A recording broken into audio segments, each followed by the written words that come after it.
that was Honorable Matthias Kasamba, passed on. His demise left a vacuum and left a vacancy in Yala. He had been elected on 28 February 2017 on the National Resistance Movement. And he assumed the office on 18 December 2017.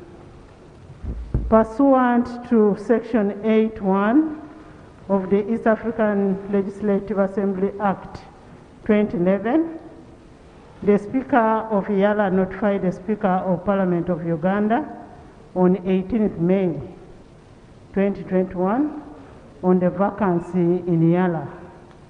Therefore, in line with the Section 8.2 of Yala Act 2021, upon notification of the vacancy, which has been done, a by-election must be held by the Parliament of Uganda within 90 days from the date we received the letter.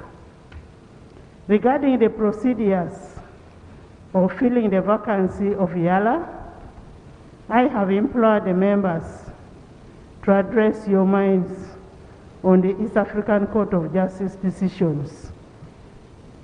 1, in the decision of Professor Peter Anyang' Nyong'o and others versus the Attorney General of Kenya and the Secretary General of East African Community. That's reference 1 of 206. 2, Democratic Party and Mukasambide versus the Attorney General of Uganda and the Secretary General of East African Community. That's reference 6 of 211. 3, among Anita Annett versus the Secretary General of East Africa and the Attorney General of Uganda. That's reference 6 of 212. Those are the authorities that guide us in the election of Yala. In summary, the decisions on those requirements for elections for the model decided upon by the National Assembly of the representatives of the partner states of Yala. Therefore, in compliance with the paragraph 9 of Appendix B of the Rules of Procedure, I am nominating a vetting committee for your approval to exercise the mandate given under the paragraph 11 of the same appendix. The nominees for the vetting committee of the Yala candidates shall be Honorable Fox Odoi will chair. And when you look at that paragraph, it tells you that the Speaker shall nominate 20 members of Parliament to vet the candidates. I nominate, the chairperson will be Honorable Fox Odoi.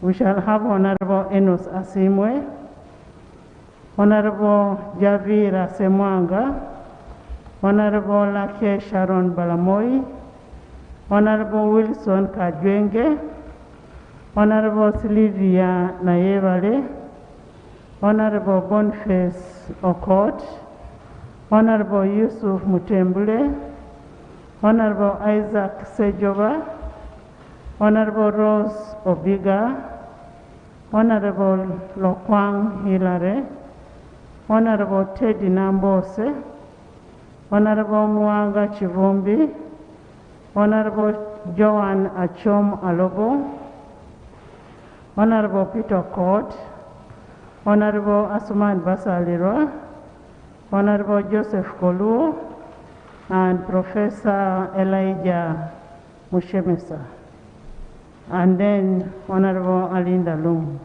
Auma.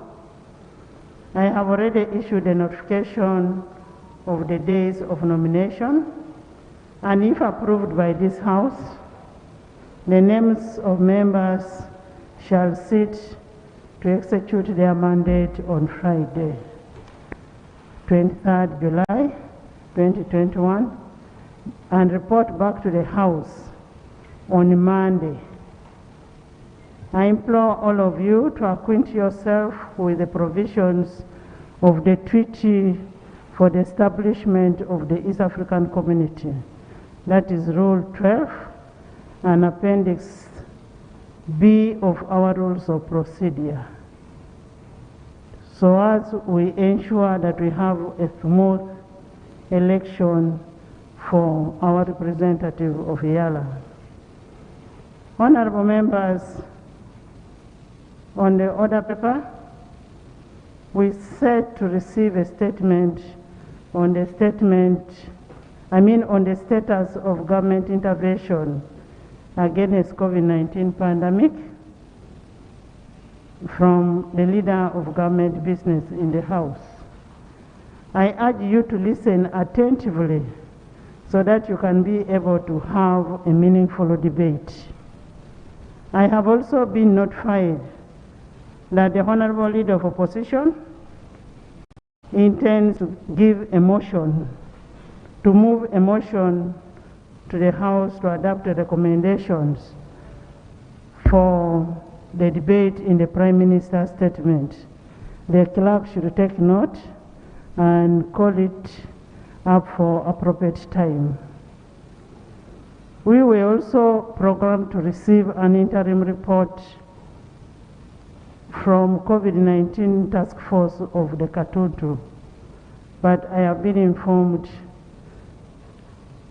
the teams are still in the field, and now that we have committees in place, I urge the committee of Katutu to present the report on Thursday next week without fail.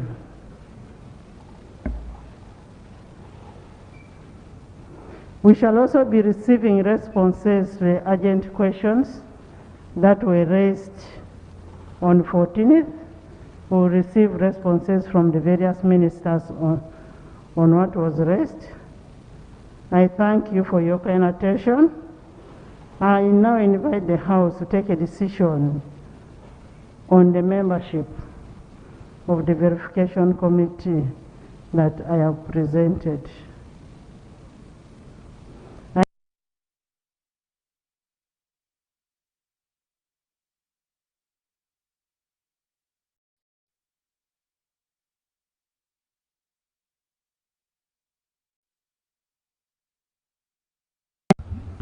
The names of the verification committee include the following: Honorable Enos Asimwe, Honorable Derrick Orone, Honorable Javira Semwanga, Honorable Lake Sharon, Honorable William Kangwaje, Honorable Sylvia Nayebale, Honorable Boniface Okot, Honorable Yusuf Mutembuli, Honorable Isaac Sejova, Honorable Rose Obiga, Honorable Hilary Lokwang, Honorable Teddy Namboze, Honorable Muanga Chivumbi, Honorable Joan Achom Alobo, Honorable Peter Okot, Honorable Asmani Basalirwa, Honorable Joseph Andrew Koluo, Honorable Elijah Dickens Mushemeza, Honorable Linda Auma.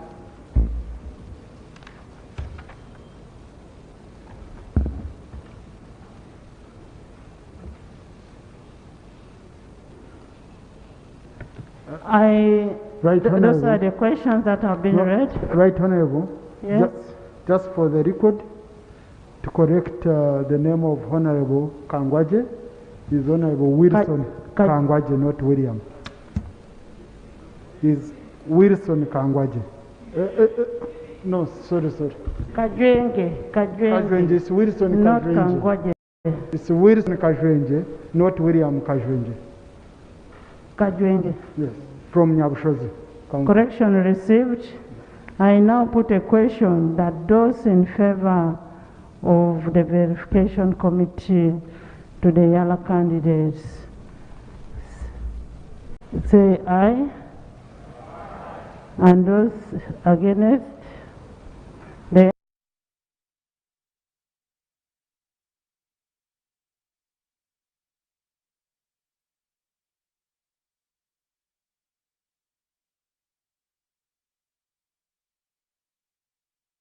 Thank you, Honorable Speaker, and I want to thank you for the communication you have made, but I have two procedural issues. The first one is about the Clerk of Parliament. I have been a member of the Accountability Committee in Parliament, and what we heard from the President was that she is retiring in public interest. The little I know, if someone retires in public interest, he must have committed some offenses. Could this be the fact?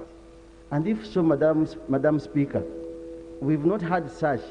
Of course, the President can transfer his people, civil servants, as the rules provide, but wanted to know, Madam Chibidige, what are the offenses that might make her miss her retirement benefits?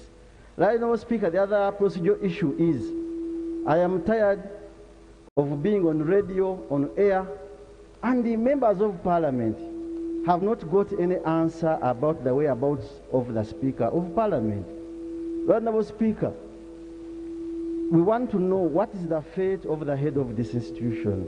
Honorable Speaker, why? We are 520 members of Parliament. Even if he's down, we must know that he's down, because when Madam Kadaga was sick one time, the House was informed, but none of us is coming out to give the public what is happening to the Speaker of Parliament. Is he held incommunicado? We would like to know. What is the fate of Madam Speaker, the Right Honorable Jacob Oulanyah? Even the Acholis are so quiet. They are not talking about their son. The Parliament is quiet.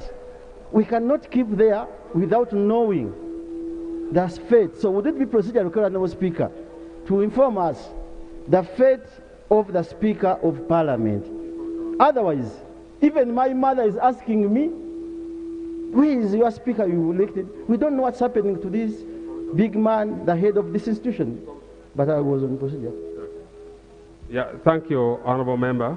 Right Honorable Speaker, Honorable Sehungu raised a very important concern.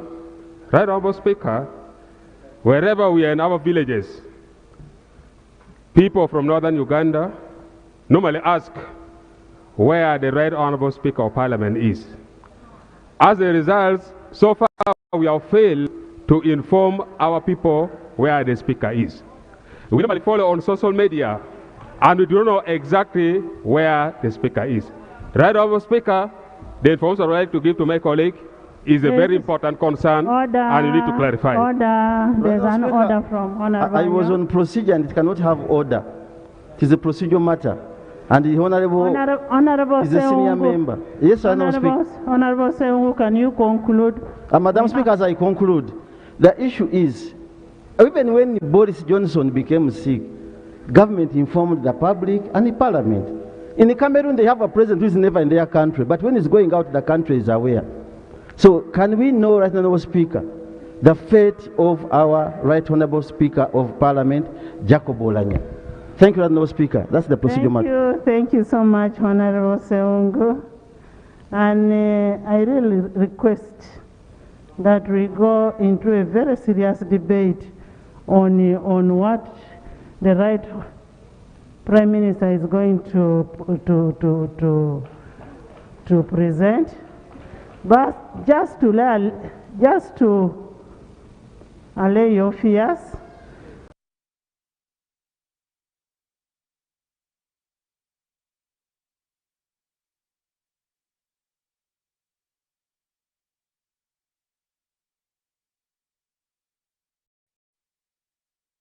two, the issue of Kibirige, Madam Kibirige, the appointing authority has powers to disappoint. So that question can only be sent to the President, not to the Speaker of the House. Madam Right Honorable Right Honorable Prime Minister, can you present your statement on the status of government? Item number 3, statement on the status of government's intervention against the COVID-19 pandemic.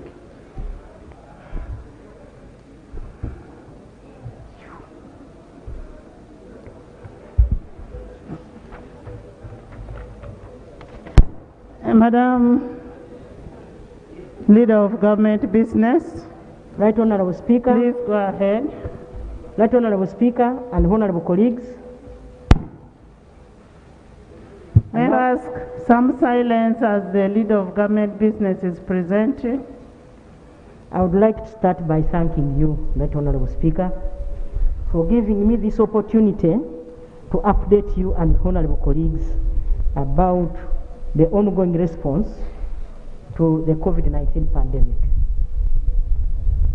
Permit me to appreciate Parliament for the support, timely provision of resources for the response, monitoring, and above all, educating the public about the COVID-19 prevention measures. Right Honorable Speaker and colleagues, I would like to appreciate the National Task Force on COVID-19, Ministry of Health, and the Parliamentary Task Force that has been in the field following up on the response. Colleagues, the war against COVID-19 is a tough one, engulfing the whole world and our country for now 16 consecutive months. However, this is a war we can only win when we are united, working together for a common purpose and for the generations ahead of us. Mr. Honorable Speaker, I would like in a special way to thank H.E. the President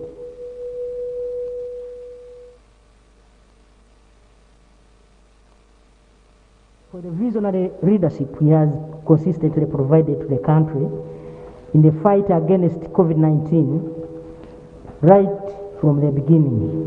Uganda is definitely lucky to have him as president.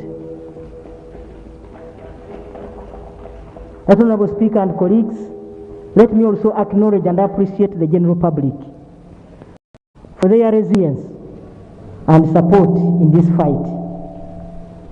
It is encouraging to note that currently Ugandans have taken seriously the issue following the standard operating procedures, such as wearing masks and other measures required to prevent the spread of COVID-19. Further, we are grateful to all our frontline workers in health, security, and all other essential services. As a nation, we thank you for standing at service for your countrymen and women. Honorable colleagues, as of 20th July 2021, the country has registered 91,162 confirmed cases of COVID-19, with 70,377 recoveries and 2,425 deaths, bringing the total fatality rate at 2.49% of deaths among those affected. Currently, there are 746 admitted in health facilities. These are very disturbing figures. They are still very disturbing figures. But we have hope that the current wave is on the downward trend. However, as a nation, we must remain vigilant, resolute, and consistent in the observance and compliance of all SOPs at all times. Right Honorable Speaker, allow me to request colleagues to stand up and observe a minute of silence for the departed due to COVID-19.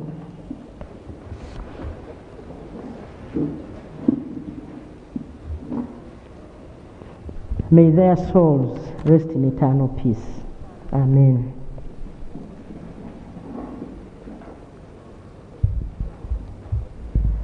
As you are all aware, on 18th June 2021, H.E. the President, guided by scientists and the prevailing COVID-19 trends at the time, announced a second lockdown.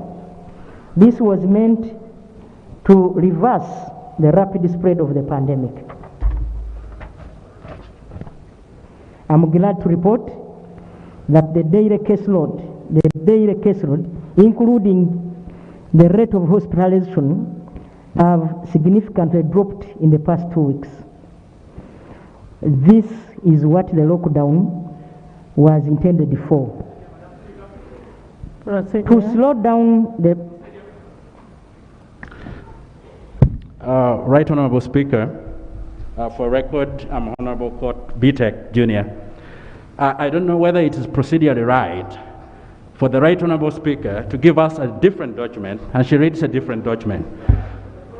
The intention of this report is to be debated, but I don't think I will be able to substantially debate the report that the Right Honorable Prime Minister is reading, which is different in text and in form substantially from the one that I have. I am equally following the same report. She is actually reading the report but making emphasis on some things. Madam, can you now read the report? Right Honorable Speaker, I updated this report to match the current trend, because the figures are the only ones that are different. Right Honorable Speaker, Right Honorable Prime Minister, read the report as it is. Okay. The report is going to be read as it is. Can you sit down?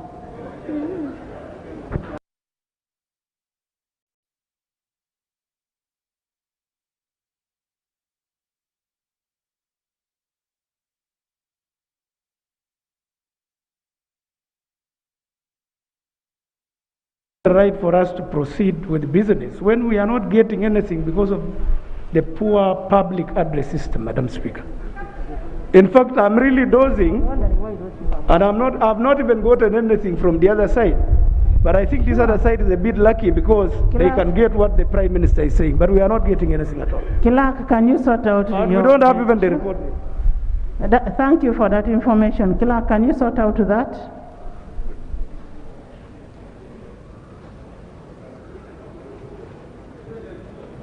Right Honorable Speaker, can I proceed? Please just hold on a minute so that the behind people are able to hear you. Procedure, Madam Speaker. You're raising a procedure. We are sorting out issues. People are not hearing. Wait and people first hear what you're saying.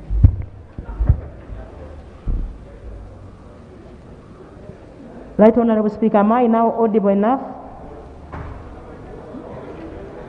Members behind, can you hear?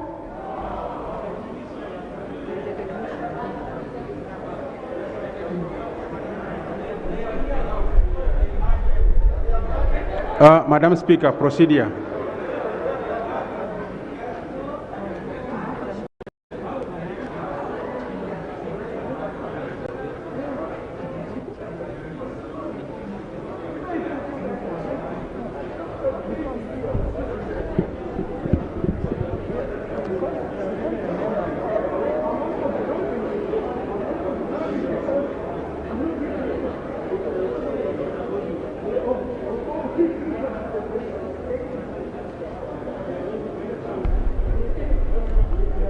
Madam Speaker, procedure. Can I continue now?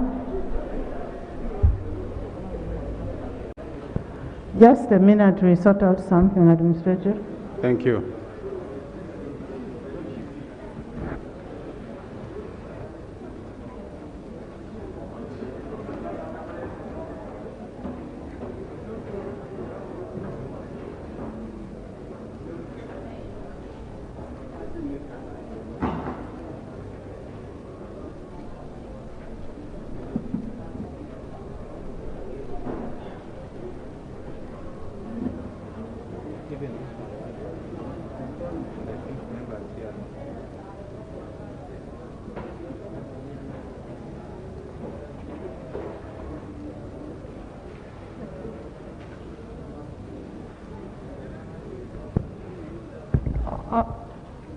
Prime Minister, can you go ahead? Yes, honorable colleagues, the updated report also is on your system. Procedure, Madam Speaker. Honorable members, there was a report which was uploaded the other day. We haven't gotten a report, Madam Speaker. That was the first report. Listen, today there is a report which is dated 21st July 2021. That is the report that is being read. Is that the report you're reading? Yes.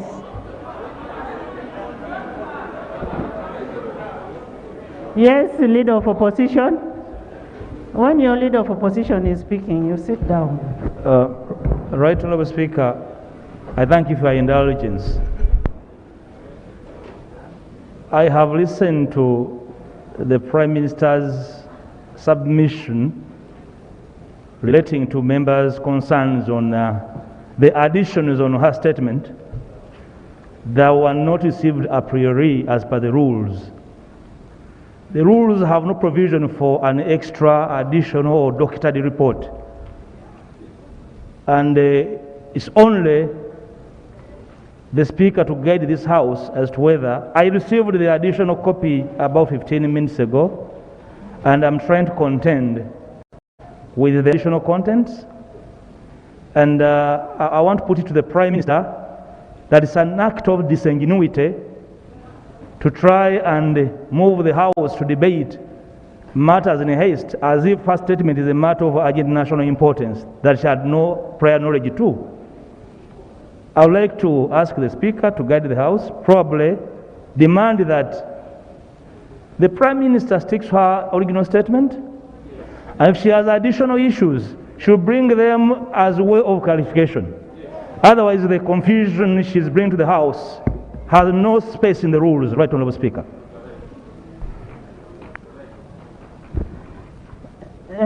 Leader of Opposition, remember when we adjourned the House, we agreed the Prime Minister should go and adjust her report to respond to the questions that were raised in regard to COVID-19.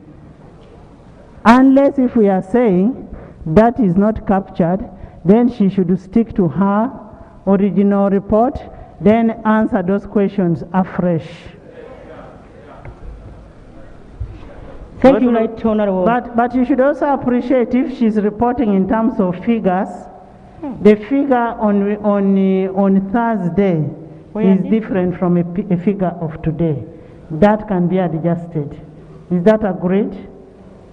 Thank you so much, Right Honourable Speaker, for your wise ruling. I'm glad to report that the daily caseload, including hospitalization, have significantly dropped in the past 2 weeks. This is what the lockdown was intended for, to slow down the rapid transmission and restore our health system that had been overstretched and degraded by the huge numbers of patients. Evidence from elsewhere and from the fundamentals of infectious diseases control show that lockdowns and restrictions in the movement of persons slow down and reverses the rate of transmission. Given the long incubation period of the virus of 14 days, our scientists and the Ministry of Health had predicted that the reversal may happen after 3 to 4 weeks. Preliminary epidemiological and clinical data shows that we may have passed the peak of the current wave. However, we must be cautious on this apparent downtrend, given COVID-19 unpredictable microdynamics detected by community and social interactions which vary. The Ministry of Health, working closely with the local governments, are monitoring this situation closely. Right Honourable Speaker and colleagues, in the 42 days lockdown, government is doing the following: enhancing measures to interrupt transmission of COVID-19 among healthcare workers and communities.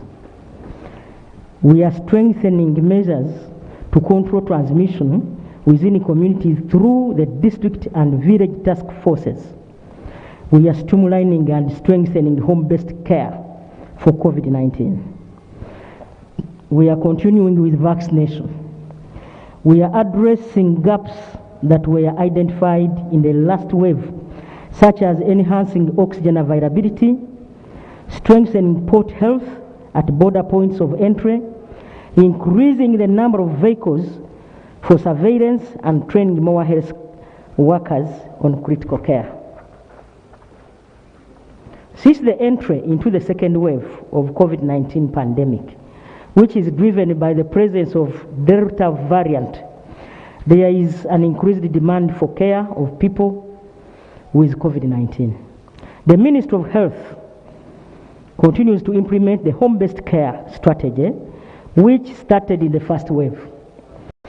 This strategy reduces pressure on health facilities from overload with patients who have no symptoms or those who are mildly sick and don't require sophisticated clinical care and can be monitored in their homes. In this regard, that Honorable Speaker, the Ministry of Local Government received 52 billion to facilitate COVID-19 response at local level across the country. The disbursement of funds is as follows: district local government 150 million, cities 150 million, municipalities 100, village health teams 300 per village, and village task force 100 per village. This will support their implementation of the community-based engagement strategy for COVID-19 response, as well as the enforcement of the presidential directives at district and community level.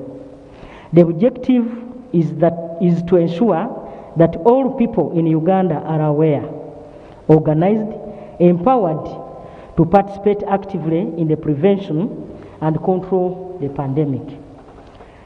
That Honorable Speaker, unlike the first wave, where the majority of severe and critical cases were above the age of 60, the second wave is characterized by a shift to high numbers of cases among the age group below 40.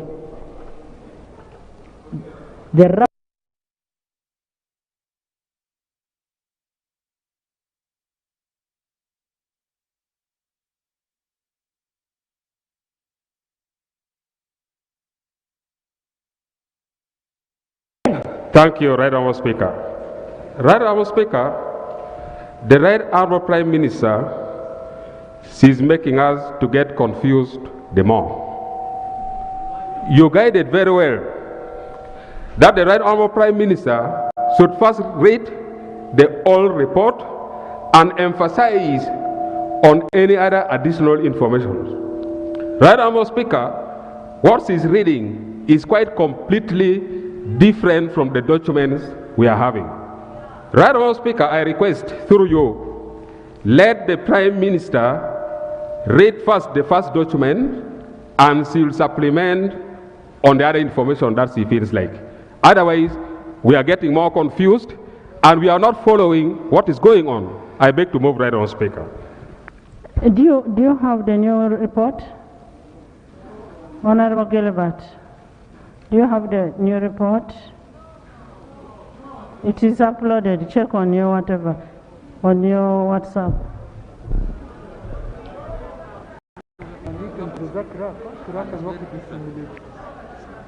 Quite different. So if you can let her read this one and supplement. It's quite different. Members, we've agreed. The leader of opposition has a right to reply. He's going to reply and respond to whatever is being presented. Leader of opposition?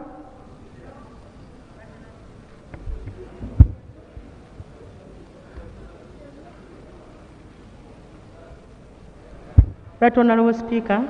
Leader of opposition. Before you proceed, I think to settle the nerves of the House is to draw the boundary for the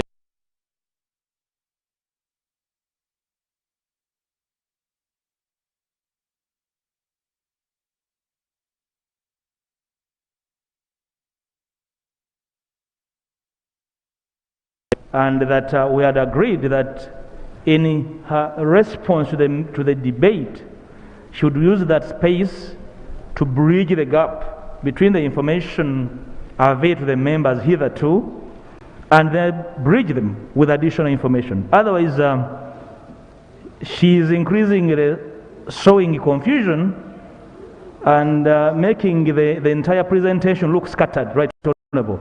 If you had stuck to your guidance, would be far, I suppose. Yes. Right, Honorable Speaker. The issues of COVID keep evolving.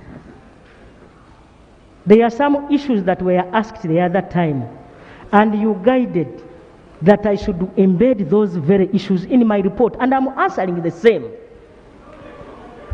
Right, Honorable Speaker, I request you to provide. Right, Honorable Speaker, Proceed, Honorable Speaker. Members, we in this very house, and I was the one chairing, I told this Prime Minister to avoid you repeating this kind of things. Can you go and include what has been raised into your report? Huh? Now, if you cannot respect the decision that was taken, that was the basis of sending back the report. Now, so for me, if what we asked has been included in the report,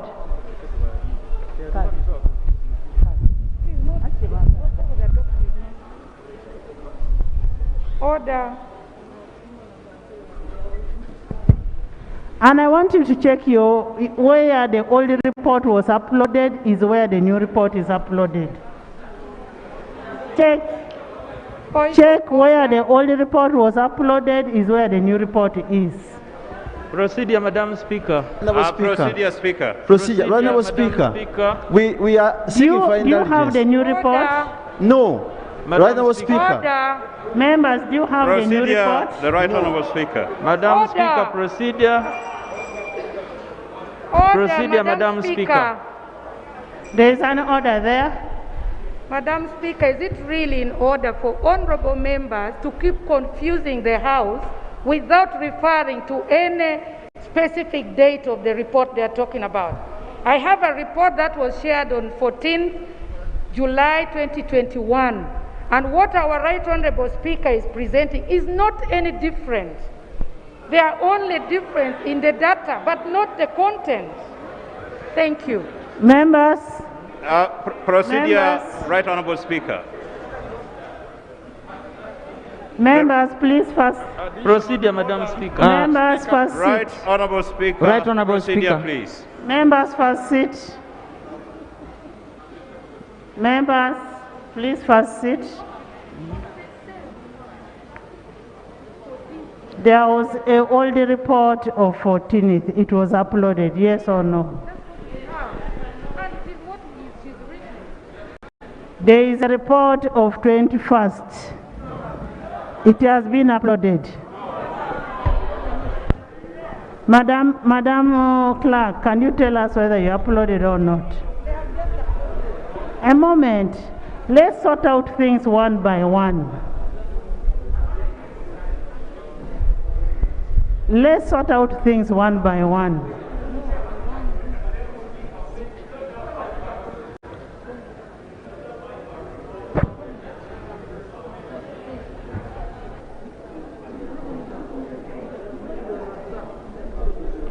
Ijo bagambe. You did your part, you handed over to the clerk. The problem is the clerk. It's a clerk, not But they are on white, it is everywhere. The report.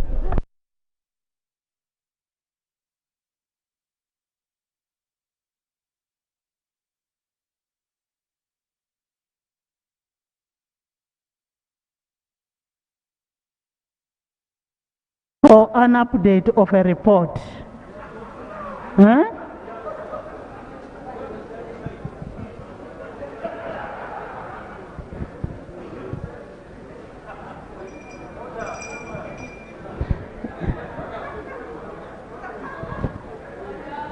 Order.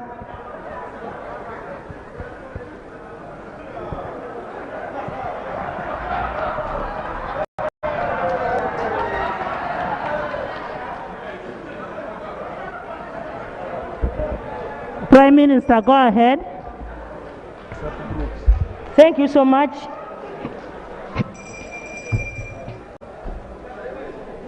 Right Honorable Speaker, on May 2021, for example, admissions were 10 to 20 new cases daily.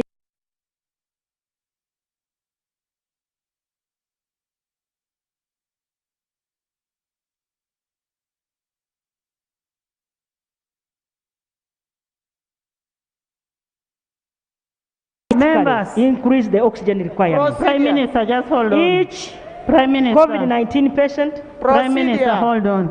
Madam, the House, I request of you, take note of what has been added. Let's follow what is happening. Unless if you're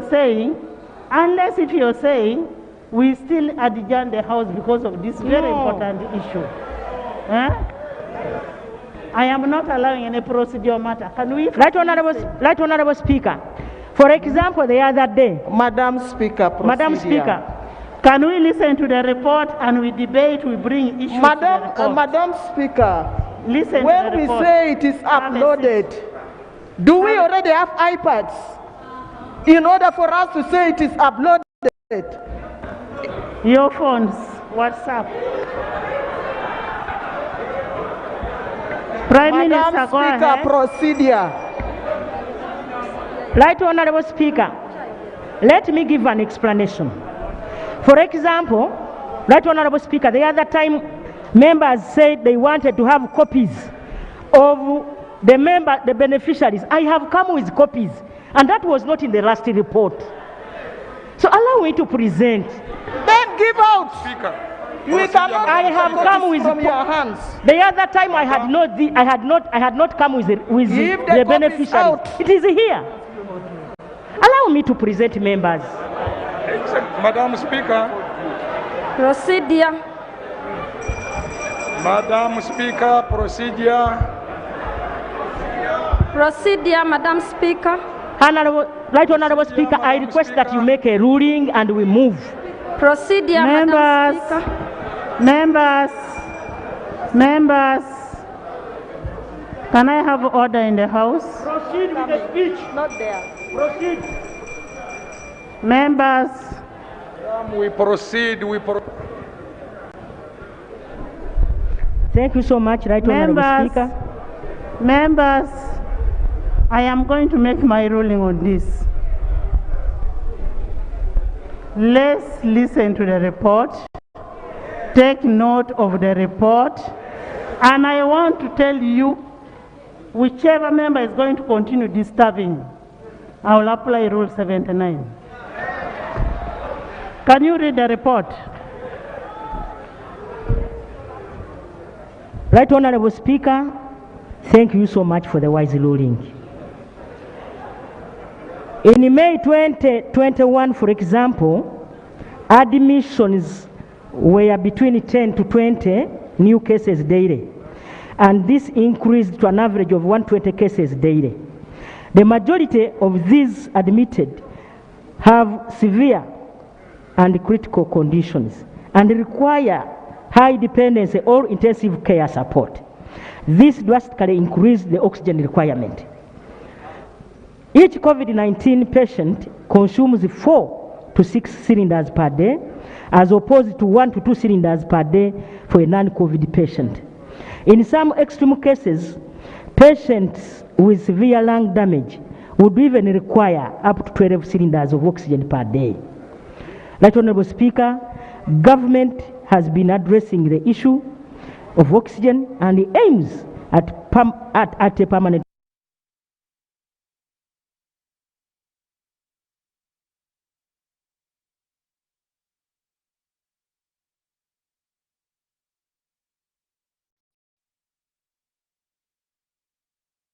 has been in the use in Uganda for a long time. This oxygen is produced in a gaseous form and cumbersome to distribute to the entire country. To address this, government has begun a process of procuring and installing psychogenic, that is liquid oxygen plants, whose oxygen purity is as high as 99.7%. The shift to liquid oxygen is guided by the very high purity levels, the ability for production and storage of high volumes of oxygen, and the less cumbersome way of transporting the psychogenic oxygen tanks to fill the cylinders at different facilities. Psychogenic oxygen plants will be installed in all regional referral hospitals and at national medical stores.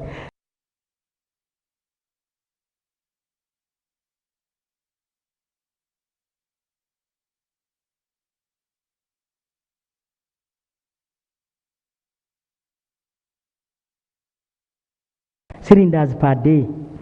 Government is also procuring 7 psychogenic oxygen trucks to deliver oxygen to general hospitals and health center force. This will eliminate the cumbersome process of carrying cylinders to and fro the health facilities. Psychogenic trucks carry liquid oxygen at very high pressures and huge volumes, which can be converted into gas at the facilities and filled into the cylinders.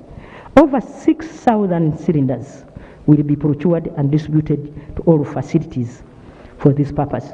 Right, Honorable Speaker, today I'm happy to report that I received 300 cylinders from Nairo breweries this afternoon.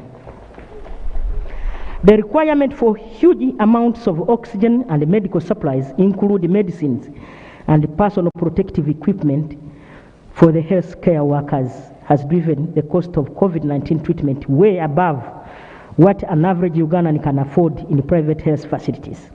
Some private health facilities and providers were reported to be charging exorbitant prices. The Ministry of Health and my office engaged them to understand the dynamics and support reduction of prices. It was discovered that the cost drivers were personal protective gears, especially the coverall, huge amounts of oxygen required for critically ill patients, multiple drugs required for those with severe ailments, and the necessary laboratory tests to monitor the patient's condition. It has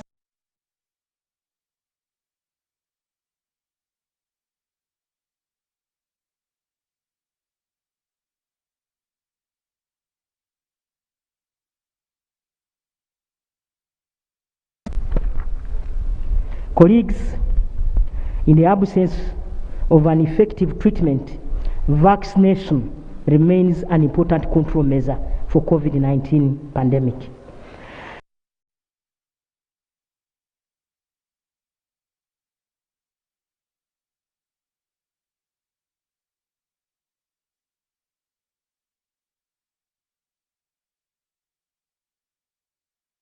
To secure vaccines for the 20 million remaining eligible individuals through the following acquisition protocols. Direct purchase of vaccines through COVAX facility. Direct purchase of vaccines through African Union. Direct purchase of vaccines from the open market. Various vaccines have been listed for use in Uganda, including AstraZeneca, Covishield, Pfizer, Johnson & Johnson, Moderna, Sinopharm, and Sinovac. In the content of the global scarcity of vaccines, government through our missions abroad is aggressively searching for the available source and will procure the vaccines that we can access. Many of you will recall that in the budget speech, Uganda shillings 560 billion was allocated to COVID-19 vaccinations. The Ministry of Finance can affirm to this and its availability. This may not be enough, as this August House may be called upon to provide additional resources as is required. Right, Honorable Speaker, when HE the President announced the second lockdown to prevent the rapid spread of COVID-19 on 18th June 2021, He mentioned that government was aware that the lockdown measures were likely to negatively affect the poor and the vulnerable persons across the entire country. In order to address this, HE the President directed me as the Prime Minister and the Minister of Gender, Labour and Social Development to 1. Identify the groups that depend on daily earnings in urban areas. 2. Identify interventions to take care of their needs. Right, Honourable Speaker, I wish to inform you that since that directive was made, government undertook verification exercise of the vulnerable people in Kampala metropolitan area, all cities and municipalities, and the Ministry of Finance released 53.5 billion to provide relief to those who were considered. I will now provide the progress report as below. The total number of targeted beneficiaries, households, was 501,107 across the cities and municipalities. The total number of beneficiaries paid as at yesterday, 4 p.m., totals to 400,135 beneficiary records had been submitted to the bank and paid, which represents 82.5%. That totals to 41,350,400 shillings, Uganda shillings. Honourable Speaker, number 3, failed submissions and payments.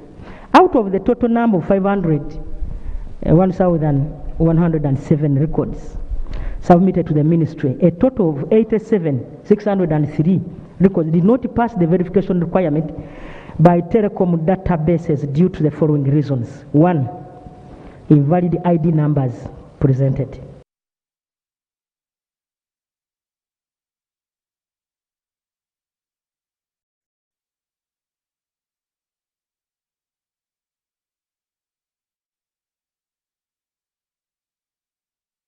The failed numbers have been sent back to the cities and municipalities for correction before a payment can be made.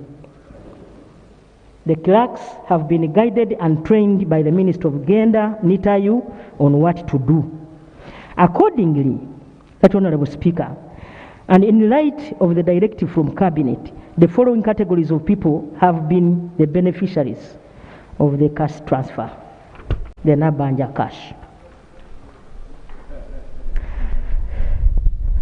These are the categories: the bus and taxi drivers, conductors, baggage couriers, wheelbarrow pushers, touts, traffic guides and loaders in taxis, bus parks and stages, in the other major commercial centers such as Chikubo. Barmen, DJs, barmaids, waiters and bouncers, bar, gym, restaurants and restaurant workers, food vendors in bus taxi parks and arcades, artists, musicians and comedians, border riders, special hire drivers and Uber drivers, saloons, massage parlor workers, teachers and support staff in private schools and teachers in government schools not on government payroll, car washers, slum dwellers commonly known as ghetto residents, street and food vendors, shoe shiners and cobras. Right, Honourable Speaker, this emergency intervention was a short-term relief and not meant to address the high poverty levels which can only be dealt with in the long term. I humbly request that you explain this intervention of extending support to the immediate COVID-19 vulnerable caused by lockdown in the Kampala metropolitan area, cities and municipalities to your people, so that they understand that we are not discriminating against anybody. As we continue to mobilize resources, other vulnerable categories may be considered. Besides, other government programs such as Women Fund, EMIOGA, Operation Wealth Creation, Youth Fund, SEDGE, Disability Grant will continue to support other vulnerable groups In addition, the parish model program is on course this first quarter. Honorable Speaker and honorable colleagues, this exercise of providing relief support to our people has shown us that we need, one, to invest in collecting, analyzing, and documenting data about our citizens accurately. For example, in the process of verifying beneficiaries, we found that some of the people's telephone numbers were registered under different names from those on their national identity numbers. In other cases, beneficiaries submitted telephone numbers not registered on mobile money. While in other cases, beneficiaries had telephone numbers that are not registered with the telephone companies. Such gaps and inconsistencies have caused the delay and affected this exercise dearly. This is the first time government is carrying out intervention of this nature in a short time and in such a magnitude. Therefore, challenges are bound to happen. The important thing is that lessons have been learned, and we shall do better in similar programs in the future. Honorable Speaker and honorable colleagues, regarding the management of transport and movement of essential vehicles in essential sectors, the Ministry of Works, Transport, together with NITA-U, developed an online application where details of all persons and vehicles permitted to move during the lockdown have been managed. Under this system, 28,916 movement permits out of 36,479 applicants have been issued. Some of the 7,173 applications are pending approval, while others were rejected. Those rejected did not meet the strict criteria of complying with the essential services. In addition, Ministry of Works Transport continues to facilitate travels for emergencies such as medical appointments,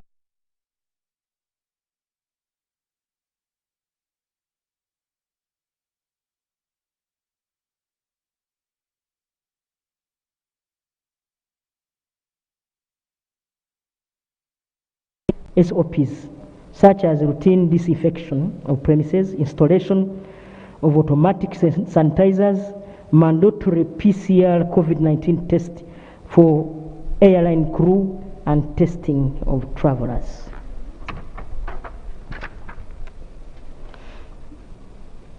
Honorable Speaker and honorable members, enforcement to ensure that all schools and institutions of learning remain closed for 42 days has been effectively undertaken, and crackdown on the errant ones continues.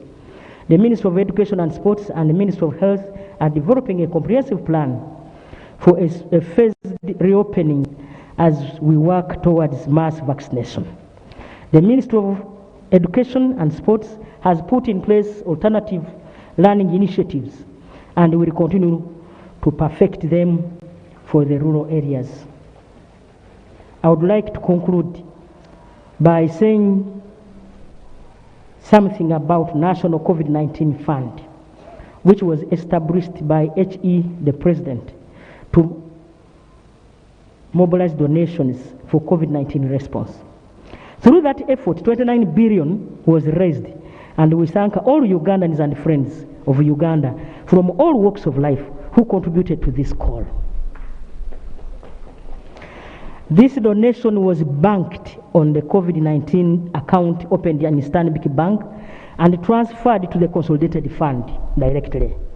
On 28th May 2020, the appointed management of the fund met HE the President and agreed to use the 23.9 billion of the fund to purchase 282 double cabin vehicles to give at least a vehicle to each district, municipality, and cities in Uganda to support the activities of their response to COVID-19. Another 3.3 billion was earmarked to construct a blood bank at Soroti, a regional referral hospital, while 2.4 billion has been put to construct port health facilities at Chanika and Vura, while Busia and Maraba are being constructed under Government of Uganda funding. Right Honorable Speaker and colleagues, I am pleased to inform you that 121 out of 282 vehicles have already arrived in the country and are undergoing clearance, including provision of number plates, while the rest are in transit and expected anytime soon. In addition, I would like to inform you, honorable colleagues, that at the start of the response to COVID-19 pandemic in March, government decided to procure an additional 38 ambulances to add on the existing fleet to support emergency medical services. By the end of last year, these ambulances, which include 3 water ambulances, had arrived and are currently in use in various parts of the country as per the emergency medical services policy and strategy. Honorable Speaker and colleagues, this is an updated report as of today, like I told you earlier. I'm aware of the presence of the Parliamentary Task Force on COVID-19 in the field. Obviously, government is aware of those gaps that need to be addressed. There is no system without challenges globally, and the government is committed to put in place mechanisms to address these challenges. In regard to the management of COVID-19, we are not using all hospitals as isolation facilities. There are numerous other patients that require medical care for other conditions. As such, the general hospitals, Health Center 4 and Health Center 3 have been reserved for such cases. In any case, even the isolation facilities in the regional referral hospitals are away from the areas where other conditions are treated. That's why the Ministry of Health emphasizes the need to admit only severe and critical cases that require specialized care, while the rest can be treated at home. I would like to end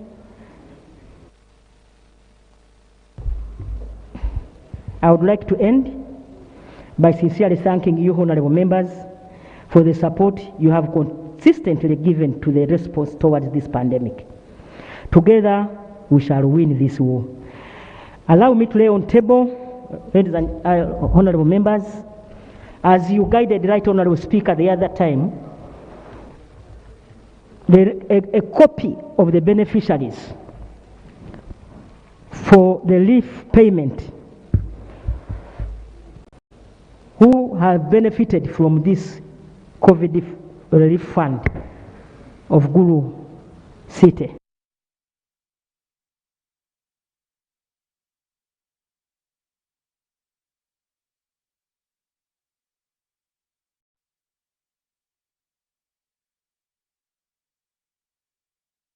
I have decided, Honorable Speaker, to bring a flash containing all this information of the beneficiaries we have given this money.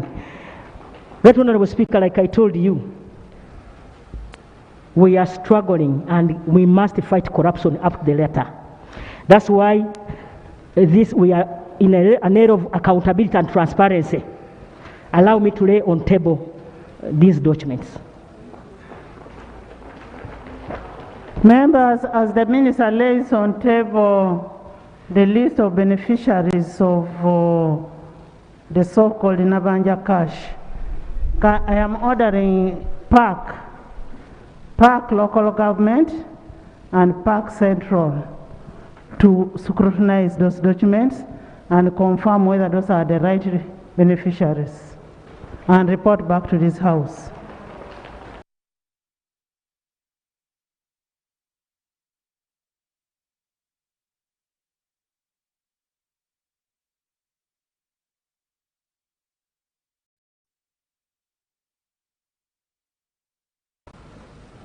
For the guidance you gave so that I can read my report. Thank you so much. Member, thank you for your cooperation. We've had a report from the Prime Minister. Before I invite the debate, can I have, you're aware that the LOB has a right to reply. Can we have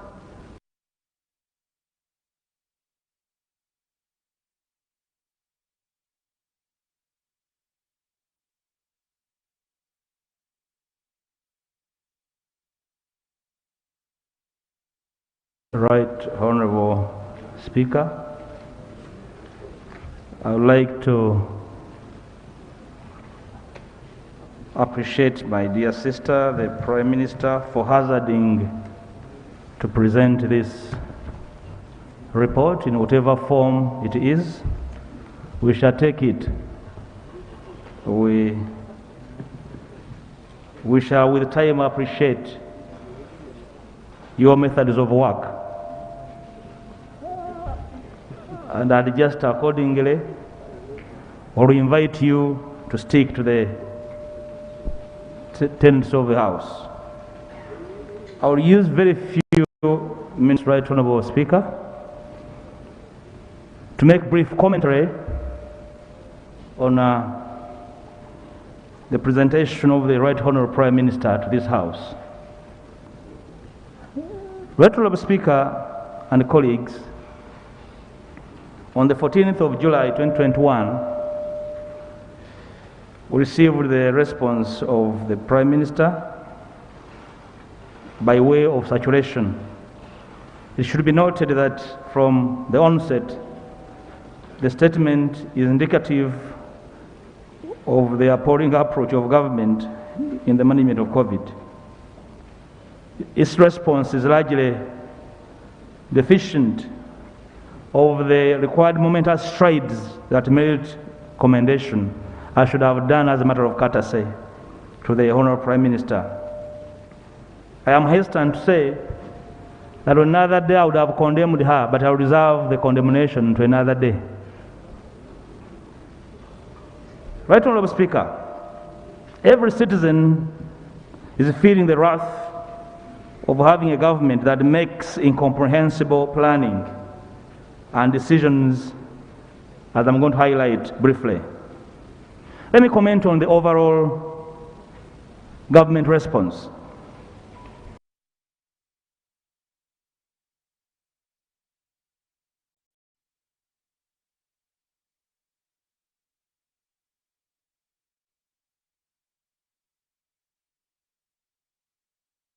Interventions in health and social protection, neglecting dividends that would arise from a comprehensive review of undertakings in other sectors such as education, infrastructure, taxation, security, decentralization, among others, Right Honourable Speaker. But given that the country is operating under a pandemic cloud, it would be prudent to leverage opportunities arising from the new normal to enhance preventive and curative health interventions as well as social protection. These have for long been neglected, and times have come for us to comprehend the consequences before us.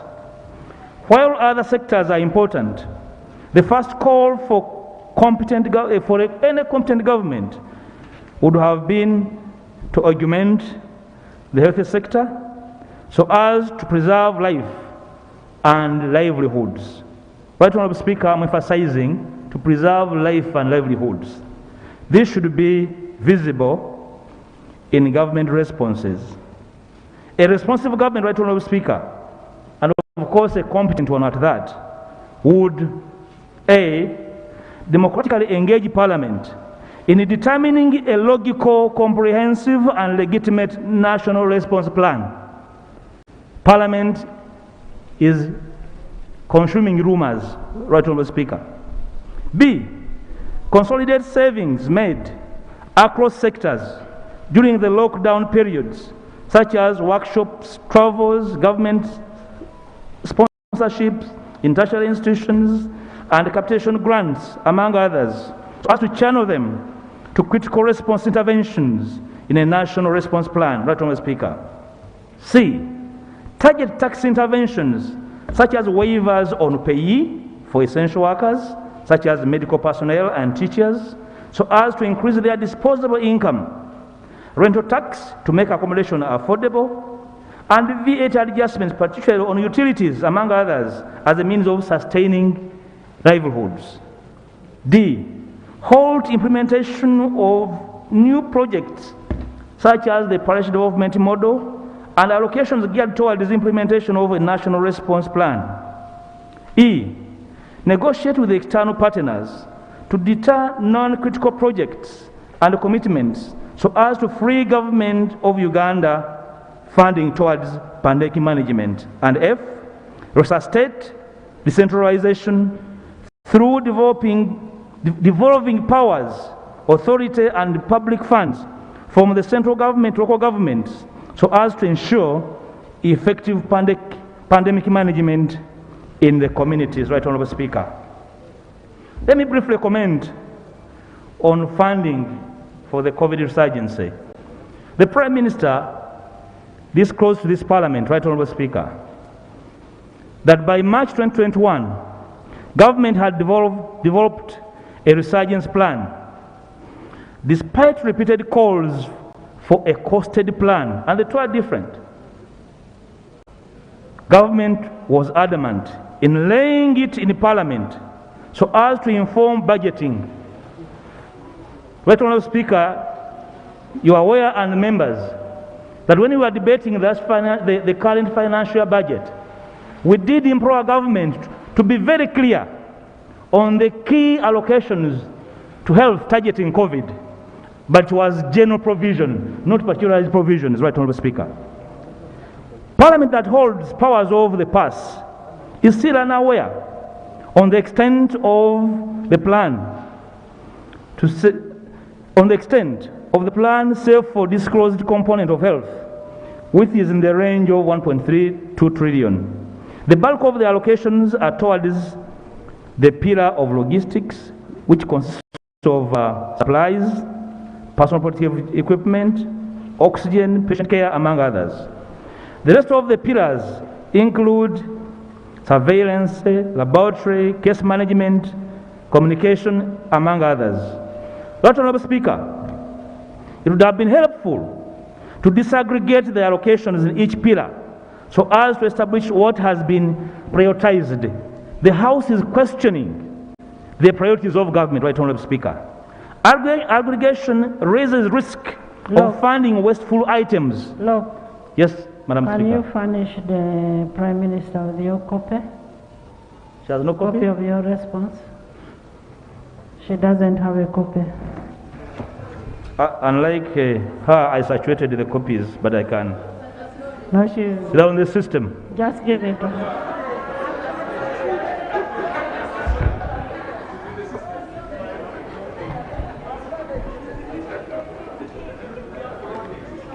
Thank you for indulgence, Right Honourable Speaker. I'm always available to help my sister in case of any gaps.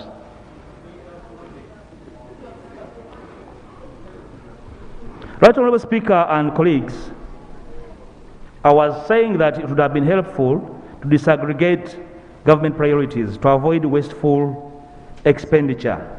Remember, during the first COVID response, monies were allocated to advertising on billboards when people are under lockdown. So we had areas accruing to media houses because of misallocations. That should have been avoidable where allocations were transparent and shared. Right Honourable Speaker, we generally can observe that focus of the resurgence plan is on curative rather than preventive services. This is deduced from the minimal allocation towards surveillance and vaccination, which are understood to be effective in deterring spread of COVID. For instance, Right Honourable Speaker, out of the 1.32 trillion, I only figure out 2.62 billion allocated towards vaccination. This is far short of the Ugandan shillings 1.4 trillion that was indicated in the National Development Vaccination Plan as estimated cost for a national rollout of vaccines, Right Honourable Speaker.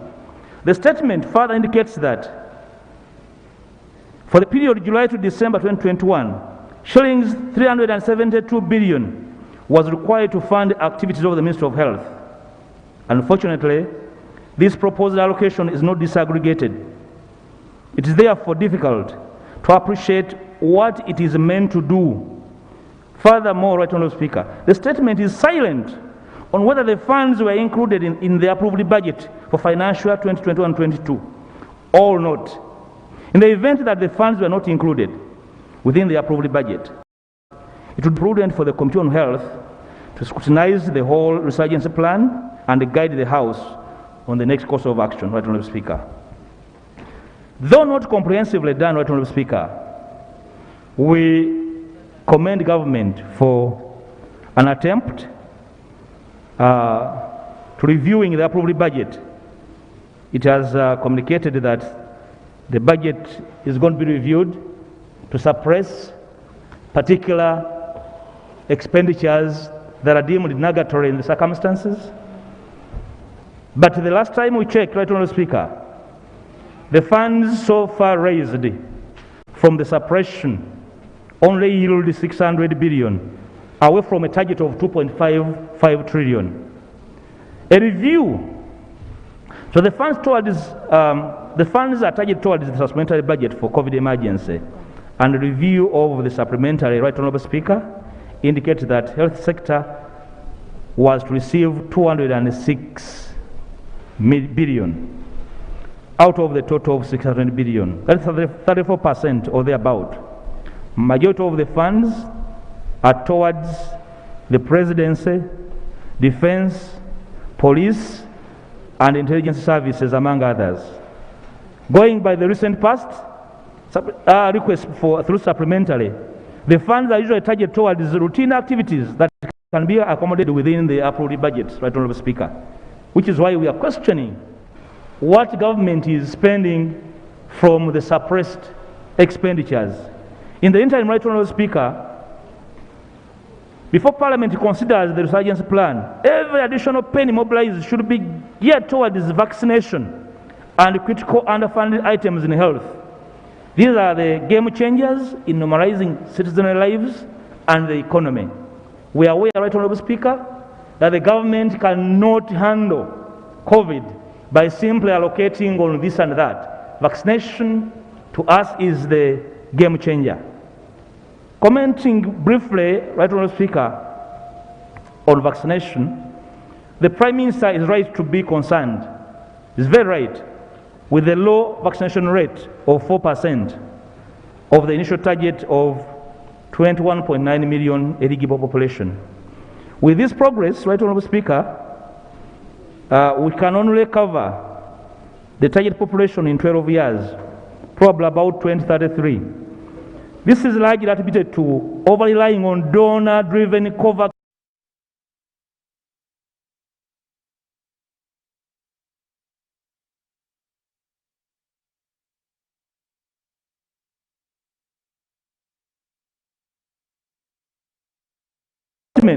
on the ability of government to guarantee lives of Ugandans during the pandemic, Right Honourable Speaker.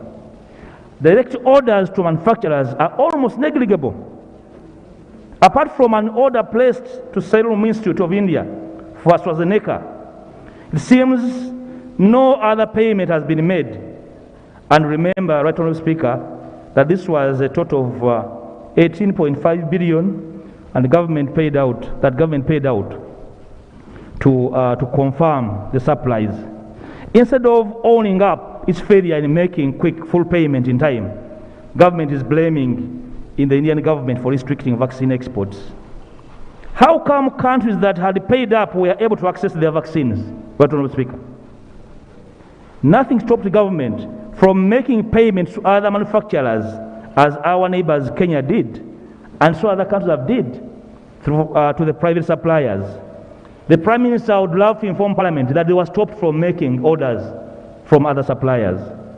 Instead, the government has just remitted funds recently through the cost-sharing framework of COVAX facility, as well as initiated legal requirements to procure Johnson & Johnson through Afri-Exim Bank and African Union. This is the signature totalized emergency response of government, Right Honourable Speaker. And we hesitate to be part of that approach. Right Honourable Speaker, during the recent reading of the budget speech 2021, it was highlighted that 560 billion Ghana shillings will be provided for purchase of vaccines. Unfortunately, this allocation is not traceable in the approved budget for 2021-2022. What is traceable is the fact that the Ministry of Health had indicated that in financial year 2021-22, it had a funding gap of 500 billion to purchase COVID vaccines.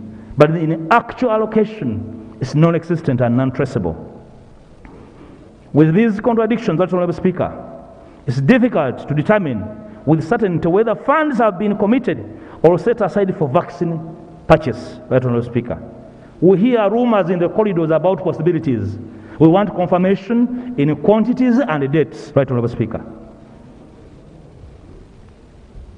Right Honourable Speaker, let me comment about, in general terms as I conclude, the critical prevailing deficiencies.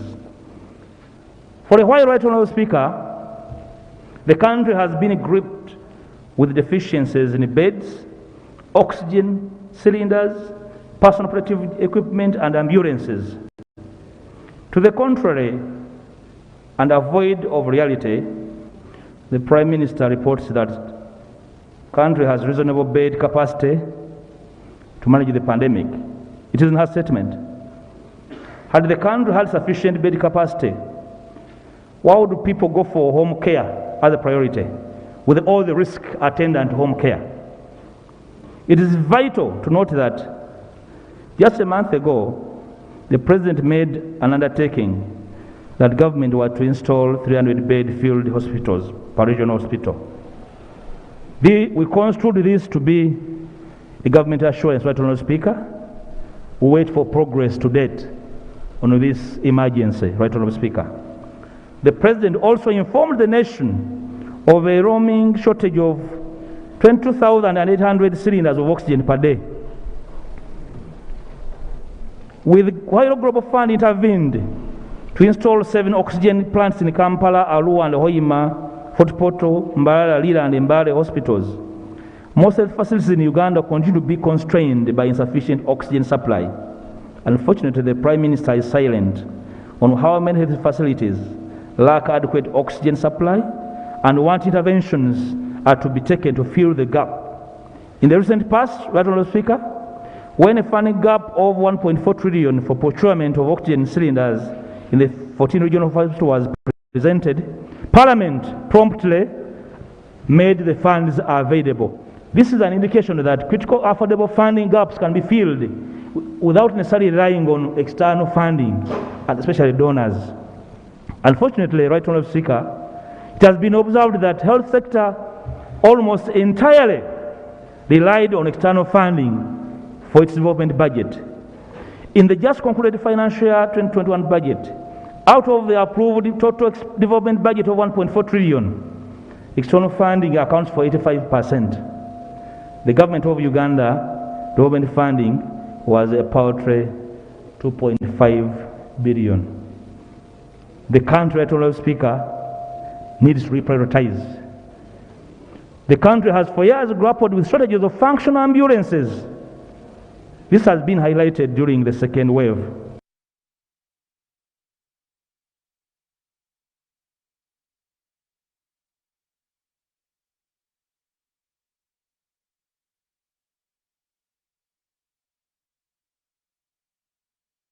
The Minister of Health extended a request to members of Parliament to volunteer their constituency ambulances to implement those to complement those of government. The citizenry also donated towards the purchase of ambulances. Instead of addressing ambulance shortage, cash donations from the population were used to procure 282 pickups. This is the misguided judgment and ill-guided expediency on the political leadership of a suffering nation, Right Honourable Speaker. Shame upon them, shame upon them. The deficiencies in public health facilities, Right Honourable Speaker, in terms of beds, oxygen and ambulances, among others, have been filled by private health facilities. This is attributed to the fact that government has been relegated to a regulator.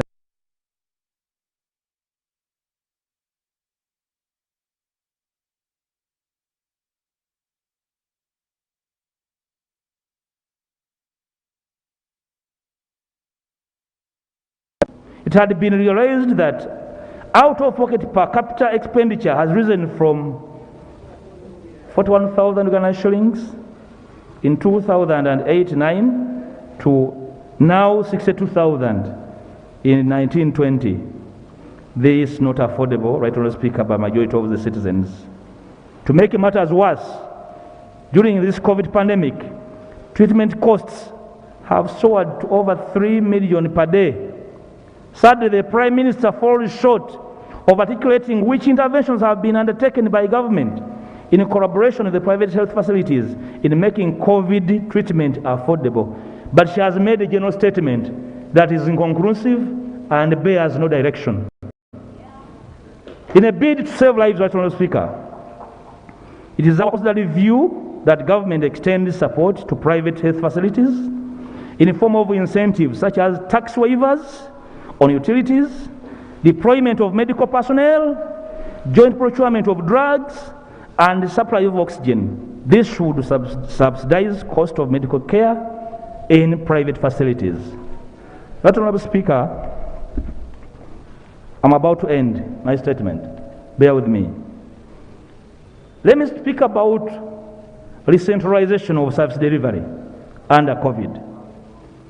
Article 176, Right Honourable Speaker, of the Constitution of the Republic provides for a decentralization system of governance. It empowers local governments to plan, initiate, execute policies in respect of all matters affecting their jurisdictions. Right Honourable Speaker and members, whereas local governments exist, the central government has for a long adopted a divergent decentralized system in intent and stature. Local governments have been robbed of their constitutional development functions, powers and responsibilities. This has largely been actualized through budget allocations. For instance, Right Honourable Speaker, in the supplementary budget funding for COVID for financial year 2021-2022, local governments were allocated only 52.8 billion out of a total of 600 billion. This translates to only 8%. Furthermore, Right Honourable Speaker, Kampala City, the epicenter of the second wave, was not allocated any supplementary allocation. Kampala, the epicenter, no supplementary for it.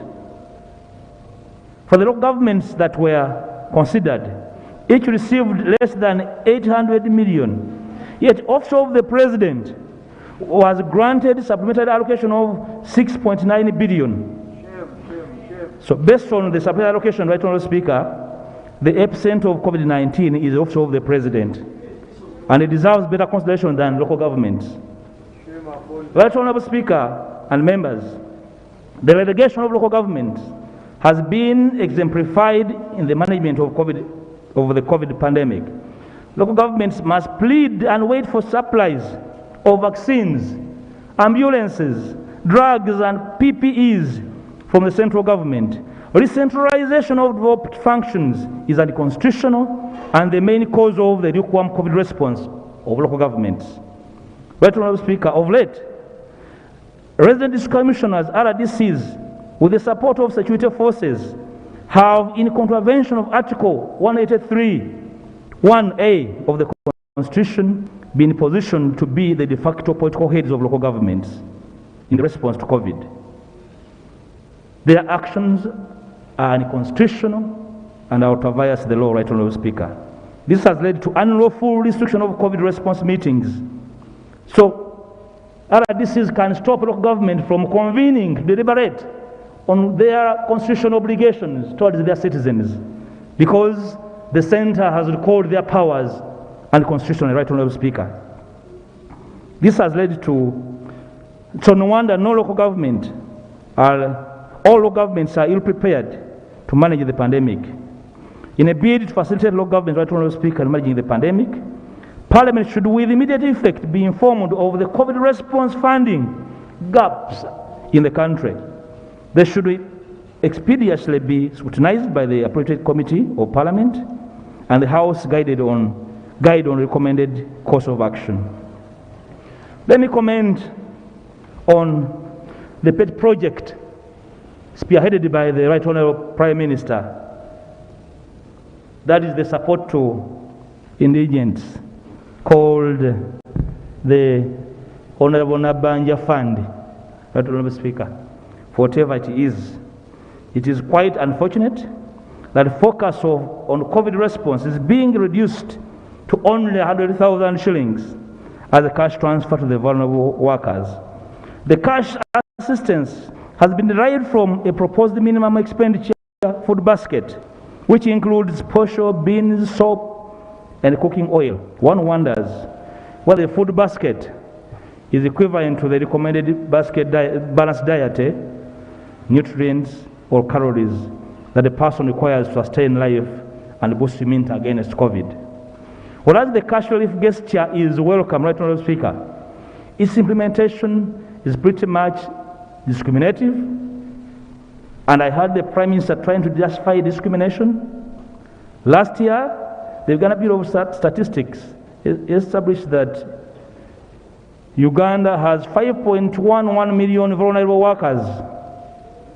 Unfortunately, the same institution, I think, has been pressured to consent and facilitate registration of only 501,107 vulnerable workers. This means that 90% of the vulnerable workers are excluded from the relief intervention, even with vivid statistics available to the Prime Minister and her government to respond. These are reservations regarding the criteria that the interventions, the National COVID-19 Task Force used to identify the 13 categories that she mentioned earlier. Irrespective of the criteria, most workers or individuals are not registered in a centralized place, nor regulated under associations that would act as centers of enrollment and verification of beneficiaries. Many are outside the realm of trade licenses that would require them to be captured in the records of town clerks, as was guided by the task force leaders chaired by the Prime Minister. The categorization is conveniently selective. For instance, Right Honourable Speaker, the shop attendants in the closed arcades are not included. They earn a daily living. Of late, market traders raised concern that even though they were allowed to operate, majority of the customers cannot reach their stalls due to traffic restrictions and lack of earnings. They are not different from categories that have been considered, such as car washers, who wash few cars, border riders, whose returns from cargo transportation are far less than the proceeds from passengers, musicians and comedians who earn minimal commission from online platforms. Justification for inclusion of these was premised on their earnings being substantially reduced during the lockdown. This therefore raises issues of fairness in categorization of beneficiaries.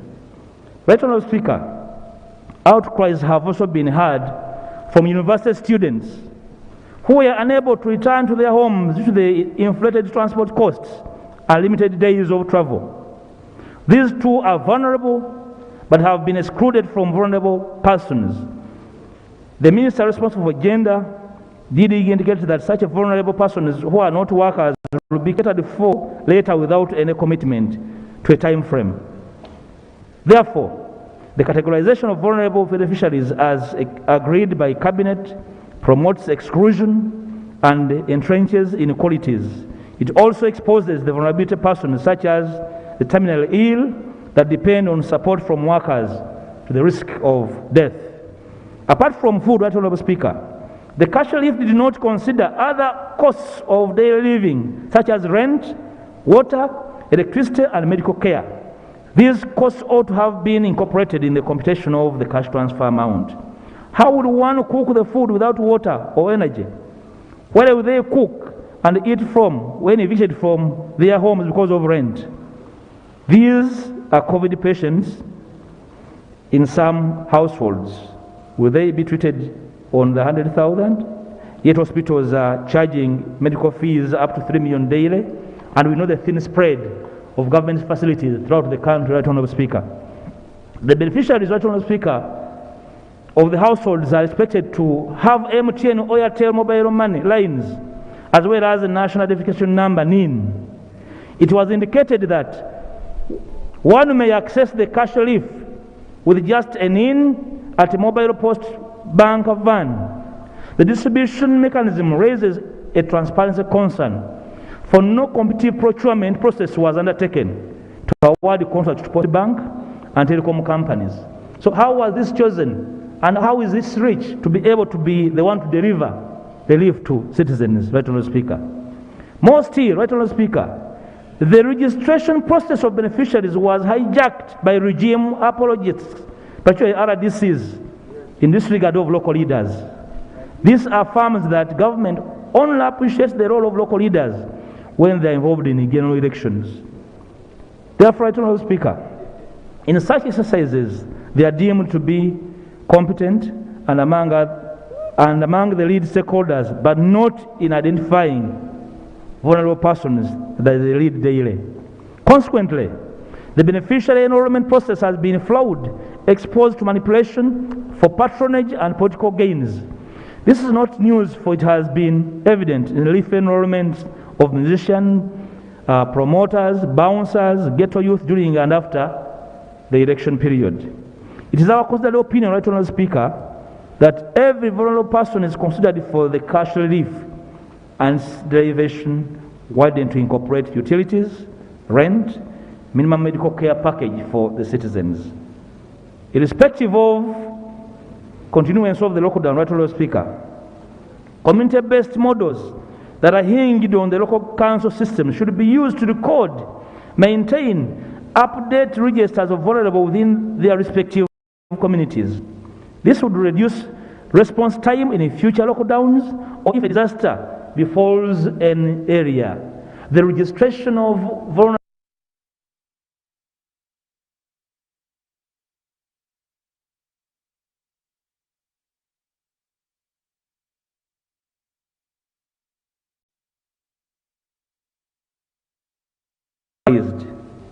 as so if they were able to access benefits that are accrued to them. In this regard, the President is urged to assent to the NSSF bill so that savers access their midterm payments. This would lessen the economic impact of COVID in the eligible households of the 1.5 million members of NSSF. There is no point for the contributors to die of hunger and stress only for the dependents to access and enjoy their savings. Otherwise, one wonders why NSSF would entirely transfer the burden of assisting these contributors to government that seeks to exploit their contributions. We believe that the Prime Minister probably in her response would inform the country why the President has not up to now assented to a bill that was passed by the 10th Parliament, Right Honourable Speaker. Right Honourable Speaker, let me comment as my last comment on accountability of past COVID interventions. Since financial year 2019-2020, several interventions have been funded in response to COVID-19, Right Honourable Speaker. Regrettably, a lot of it has been wolfed through systematic corruption tendencies of government. Unfortunately, the Prime Minister was silent on the vice and the risk it poses in the second wave COVID response. In 2020, Right Honourable Speaker, the Budget Monitoring and Accountability Unit reported that verified deliveries are fewer than what was paid for. For instance, joint medical stores delivered 1,000 beds, but the monitoring team was only able to verify only 331 beds. In other instances, it was noted that MS Silverback Pharmacy was fully paid before making deliveries, that were costed and inflated. The company was contracted to provide 2 oxygen plants and 450 cylinders at Ugandan shillings for 6.4 billion. Yet earlier, at the same cost, it delivered oxygen plants in 13 regional referral hospitals. Whatever changed in a very short time, probably the Prime Minister or the Minister of Health at an opportune moment should be able to explain to the country the sudden change of costing for these facilities. Separately, Right Honourable Speaker, the Auditor General, in his recent report of 2021 February, noted that flouting of procurement regulations, mismanagement of quarantine centres, mismanagement of cash donations, ghost receipts of in-kind donations, and mischarges, among others, were problematic as accounting gaps. Based on the above, Right Honourable Speaker, the public generally concerned and very suspicious that government will continue to prey on public funds, borrowing a leaf from one of the recent transparency conditions for accessing International Monetary Fund loans. All details of contracts of COVID procurement should be published on the website of the Ministry of Finance, Planning and Economic Development. Publish lists of procurement detailing winning bidders of contracts of any monies above 500 million for works as well as above 200 million for goods and services. The list detail items procured, method of procurement, service provider, the shareholders, contract value, status of procurement, source of funding, among others. Right, Speaker. These would give confidence in the citizens that there is a government that cares and is accountable. Last, Right Honourable Speaker, the Prime Minister rightly observed that globally there is no perfect system, and I want to agree with her statement. But unfortunately, Ugandans do not subscribe to a global system. They subscribe their taxes to a government of Uganda, and that government should respond without referring us to other jurisdictions. Because if you compared with what other governments have done, the Prime Minister will throw in the towel tomorrow. Right, Honourable Speaker. I want to thank you, Right Honourable Speaker, and members for listening to our view and the considered approach to this problem, Right Honourable Speaker, as a response to the government current wobbly position. I thank you, Right Honourable Speaker. I beg to submit. Thank you so much, Lop. We've heard the response from Lop. And since what is being drilled on is mostly on health, before we go to a debate, I really want to hear from the Minister of Health on what is happening.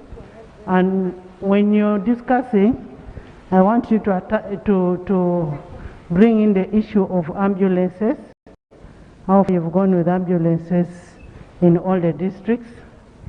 Then 2, the allowances for health workers, whether it has been sent to those people. 3, whether the purchase of the 280 pickups is not a mischarge. And then what plans you have for vaccine, because the only solution we have for COVID-19 is purely vaccine. And I also have a petition in my office from students, internal and international students, who did not travel back to their homes after the closure. Prime Minister, we need to see what to do with those students. Honorable Minister of Health, we want to hear from you before we put the debate.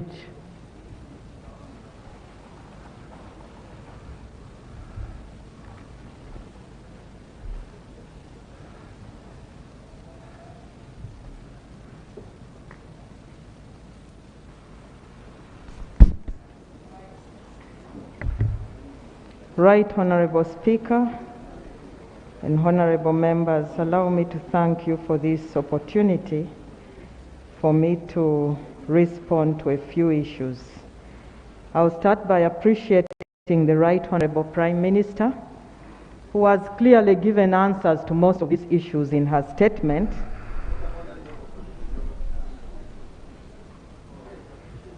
And clarified on many of the issues that are being brought to light. Right Honorable Speaker, I have listened very attentively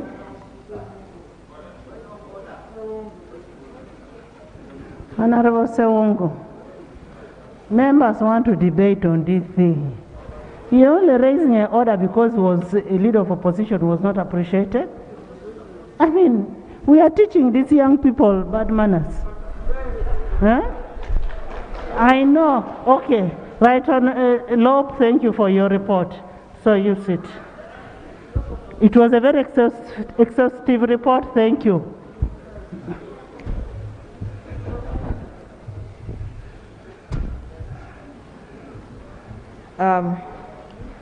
Right Honorable Speaker, allow me first of all to start by highlighting a few issues that came up in the report of the Leader of Opposition. On the Resurgency Plan, Right Honorable Prime Minister, apart from the Parliamentary Task Force on COVID-19 that requested me for a response plan, I have never received a letter requesting for the response plan. And in any case,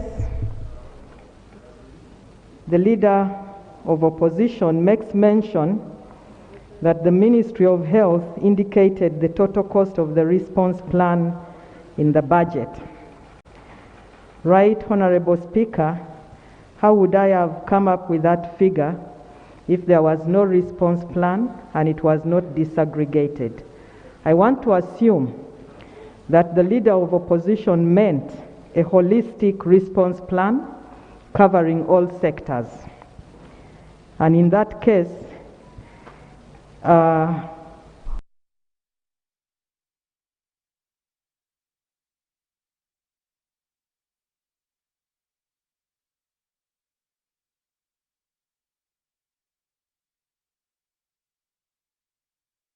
require that for management of patients.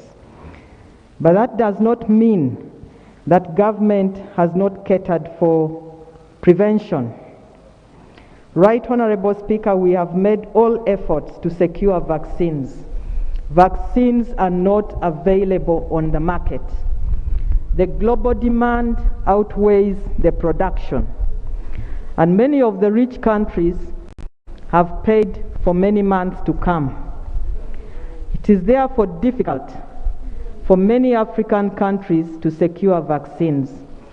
And that is why the Right Honorable Prime Minister in her statement said government is making a multi-pronged approach, including direct procurement from the manufacturers and all available sources like the COVAX facility and the African Union. Right Honorable Speaker, it is true that government allocated 560 billion for vaccines. To date, 101 billion has been provided. We have so far only managed to pay 3 billion to the African Union that communicated that they will be able to release 2 million doses of the Johnson & Johnson vaccine to us. We have not paid to any other supplier because the vaccines are not available. In the Right Honorable Prime Minister's statement, she indicated that vaccination is a priority, and government resolved that it is a priority so that we can open up the economy. Government is making all efforts to secure vaccines, including tasking our missions abroad to work with the manufacturers and identify available sources so that we can pay for the vaccines. Right, Honorable Speaker, you have requested to know whether the 282 vehicles was not a mistake. I want to state here very clearly. It's not a mistake per se. A mischarge is an accounting word. A mischarge? A mischarge, not a mistake. Right, Honorable Speaker, the funds to procure these vehicles was a call by His Excellency the President. The money was received by the fund task force that was appointed, banked in the fund account that was opened, and transferred to the consolidated fund. And it was only after the committee chaired by His Excellency sat that funds were allocated to the various components that were read by the Right Honorable Prime Minister. Right Honorable Speaker, from the beginning of the pandemic, the World Health Organization was hiring 200 vehicles to support the districts for surveillance, for transporting samples to Kampala, and for other activities. It was extremely prudent that pickups are procured to facilitate districts carry out surveillance. Ambulances are not used for surveillance, and ambulances cannot transport samples. So the pickups were not a mischarge, and the districts will definitely appreciate the pickups. Right Honorable Speaker, in the first supplementary that was allocated to Ministry of Health, funding was provided for 30 ambulances, in addition to the existing ambulances. These were procured, including 3 boat ambulances, and deployed as per the Emergency Medical Services Policy and Strategy. Allow me to inform this august House, Right Honorable Speaker, that ambulances are not deployed per district, and neither are they deployed per facility. According to the policy, ambulances are deployed per region and managed through the regional referral hospitals. And currently, there is a network of ambulances that are ferrying patients from facility to facility and to the center. Right Honorable Speaker, you also mentioned about health workers.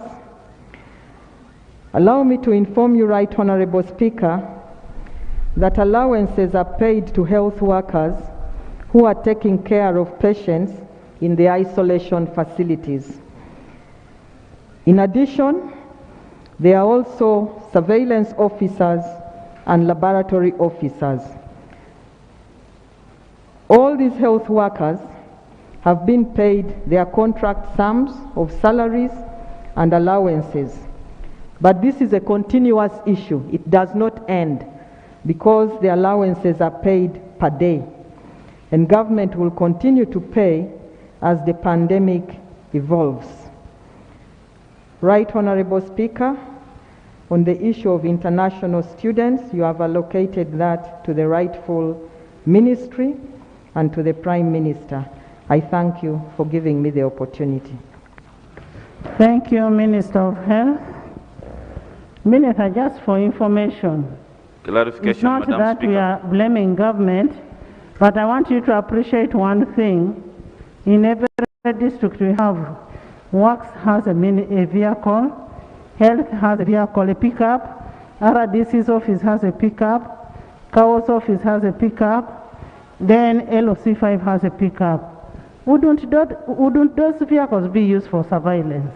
Clarification, Madam Wouldn't Speaker. we use the vehicles, the money we are spending on buying the pickups on other things? Just a food for thought for you. Clarification, Madam Speaker, here. Honorable Nabanja, do you have anything to say before we put a debate? She will respond. Honorable Nabanja, Clarification, kindly Madam take note Speaker. of the questions. Clarification. Members, Clarification, Madam Speaker. members, I am putting the report to debate. Clarification I here. don't want issues of clarifications. If you're coming, come and debate on the report. I'm here then, Madam Speaker. My name is Baka.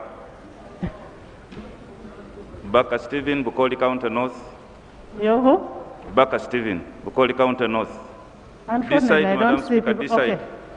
Yes, Stephen. Right Honorable Speaker, my name is Baka Stephen, Bukoli County North, Bujiri District. Madam Speaker, I wish to thank the Prime Minister and the Leader of Opposition for a statement well made. The Leader of the Opposition's statement was very elaborate, as if it were a response to the state of the national interest, but all the same, thank you very much. Now, Madam Speaker, I rise on the issue of beneficiaries. At what point do we agree as a government or as a parliament that vulnerable people, the borders, you told the people, those of saloon operators and the massage parlors are only found in the towns of the level of a city and municipality, to the extent that only beneficiaries from cities and municipalities were recorded. Right Honorable Speaker, by only selecting cities and municipalities, they left out the deserving vulnerable people from town councils and small towns of this country. So therefore, I wish the Prime Minister to come and tell us what happened, how did they agree at such a level to agree that only municipalities and the cities would benefit. I want the Minister, the Prime Minister, to agree that it was a mistake, go back, look for money, such that our people in the villages can other benefit. members sit as one is making a submission? Such that our people can benefit across the country. Can and in other this, members first sit? And in this, Right Honorable Speaker, the Prime Minister should not say. Can other members first sit as Stephen finishes his submission? Dr. Peya, can you sit? Thank you, Right Honorable. Right Honorable, as I wind up, I request the Prime Minister and her team to go back and consider all deserving beneficiaries who are across the country other than in municipalities and cities, such that they get the money. And in this, I should not hear, the House should not hear the statement that there is no money. There is money, Right Honorable Speaker, because I heard a rumor that they have started the budget cuts starting with the Parliament.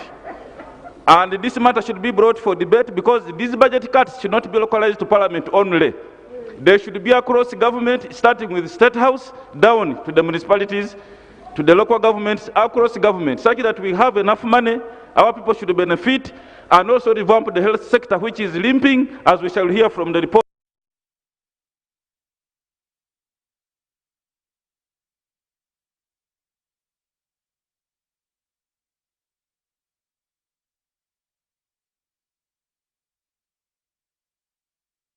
The Prime Minister and the Leader of Opposition for their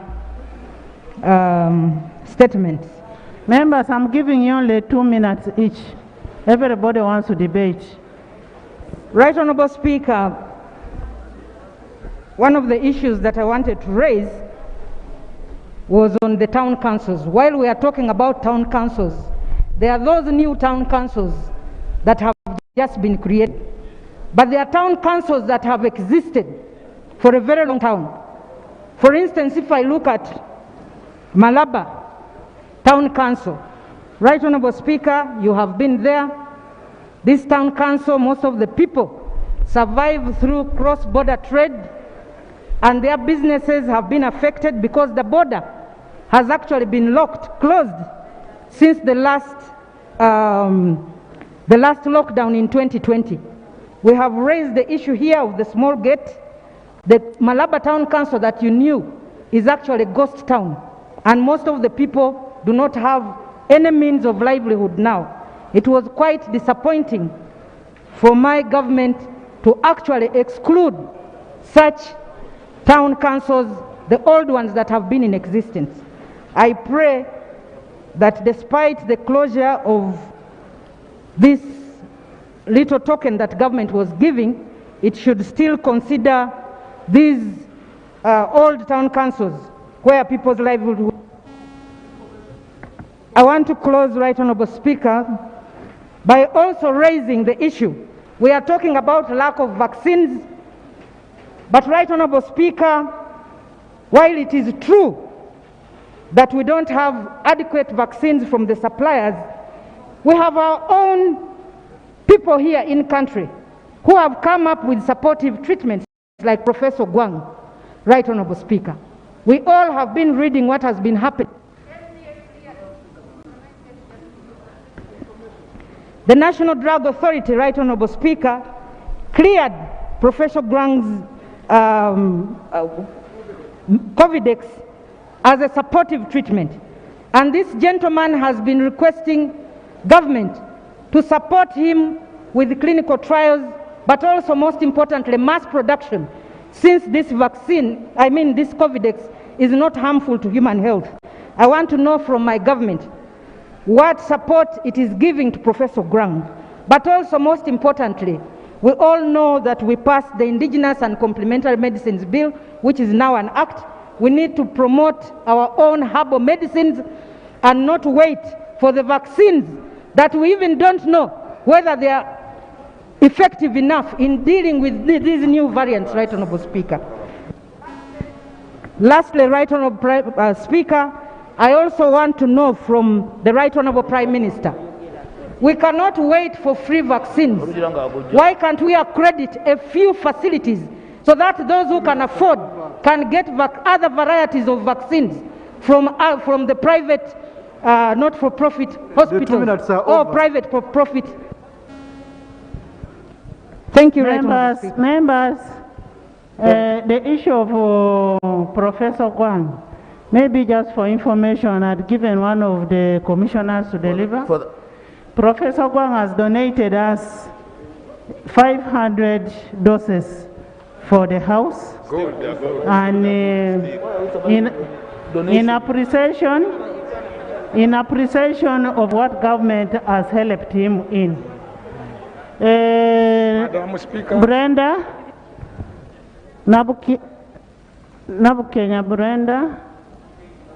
Nabukenya Brenda, you see, when you remain standing, I am not going to choose you.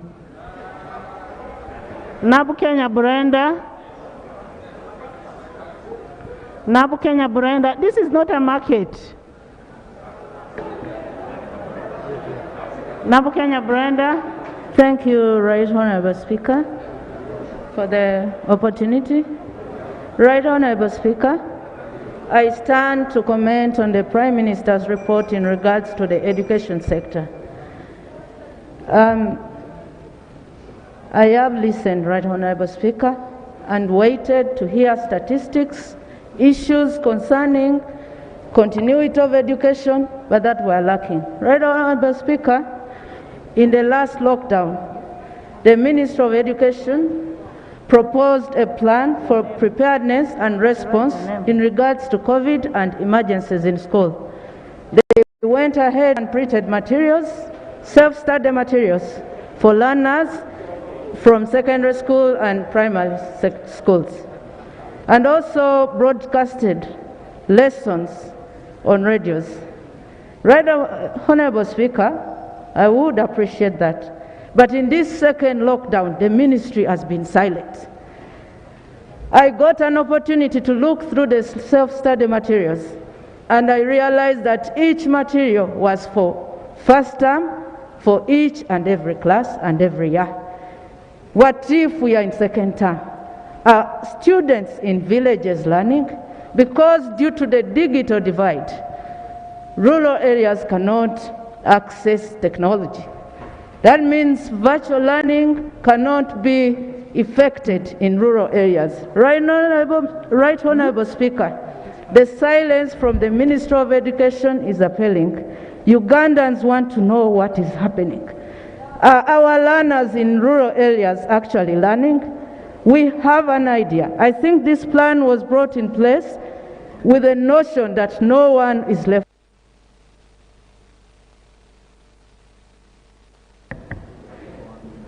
Right Honourable Speaker, 1 minute to conclude.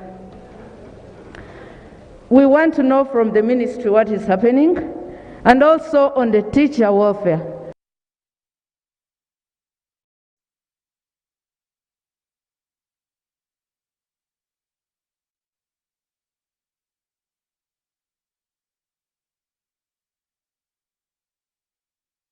Billions be allotted to private teachers through a scheme. The Prime Minister has not mentioned anything in that area. This country is going to be affected in the future if the welfare of the teachers is not prioritized. Right, Honourable Speaker, we have sportsmen. This sector has been in lockdown for 2 years. The footballers are not in games. Even all those who participate in games and sports. I didn't hear the Prime Minister include them into those who are supposed to benefit. I think the criteria used to determine who is a target group, who is a vulnerable poor, is not accurate. It's very poor.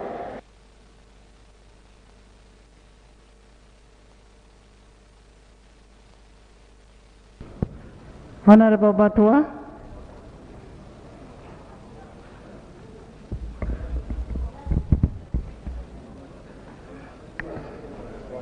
Yeah, thank you very much, Right Honourable Speaker.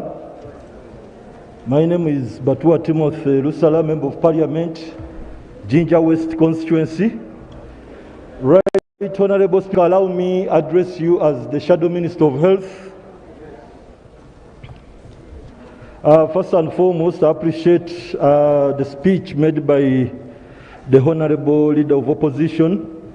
Very informative.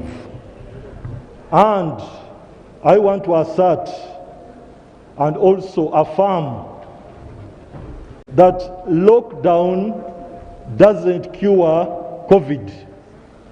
And neither does it make the disease disappear. All that the lockdown does is to enable government buy time such that it can mitigate the disease. Right Honourable Speaker, allow my office put it to your attention that as of now, there is no exit strategy that is visible to us and even the public for this particular lockdown of the 42 days. We seem to be in an indefinite lockdown. In the first wave, COVID-19 was a disease that was visiting upon us. It's at the points of entry that whoever was coming in was getting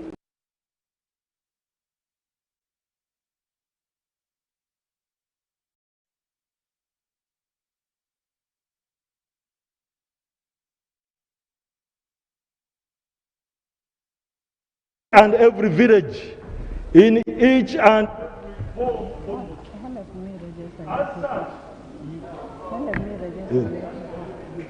Right Honourable Speaker, grant me sometimes, since I'm speaking as the leader, as the Shadow Minister of Health.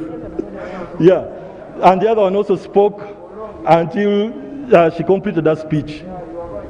So, Right Honourable, in a situation like this, we hope to see mass testing. Where it's not possible, at least we hope to see a scaled up testing mechanism, at least for the high volume areas. The people working in Chikubo, the people working in various malls, it is in this lockdown, in these last weeks of the lockdown, that we would see effort of the government to test those people. Right Honourable Speaker.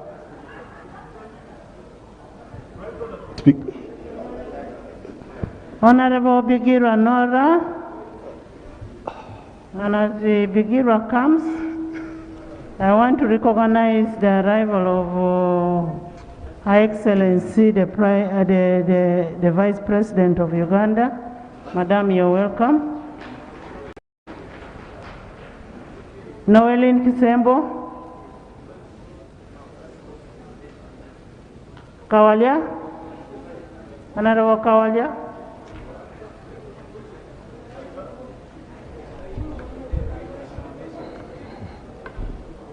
Thank you, Madam Speaker. All honorable members of Parliament. I'm Kawalia Abubakar, MP Rubaga North, as well as the Shadow Minister for Kampala and Metropolitan Affairs. Madam Speaker, let me start by appreciating the report of the Honorable Leader of Opposition. And actually, at the same time, I'm also going to appreciate the Honorable Prime Minister, though we expected a lot of issues in her report that we've not heard about. I don't know, Madam Speaker, if the Prime Minister is aware about the exorbitant charges from Ugandans, most especially those ones coming from abroad, when they reach at the Entebbe International Airport.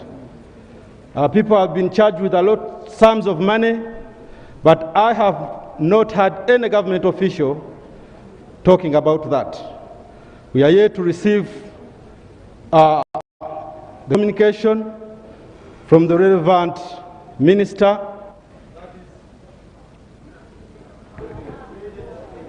Madam Speaker, since this is my maiden speech, I request you to give me 2 more minutes. Madam Speaker, Kampala being the epicenter of COVID-19, we have had a lot of challenges. And one of them is the brutality that has been raided or ordered by the RCC of Kampala.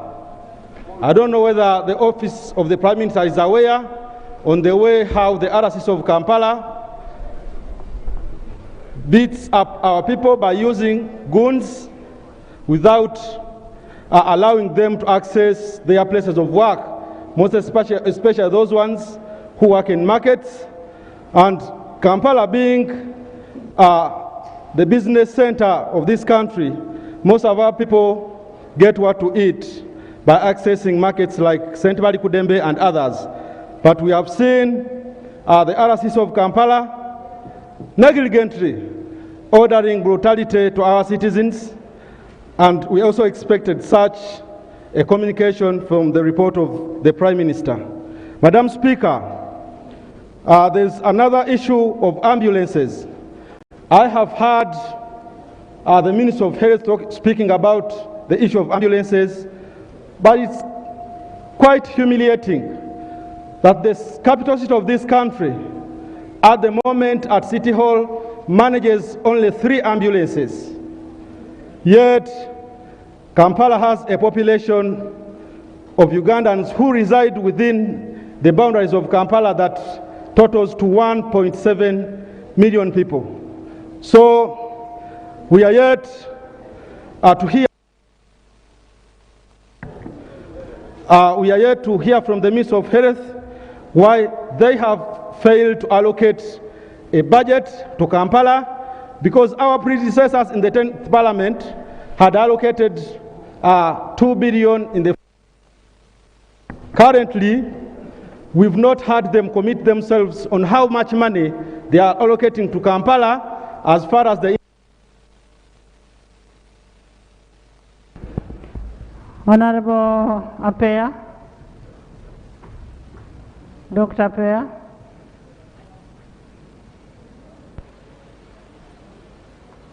Madam Speaker, thank you for giving me the opportunity. I would also like to appreciate the statement made by our Prime Minister, which has highlighted great efforts that government has put in place to address this scourge. Madam Speaker, I'm here to make a comment on 2 issues. One, on the issue of vaccination.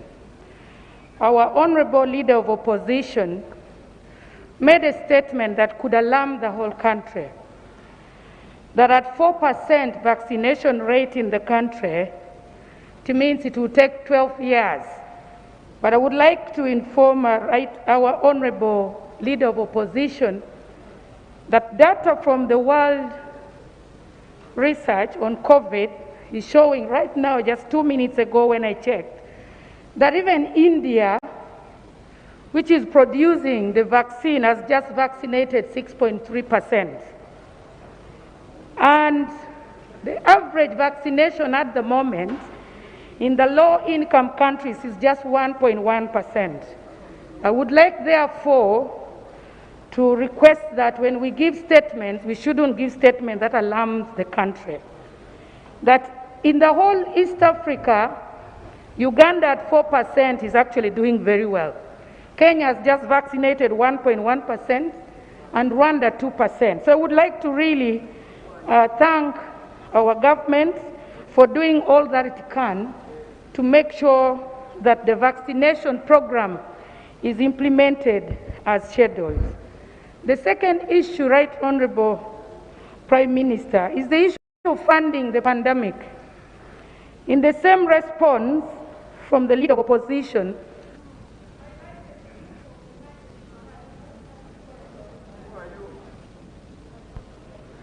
highlighted the issue of the emergency funding that the Right Prime Minister highlighted, the 372.8 billion, as well as the resurgence plan of 1.3 trillion. I carefully read that report and analyzed and recognized that yes, there is only a budget of 2.6 billion for vaccination, but that does not mean that the government has not prioritized. My analysis of that report meant that that budget is as little because there's already allocation for vaccination, and that is why we saw that budget.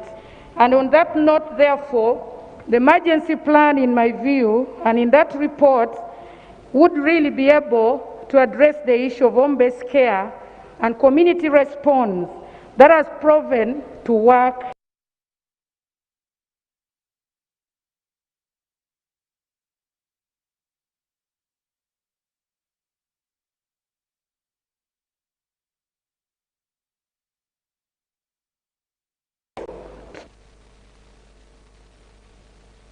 The issue of the boat ambulances, I would like to know from the Minister of Health that there are districts like Amolatar, which is a peninsula, covered by Lake Hyoga and Lake Kwania. Could it be possible enough that such districts and island districts are considered, irrespective of your health policy, of allocating ambulances only to referral hospitals? As we talk now, my district, 60% of the district is cut off by water. For you to access another community, you need a boat to go there. Meaning that if anybody falls sick in those communities, there is no way for them to access these medical services. Finally, Minister of Health, that myth of saying that the ambulances should be at regional level is far-fetched. We should have ambulances at district level. What was the essence of you? What was the essence of having district hospitals? Honorable Minister, I'm talking to you. Yes, we need ambulances at district level. Honorable Akelo Lucy. Honorable Akelo Lucy is on Zoom.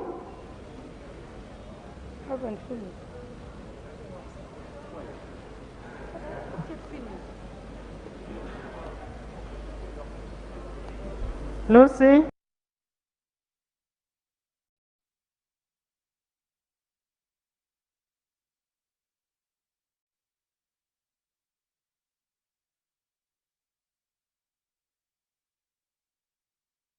So much for giving me this opportunity.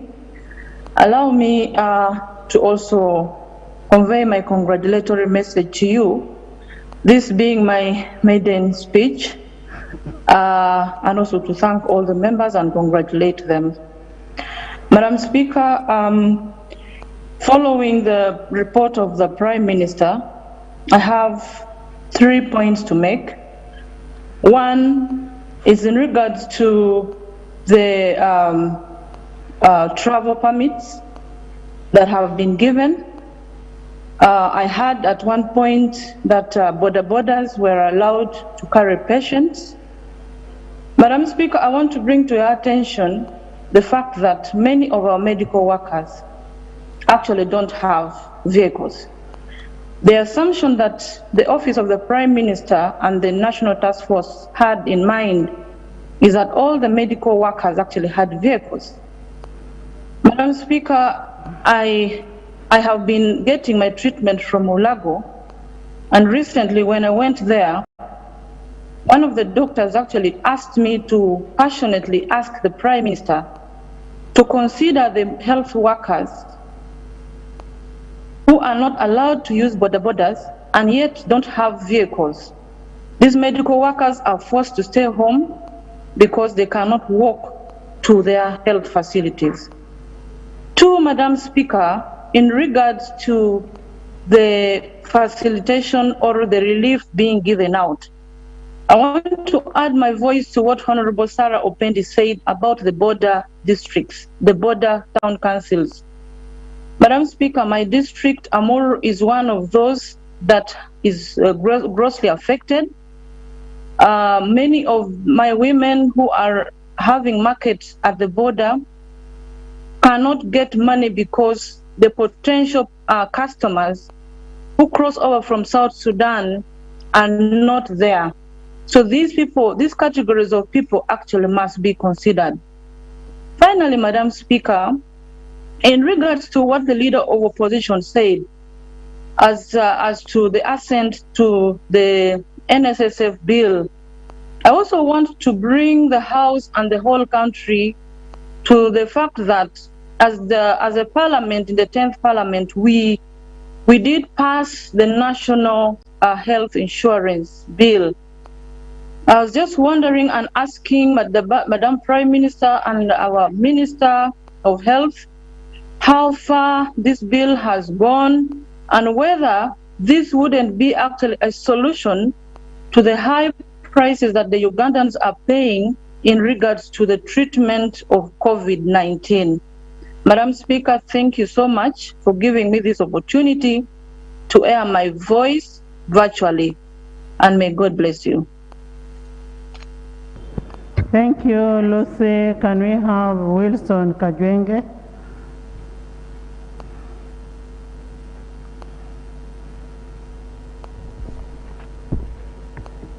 Thank you, Right Honorable Speaker, and I congratulate you, this being my first time to address this august House. I rise to support the statement given by Right Honorable the Prime Minister. Under the circumstances, your team has done well. I only encourage that you do much better. Right Honorable Speaker, I acknowledge and I'm very happy that the 42 days announced by the President, we have noted significant drop in the rate of hospitalization in the past 2 weeks, as the report said. This is good, and I encourage the frontline people to move forward. Madam Speaker, I wish to mention that whatever has been raised is as important as protecting our frontline workers. In this, I mean providing them with personal protective gear. Their life is as important as provision of oxygen or installation of cryodyne or liquid gas or molecular oxygen. We must, in my view, Right Honorable Speaker, and Right Honorable Prime Minister and the Minister of Health, provide our frontline workers, our health officials, with sufficient protective gear. Must be budgeted for and provided for as soon as possible. I am speaking because I have just been with my district task force of Chiruhura, and I met the doctors of Chiruhura Health Center 4. Only my colleagues, members of parliament of the district, and I had to donate because they did not have sufficient PPEs. I'm happy that the Right Honorable Prime Minister and her team are installing liquid cryogenic plants whose purity. This is very important. I'm also happy that they are procuring cars for delivering on time these liquid to regional hospitals. My concern, however, is that we need to cut the red tape. They need to be done as yesterday. This is a war we are fighting, and we must not allow bureaucrats to dictate. Madam Right Honorable Speaker, I wish to thank the Prime Minister and her team for having met the team from private hospitals. This, and addressing the embarrassingly extortionate and exorbitant hospital charges levied by private health facilities. Our people are crying even today. I want to encourage the Prime Minister and call upon the Prime Minister and Cabinet to continue engaging with them, to provide them with what they need, because our public health care system cannot handle the whole population. So we must support these people, but make sure they do not be extortionate in charging our people. I want to applaud a proactive decision of directly purchasing vaccines from COVAX facility through African Union and open market. Madam Speaker, Right Honorable Speaker, this is extremely very important. We should support the Prime Minister and her team to make sure this is done as of yesterday. I end by calling for fast-tracking and negating bureaucracy in implementing these robust decisions that you have to. I also congratulate the Right Honorable Prime Minister for having rejected substandard mosquito and blank in Kasese. So all people, our people should not take advantage of this to provide substandard equipment to our health, to people who are. Just as I conclude, Madam Right Honorable Speaker, the issue of selecting vulnerable people, my constituency, Nyabushozi, is as vulnerable. They are actually not looking for 100,000. They are actually looking for vaccines, not for COVID, but also for their sick animals through foot and mouth disease. That renders them vulnerable. I am happy that ministers are in the field concerning ministers, and I hope that will be so. Right.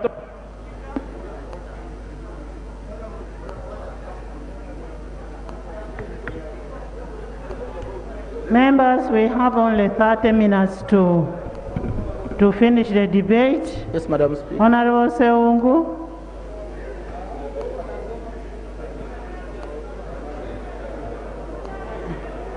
There is somebody behind there, the lady behind. Musila John. Right Honorable Speaker, Musila John. Madam Speaker, Chuan Kabdala. Thank you, Honorable Speaker. Madam Speaker, is it me? Honorable Speaker, I'm lucky that I have followed the honorable member from Chiruhura. Members, you're all going to debate, even if it means finishing at 10. And that's very interesting, hearing a member from Chiruhura crying about vulnerability, yet it's the home of the president.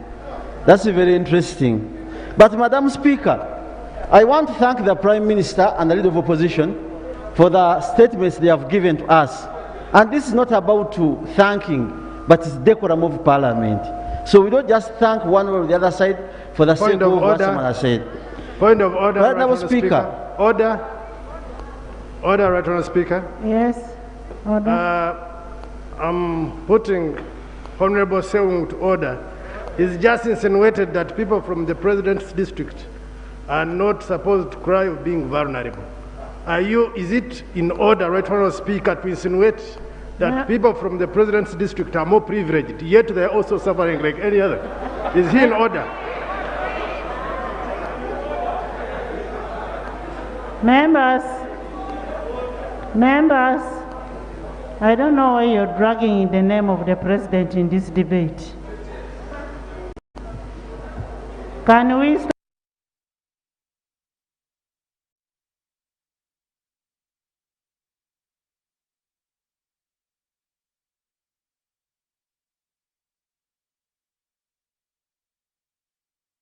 let us with the Honorable Member. The Honorable Speaker, I want through you to the Prime Minister. The issue of private school teachers is not a settled matter. And I want to say, Madam Prime Minister, unless you provide evidence to this Parliament, teachers in private schools have not benefited anything as per your statement. The 2 minutes, Madam Speaker. Even the 20 billion that was given to private school teachers has not taken course. Honorable Mingo is around, he can testify. Honorable Speaker, the question here to the Minister of Health is, where is the 18 billion? We gave them as a supplementary and finance released it, and they are supposed to procure 2.5 million doses, and they have never been brought to the country.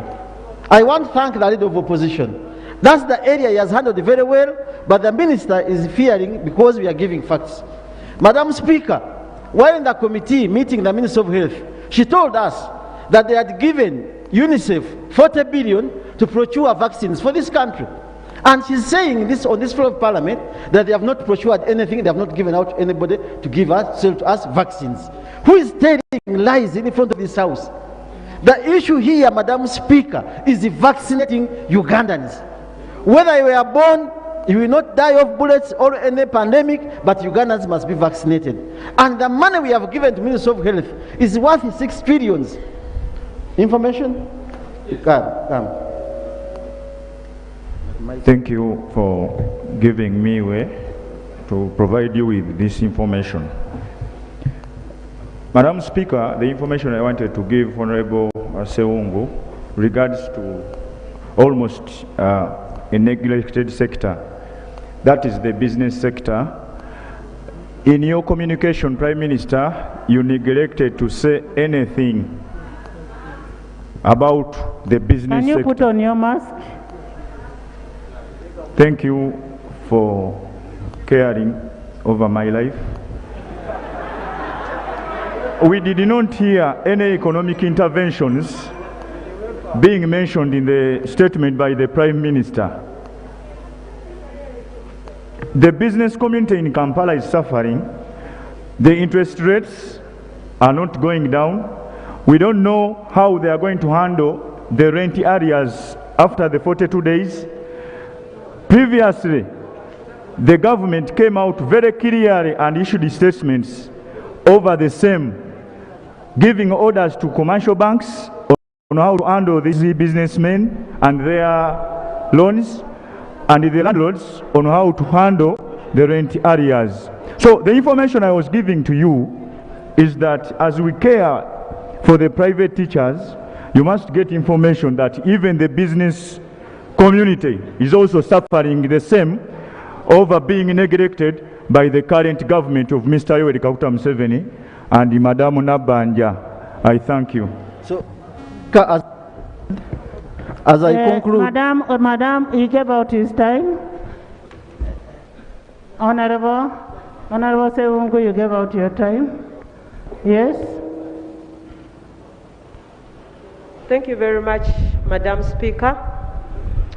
First, I would want to thank the PM for that report that she has presented to us. Clearly, government is trying to do whatever it can do for its people. Honorable Prosi, mention your name for the Hansard. My name is Akampulira Prosi Mbabazi. Thank you very much, Madam Speaker. Clearly, government is trying to do whatever it can do to help its people. But we cannot all appreciate, that is clear. The leader of opposition has brought out what maybe they think we can do. But we want to request you, as the leader of opposition, to also go out to our people and tell them the truth, that this COVID is for all of us, that we need to work with government no matter what. There is no opposition in COVID-19. It is for all of us, and it will get all of us. Therefore, I would want to thank the Prime Minister for that report, but I also want to request government. Let us give opportunity to those who can get vaccines and buy in private hospitals. Because for me, I'm a young mother who is still giving birth. Up to now, we go to hospitals and there are vaccines that they will tell us to buy, and we can buy them for those who want. Therefore, I would want to request you that if there are hospitals that can afford to buy these vaccines and vaccinate the people. Order. Thank you. Right Honourable Speaker,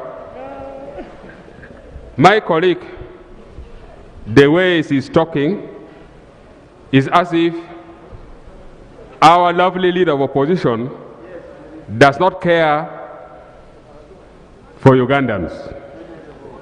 The way he's insinuating as if the leader of opposition is against everything the government is doing.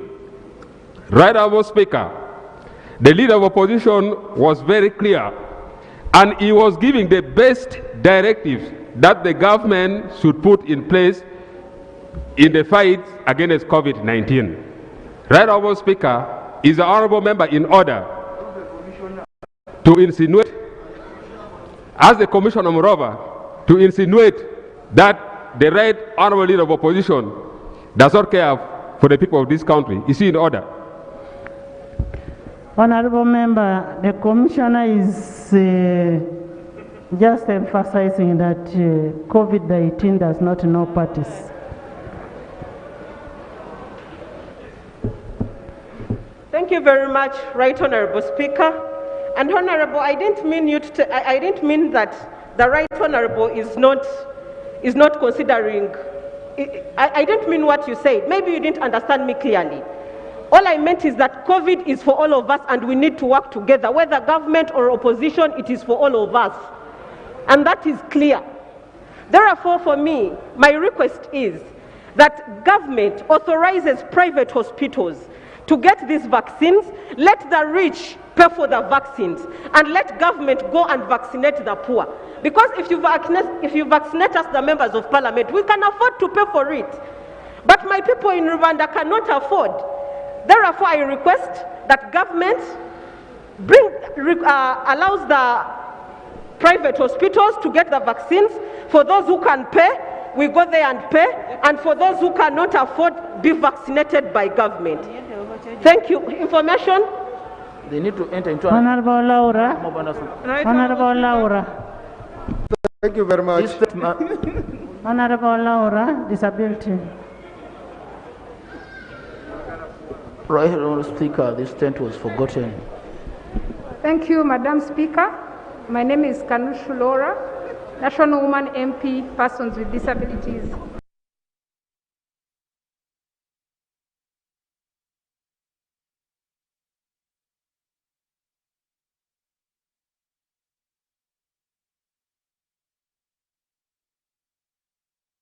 First of all, I want to appreciate the Prime Minister and the government for some of the persons with disabilities where we have received reports that they have received the relief funds. We appreciate the Prime Minister for that. I want to refer to the Prime Minister's report. I think there was a statement that was made by the Minister of Gender on media, and this was misunderstood by most of the clerks and the RCCs, because when some of our people with disabilities who fall within the target categories registered themselves for the relief fund, they were told that they are not a vulnerable group because they have the disability grant. I would like to urge the Prime Minister in future to be very clear that this was not a poverty eradication program, but it was a relief fund that was targeting certain categories, of which people with disabilities are also beneficiaries. We have people with disabilities in markets. You know that in most towns, the cobblers, the shoe shiners are people with disabilities. So I would like that next time the Prime Minister clarifies so that our people are not tossed up and down. I would want to say that people with disabilities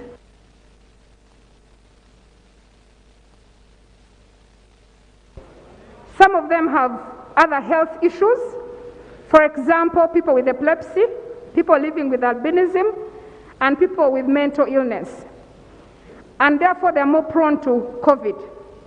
I want to appeal to the Minister of Health that as you're vaccinating the people, please give people with disabilities first priority because they already have underlying diseases. I want to say, to ask that in movements, which also the Prime Minister's report touches on, the President only gave directions for pregnant women. But I want to say that for a sick person with disability, because while we have COVID, we have other diseases, security should be able to allow a disabled person to take a boda. Because while you're telling people to walk, these people cannot walk. So let them be allowed, especially if they are going to like a hospital, to use bodas. The last time we were here, the Prime Minister talked about beds, and she indicated that most of the beds will be manufactured here. I want to bring your attention the Persons with Disabilities Act of 2020 and to urge the Prime Minister to make sure that the beds that are going to be manufactured here are accessible to persons with disabilities. If I have a bed this height and I'm sick and I'm a disabled person, I can't climb that bed. And the law that provides for those beds is with us. I also want to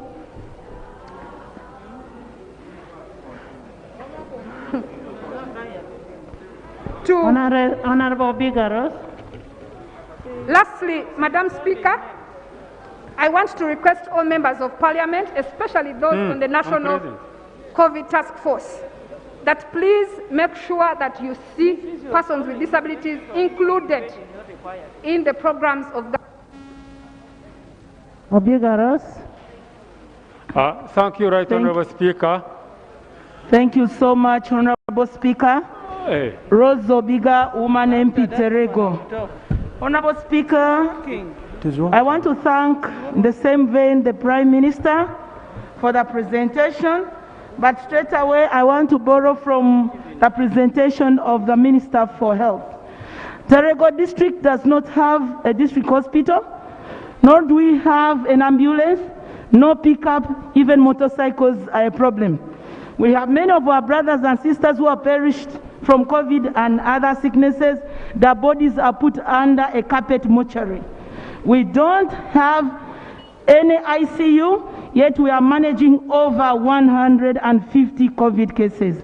I would beg Terego be considered as an emergency for construction of a district hospital, and we should be given an ambulance flagged ICU center quickly if possible. I know government is working under scarce resources, but kindly consider us. Honourable Speaker, lastly, I want to talk about the stop of giving out food, that it should be first tested by government. Honourable Speaker, you see many people are buying food and it is not being tested. Yet our people are calling day and night. The money is only given in municipalities. In this instance, I'm begging, there should be open roof given to us so that we can support our people in this desperate situation, other than hearing them die. Thank you. Nakawa. Right, Honourable Speaker. Nakawa. That is Balamweso.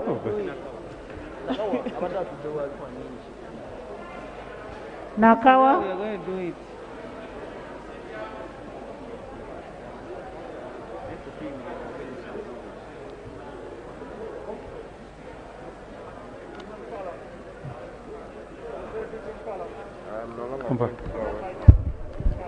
Right, Honourable Speaker, I want to appreciate you for giving me time. My name is Balimwezo Ronald Nsuga, Member of Parliament for Nakawa East.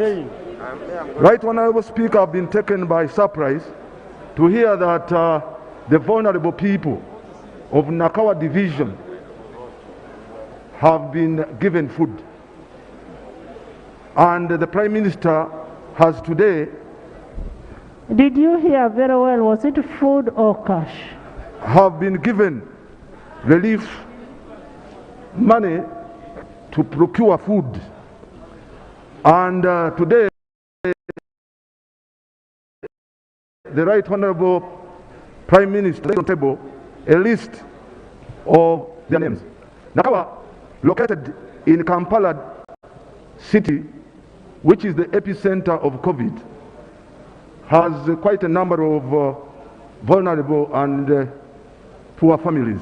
We have over 200,000 vulnerable families, but only 27,892 families were identified to benefit from the COVID money.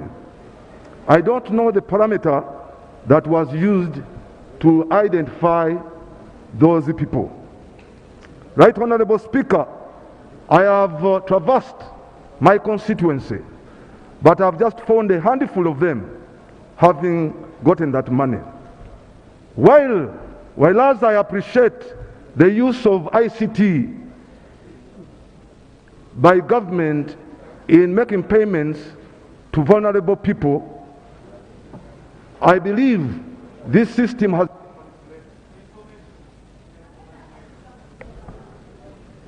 Madam Speaker, I pray that you accord me another 2 minutes because I have facts here that I'm going to lay on table. Right Honorable Prime Minister affirmed that for avoidance of doubt, the system was designed to ensure that only one telephone number registered against a particular NIN can be paid. Similarly, on page 30 of the original report, bullet 9, the Prime Minister also asserted that verification process also ensured that duplicate and non-existent beneficiary NINs and telephone numbers were weeded out.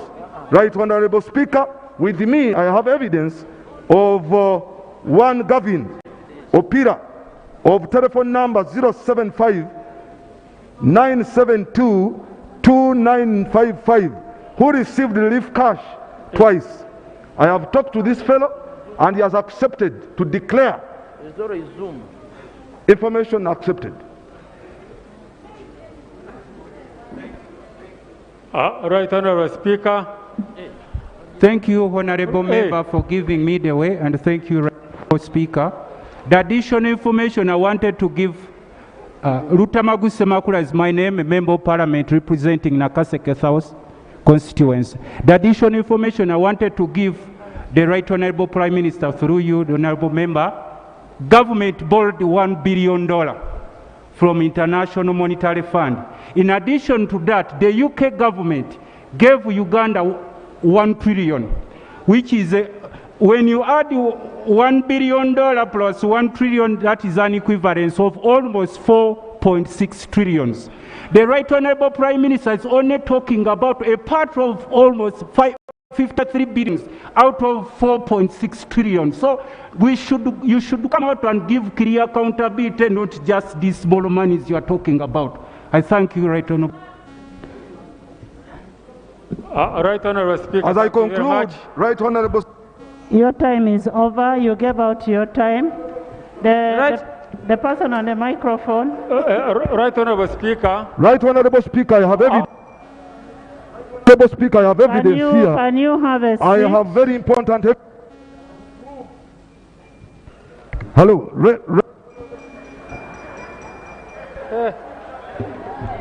Right Honorable Speaker, I'm Brother Ephraim Buheju West. Right Honorable Speaker, I come from a rural constituency. I reside in urban Kampala. What's your name? The situation, Brother Ephraim Ganshanga Buheju West. Right Honorable Speaker, I want to compare the situation what I see in Kampala, where I stay, and in the village, the rural village, where we come from. The selection of beneficiaries and the people to be considered, Right Honorable Speaker, leaves a lot to be desired. We have got people with border, taxi operators, and all the other businesses like they stand. But Right Honorable Speaker, our people in the villages, they have contracted loans from SACCOs and banks. The banks are running after them to pay.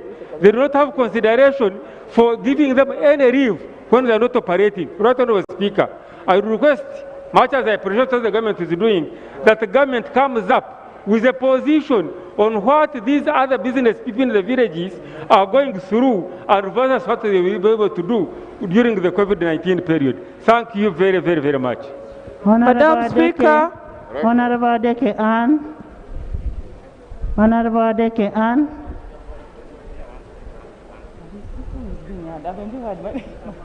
Ann, we can't hear you. Can you hear me, Honorable Speaker? No. Now look at all this. Honorable Adeke. Can you hear me, Right Honorable Speaker? Yes. Thank you very much, Right Honorable Speaker, for giving me an opportunity to contribute virtually. I'd like to congratulate you upon the assumption of that great office. Congratulations very much. Right Honorable Speaker, I just have two concerns this evening that I feel that the Right Honorable Prime Minister should address. The first one is the selective manner in which the security, the GISOs, collected names of beneficiaries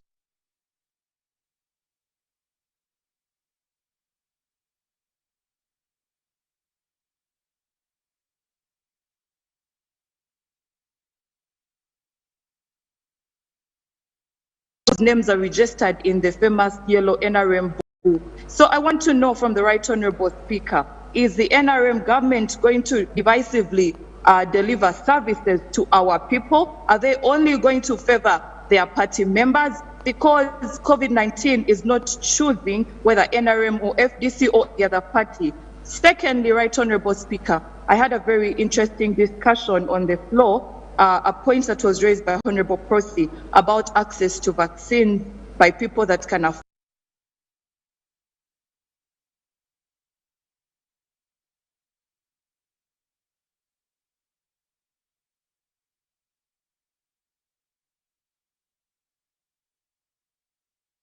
ongoing. I want to know the circumstances under which a wealthy businessman who made a donation to the government, which was received by the Right Honorable Prime Minister, under which circumstances were 2,000 of his employees vaccinated.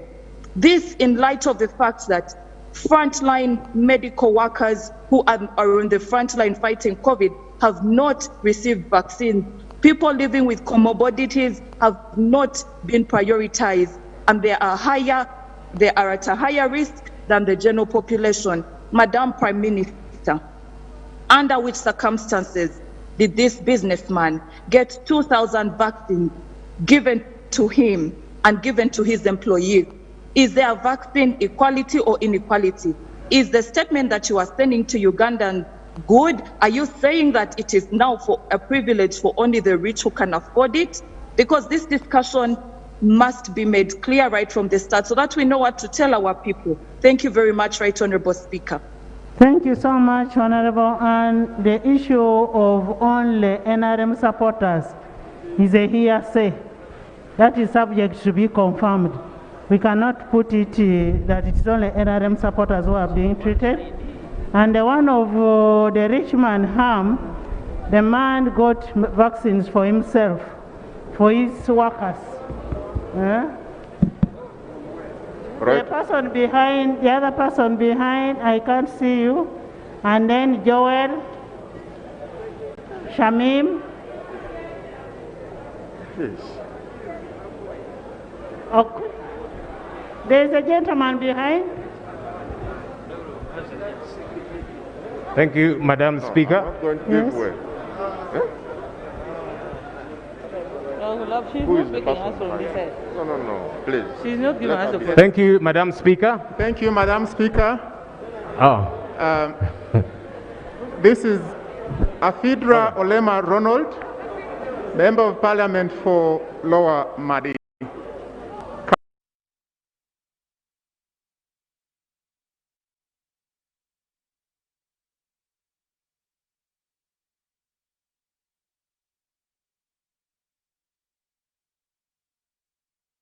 The opposition side for ascending to the position of leadership and leading this House. Madam Speaker, I want to be on notice, special to the Prime Minister's speech, that she has categorically said to this country how government is running effectively the pandemic. The Prime Minister, I want to congratulate you for coming out clearly, one, with the intervention of giving cash instead of food. This has clearly shown to the public and this country that government can effectively use the resources that are entrusted into their hands, and there's a lot of savings that government has done. And this money which has been saved, I do believe, in the other areas being mentioned here in the House will be converted and effectively to be used in those areas. Madam Speaker, again I want to bring to your attention that I'm coming right from my constituency. The categories of people that have been highlighted by the Right Honorable Prime Minister to benefit from this relief, the House has clearly said that the categories were not clearly inclusive of all. Like my constituency is called Lower Madi. I have so many border-borders who've been challenging me that they are under the categories, but they have not received the relief. And therefore my appeal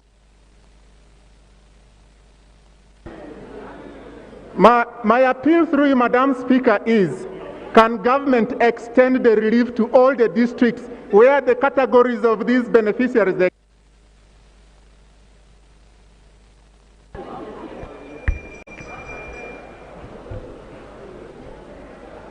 Thank you, Madam Speaker. For the record, Joel Senyonyi from Nakawa West. Madam Speaker, for starters, I think that the Prime Minister is being wishy-washy as far as vaccination is concerned. When you look at her plans, she says, yes, we shall get some vaccines from COVAX and so on. Can we get some specificities? Because, I mean, it's all over the world, you know, countries elsewhere are opening up because they have vaccinated majority of their population. And so it looks like vaccination is the panacea. Can we have a clear target, a clear aim? Madam Speaker, there's an old adage that if you aim at nothing, you'll hit it each time you try. I request the Prime Minister to have a clear aim as far as vaccination is concerned. Two, Madam Speaker, the Prime Minister prognosticated that giving out of money, relief money, to the vulnerable would have ended by 14th of this month. 14th came and she pushed the date to Friday 16th. Today is 21st. In Nakawa, where I come from, they targeted 27,673 people. As of today, only half of those people have gotten this money. It appears to me that the Prime Minister is not in charge because each time she's giving excuses of, you see, the lists are not organized and so on. Madam Prime Minister, please be in charge. The buck stops with you.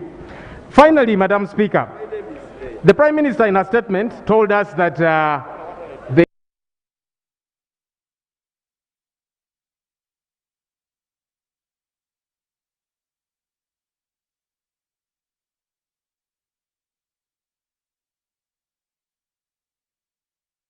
that in a health challenge, a health emergency like we are having now, we need more ambulances than we need double cabin trucks. And so I invite the Prime Minister to measure on measures. I need to repeat that.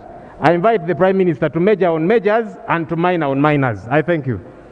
Dr. Magolo.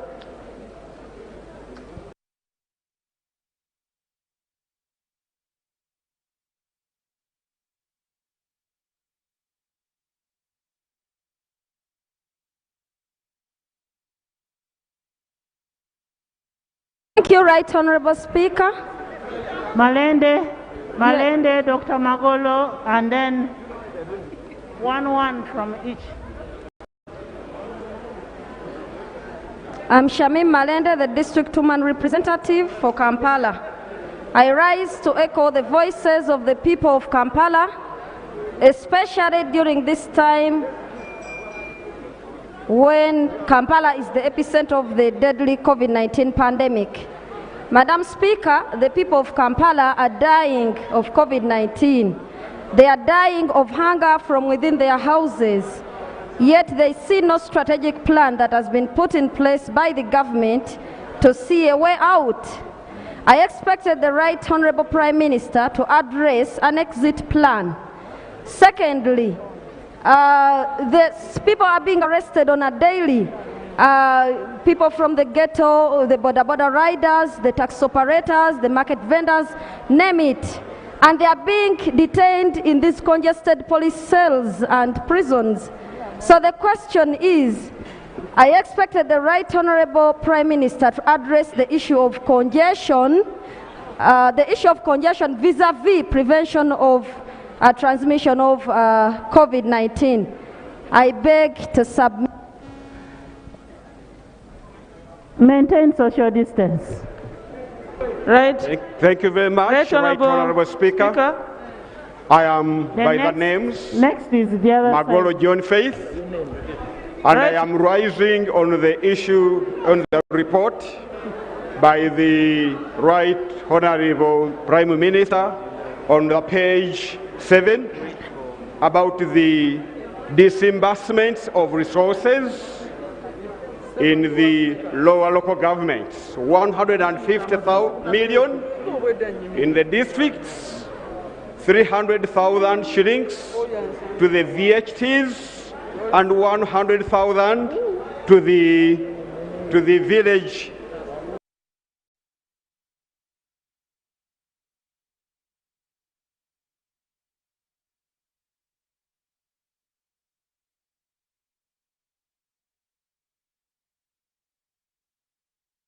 Lamentation about lack of funding to these task forces, and we as members of parliament, as usual, we became the punching bags to see how to fund part of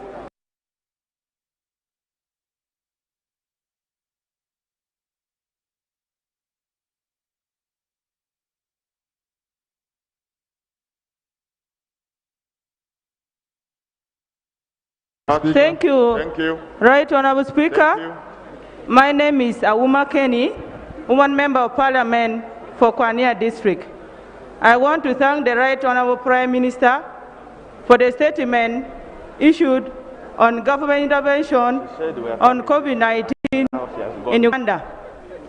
Right Honorable Speaker, I want to inform this House that government measures undertaken to distribute the 100,000 to the vulnerable Uganda has not met its intended purposes. Right Honorable Speaker, in my constituency, where I come from, which is not the beneficiary of this relief fund, my people have been ravaged with the floods, which is due to the rise of water level from Lake Kwania, Lake Kyoga, and River Nile. This is the rationale for the relief support from the Office of the Prime Minister, which has not been affected. Right Honorable Prime Minister, Right Honorable Minister, I want to make it very clear in this House that all the people of Uganda should be a beneficiary of this COVID relief. But it's unfortunate that they have not yet been given the opportunity. Now I want to make the clarification that it is very important the government should come up with a comprehensive economic rescue plan to target the farmers, those ones who are in small sectors business, those ones in the construction sector, so that they can be equipped with loans. Right Honorable Speaker. I'm Chuanka Abdallah, Mukono North Constituency. My name is Feta Joffrey. Right Honorable Speaker. I have given somebody to speak from there. Mention your name, Thank Dr. you so Feta. much. My name is Feta Joffrey, the Member of Parliament representing the people of Aivu East 2 Constituency, minutes each. Arua City. I rise on two issues. One, on the COVID relief fund, which was allocated to the cities and the divisions and the municipalities. Arua City was targeted 3,877, which was only the 38% of Arua Municipal, not Aivu Division. Aivu Division has 46,353 households that should constitute 17,620 households to be targeted. I wish to draw the attention of Prime Minister to this. Two, the second issue members, is... order. The second issue is, as we are planning to buy ambulances in the country. Order. Speaker, yes. as we are planning to buy ambulances. Order. Right, Honorable Speaker. Can I continue? Right, Honorable Speaker. As we are planning to buy ambulances. Order. There's an order here. Right, Honorable Speaker. Is it in order for the August House of this great Republic of Uganda to conduct debate when the decorum of the House has been lost in such a manner, and we think that we shall have any productive debate? Right, Honorable Speaker, I think the House is not in order, and if it is so, I pray the House be adjourned for the next session. For persons both from the government side and the Speaker's. You are the same person making the House not in order. Can you finish and we go to the next person? Thank you, Speaker. The second issue I was raising was on ambulances. As government is busy buying ambulances, ambulances have been stolen and there is no report police is giving to us. As we speak now, in Arua Regional Referral Hospital, ambulance was stolen in March. It is suspected to have been driven to Congo. Madam Speaker, order. 5 months later, there is no report on this ambulance. Madam Speaker. We expect the Minister of Local Government, Minister of Internal Affairs to give us a report on why police has not given us a report. Thank you very much. Madam Speaker, order. Madam Speaker, I'm Chuanka Abdallah, Mukono North Constituency. Speaker, thank you. My name is Joel Leku from Terego West. No, I rise on the issue of loan repayments. Madam Speaker, as you know, as you are aware, this country is run on loans. Madam Speaker, our economy is down. The business people have shops closed. The border borders who had picked the bikes on loans are on members of parliament as of now. They are calling us day in, day out to repay their loans. My prayer is, let the government issue a statement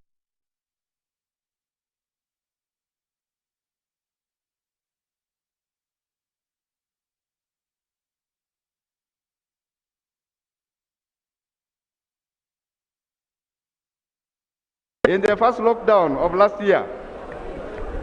Organizations and individuals came out to give out donations. Some of these donations were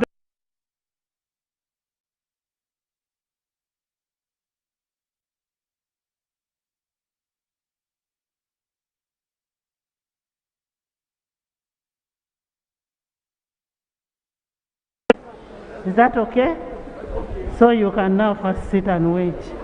Members, we are almost repeating ourselves. Madam Speaker, I'm Chuanka Abdallah. Why don't we get a response from the ministers responsible first? Madam Speaker, Madam Speaker, I am communicating. Why don't we get a response from the member, from the Prime Minister, from the Minister of Health, from responsive ministers first?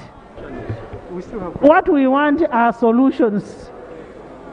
You will still give your maiden speeches even on the State of Nation address.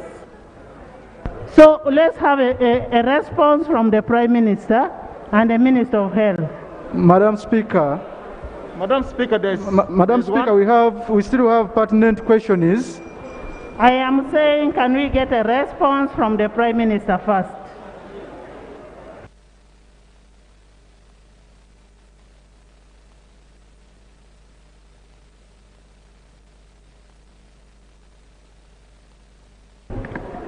Thank you very much, Right Honorable Speaker. My name is Flavia Kalule Nawagabe, woman member of Parliament. Right Honorable Speaker and honorable colleagues. She accepted. Like you guided. Thank you very much.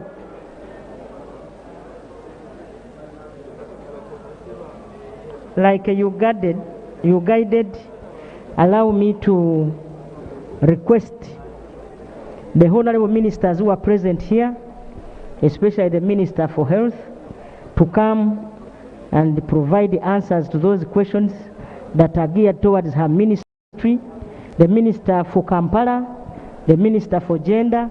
Then after that I will conclude with a resolution. Thank you so much.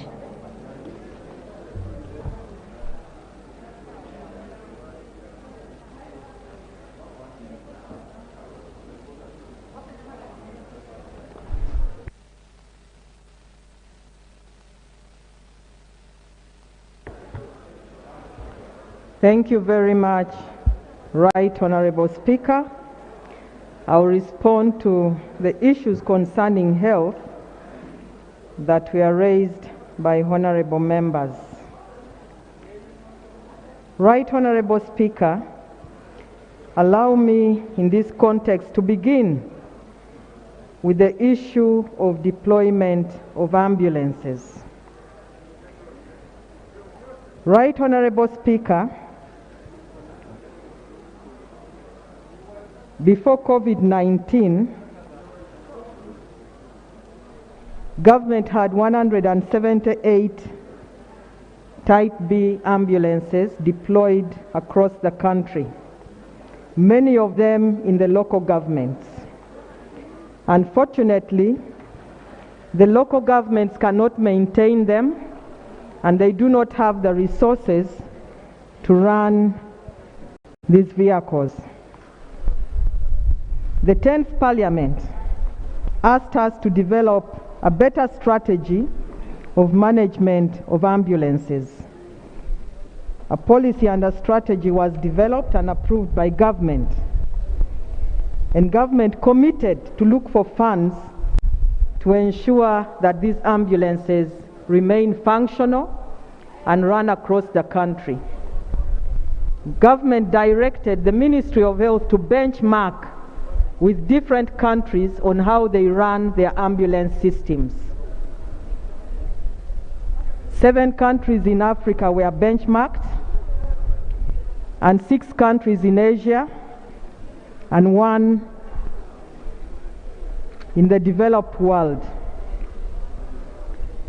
Right Honorable, a summary of what we discovered was what informed the development of the ambulance policy and strategy, and hence the decision to run ambulances per region and also ensure that a call center is established in the regional referral hospitals while ambulances are placed along the highway. Paramedical staffs are trained to run it. Clarification. Oxygen is available, and that anybody Clarification. A clarification required on Clarification. Right Honorable Speaker, I'm standing on clarification. I've been very interested to follow up the issue of the ambulances because it caused a very big debate when Parliament decided to appropriate that donation of 22 or 23 billion for the purpose of buying pickups for the hospital support. Parliament took a decision that each and every district must first and foremost be given priority. So every district was supposed to get an ambulance from that appropriation of that money, which has appeared in the Prime Minister's report on page 21. I'm interested in it. And secondly, it was decided that even hard to reach areas, we had to get improvised ambulances to reach those areas. So while since the Minister of Health is the one responding first, it would be appropriate for us, because some members were not there. We want to know the decision Parliament took when we appropriated that money. Has it been, is it being implemented? Is the ambulance you are talking about per region now in addition to what Parliament had already resolved on? Because I'm not following, Right Honorable Speaker. That's why I'm seeking this clarification.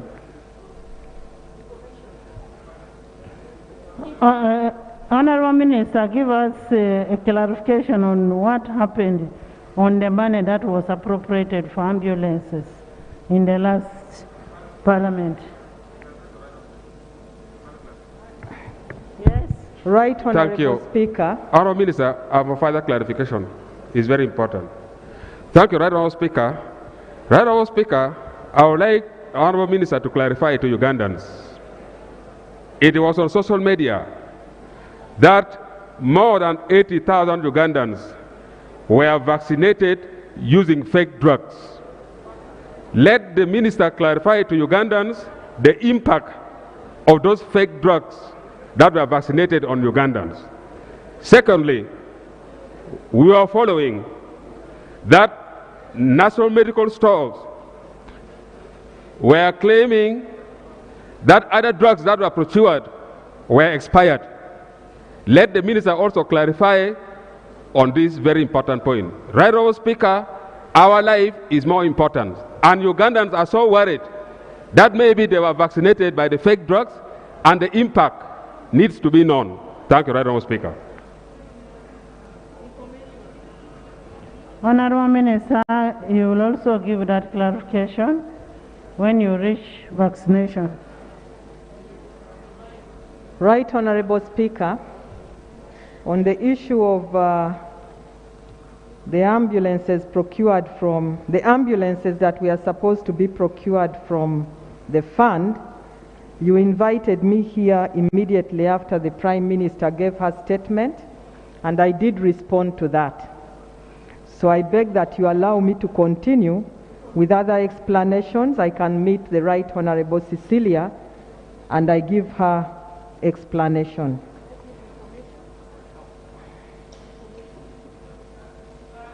Right Honorable, should I continue or I leave way for information? I want a clarification on the money which was budgeted for ambulances per district.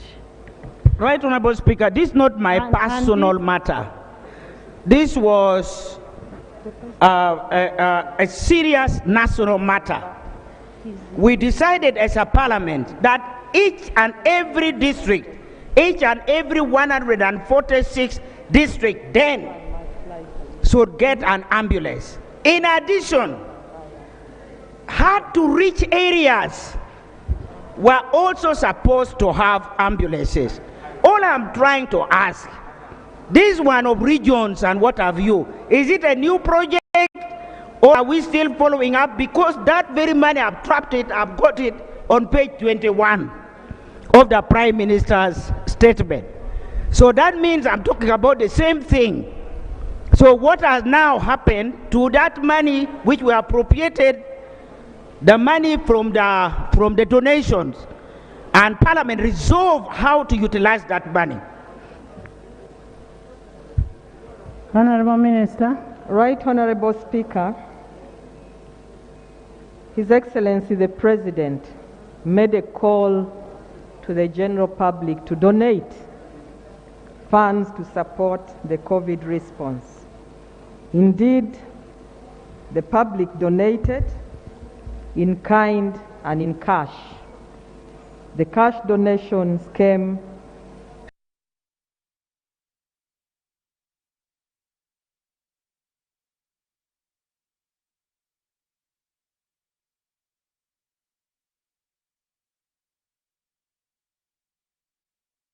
the President appointed a team of COVID-19 donations fund chaired by Mr. Emmanuel Katongole and many others.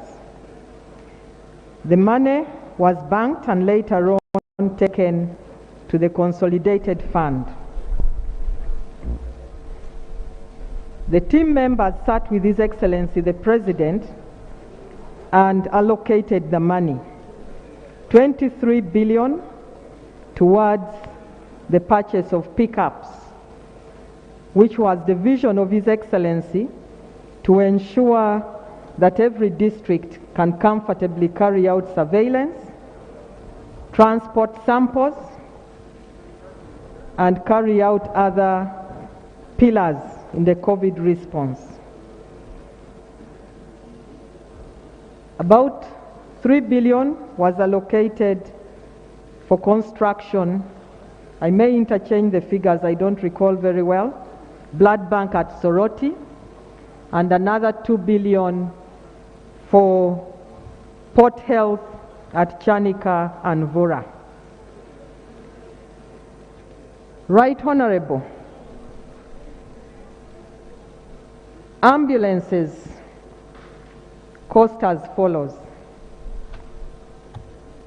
Type B ambulances, which is the basic, costs 288 million before tax.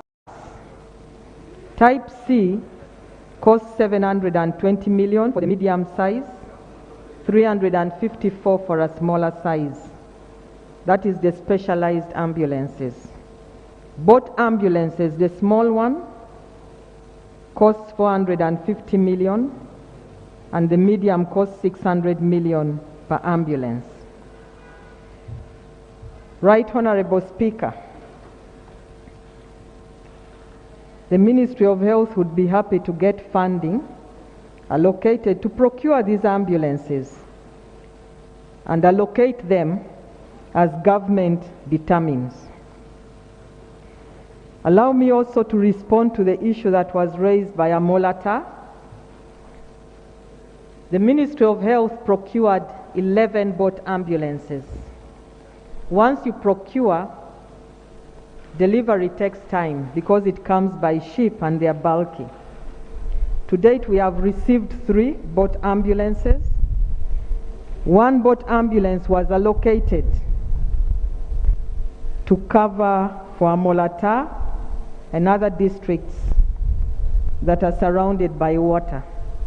Another one was allocated to Kalangala and another one to Buvuma.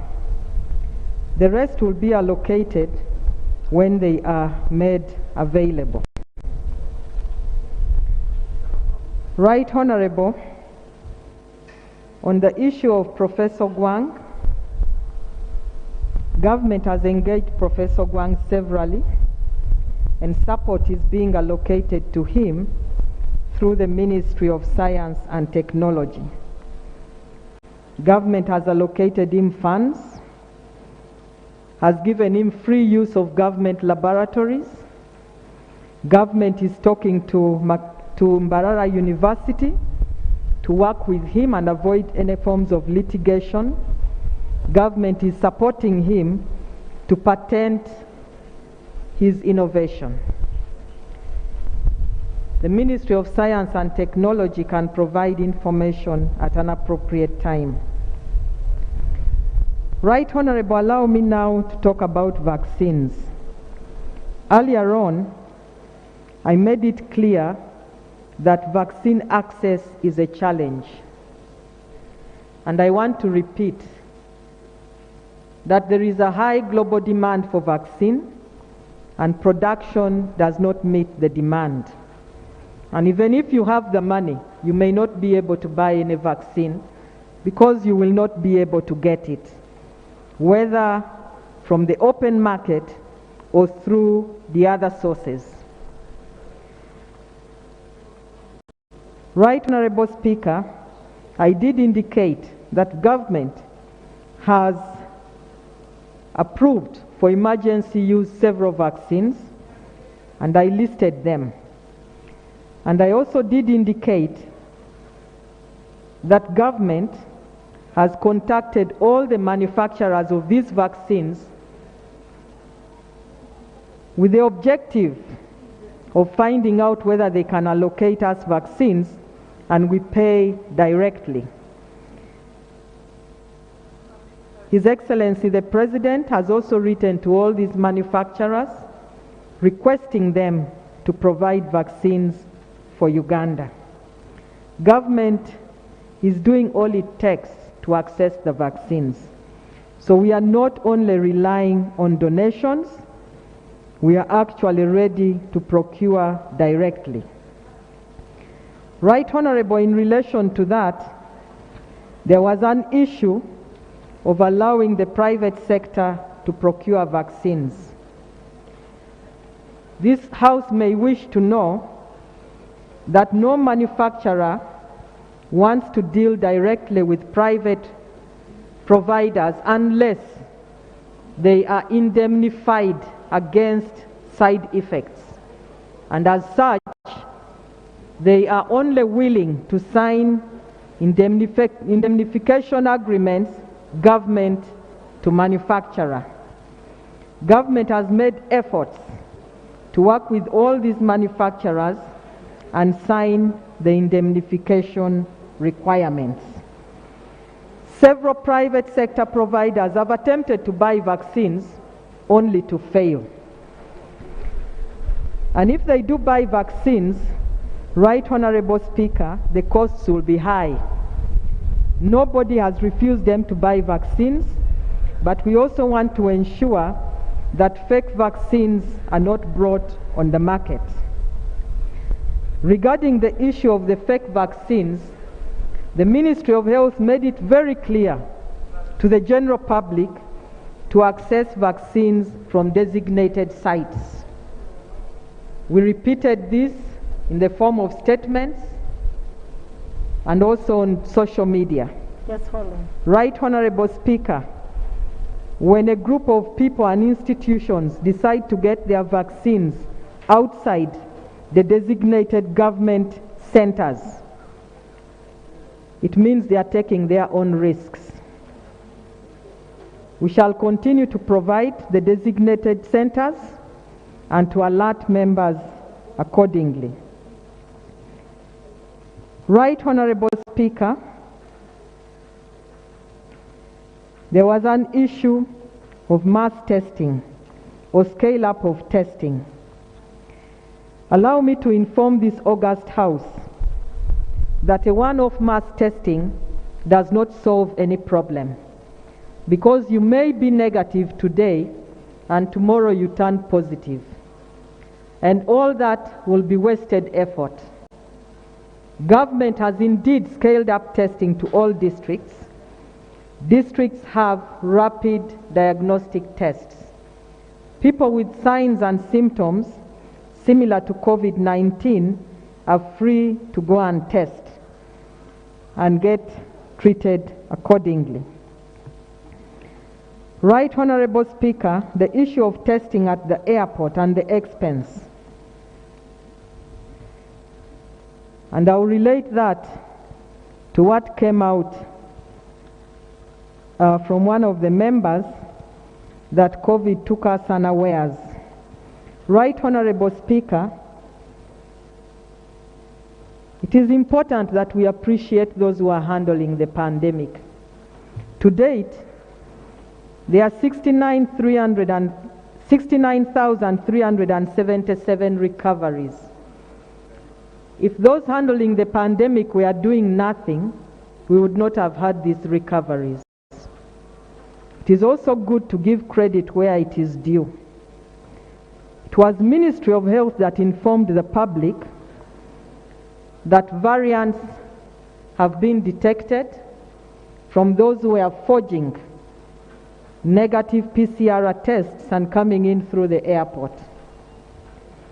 It was also Ministry of Health that alerted the country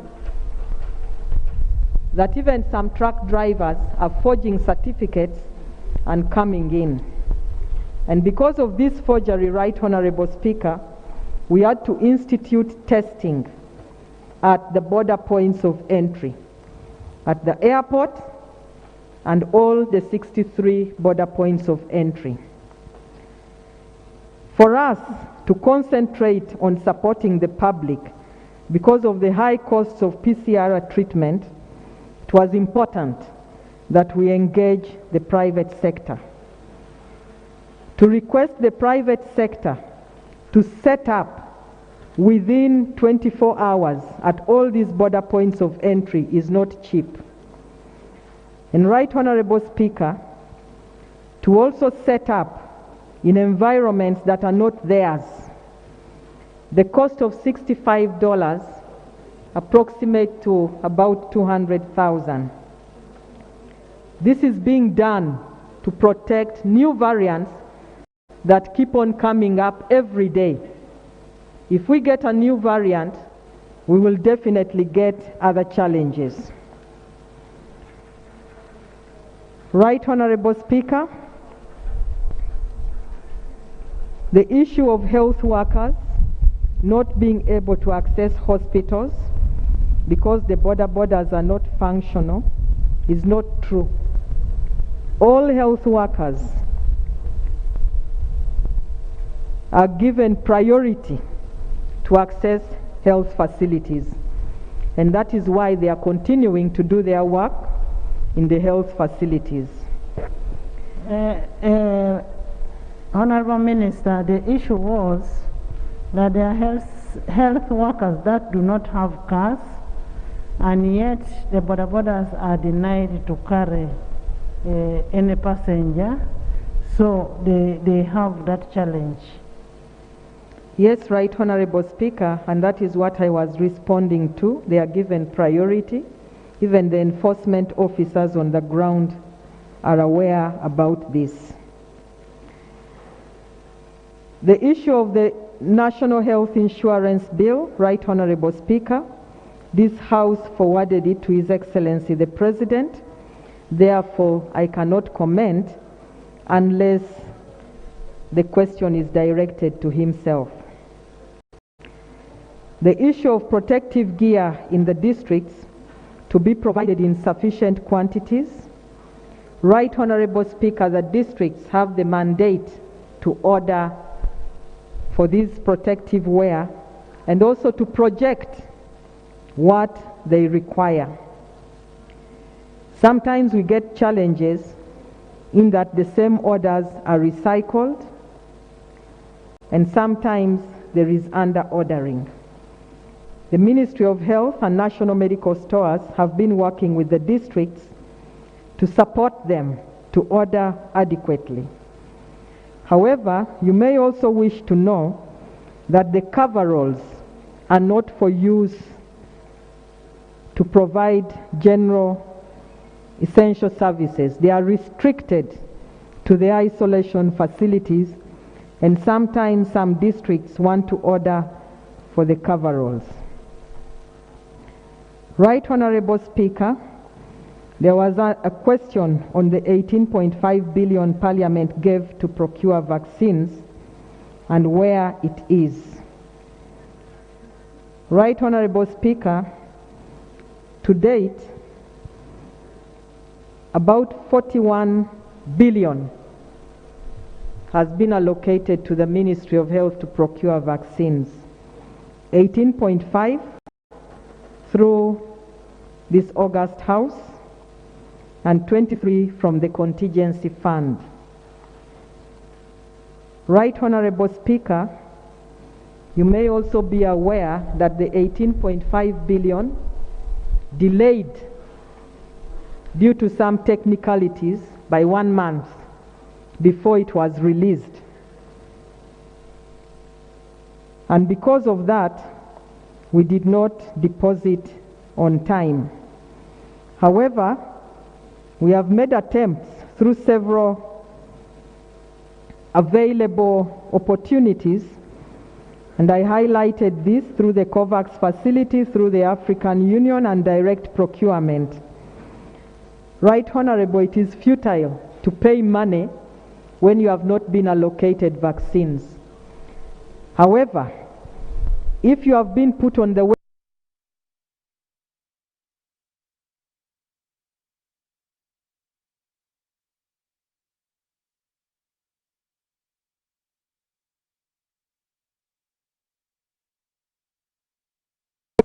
deposit the money with UNICEF that procures all our other traditional vaccines, for them to be able to pay at the earliest opportunity.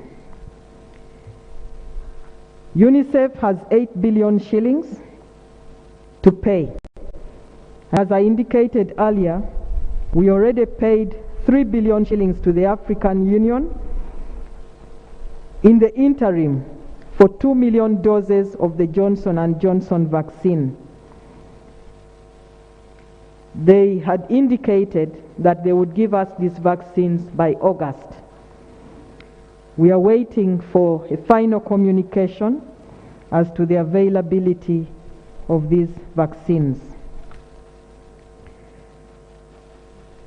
Right Honorable Speaker, the other question was on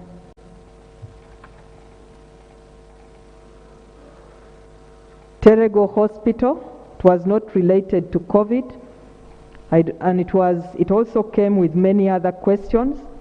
I don't know whether you're going to give me opportunity to respond to those questions that you sent to me. Otherwise, the questions that were directed to me are over. I thank you. Clarification, Madam Speaker. Honorable Minister, There were questions that were sent to you for your response. Madam Speaker, there's one important matter that the Minister of Health should answer. Maybe you will give that opportunity to me. Pardon?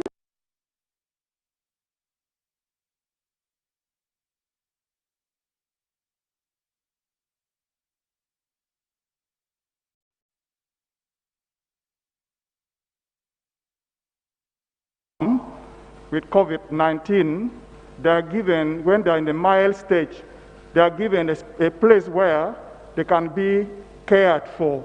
But now they have come out with a good system called home-based care system.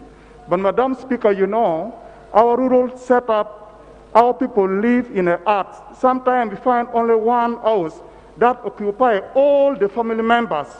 And in this situation, it has affected my area in Rogo, in Wall, Sub-Conagago district, where one person was infected of COVID-19, and then it is spread to all the family members in that same area because of this home-based care system.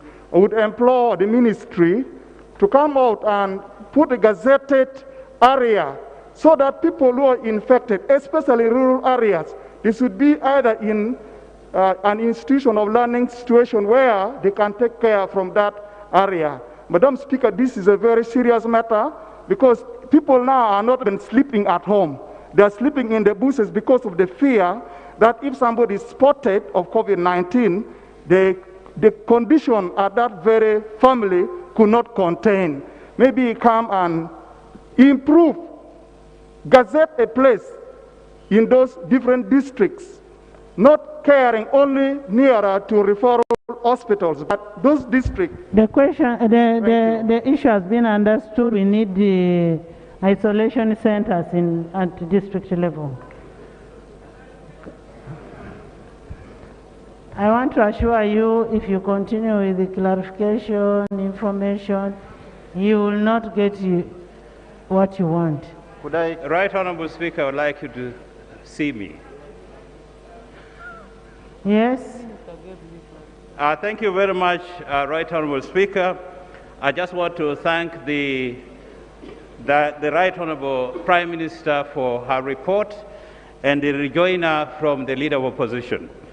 I only have 3 observations to make. One is around the support to the district task forces. I was in my constituency in Otuke. My name is Paul O'Mara.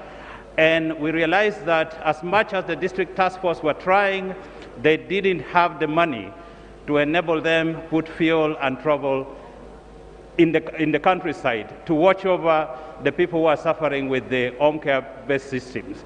So I would like to request the Right Honourable Prime Minister to make sure that money matches the action. The second one, Right Honourable Speaker. Mr. Honourable Mara, yes, we please. had said let's get responses first. Okay. That is one of the issues that we expect a response.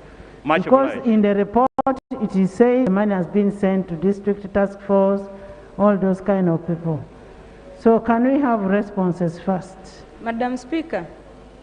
Madam Speaker. Yes, Jen. Thank you, Right Honourable Speaker, for giving me the opportunity.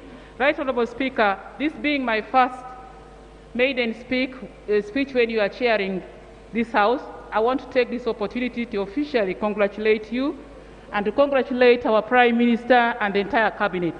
Right Honourable Speaker, I want to thank the Prime Minister for the good report and thank government for the deliberate effort to ensure that even health center 4s are supplied with oxygen cylinders.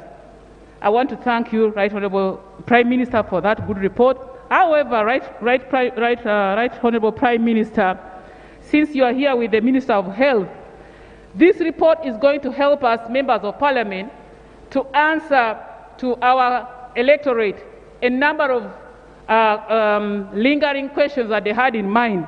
I need just a small clarification about the over 6,000 cylinders that government intends to buy. I would like to know, so that when I go to my constituency, I am able to, say government is going to give these cylinders within this period of time. In your report, it did not indicate the time frame when the country should expect these 6,000 cylinders. Is it in this quarter? Is it in the course of the financial year? Please, Ugandans need to be given that time-bound hope. Thank you. Members, is that Honorable Gwal? Moses, we are not opening a debate. You will bring that issue after the Honorable Minister has finished. Madam Speaker, only had you will speak, issue. Honorable Gwal, first. Madam Speaker, I'm requesting you had one issue. I am saying we are not reopening the debate first. I'm not opening the debate, Madam Speaker. It's on home-based care. I wanted the Minister to respond at once. Let's have a response from the Minister. Thank you very much, Right Honorable Speaker.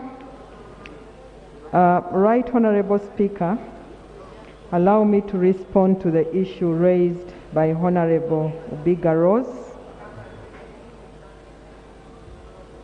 Her concern on the lack of a mortuary in Arua Regional Referral Hospital and absence of a district hospital in Terego District, and lack of cylinders in the Grade 4 units.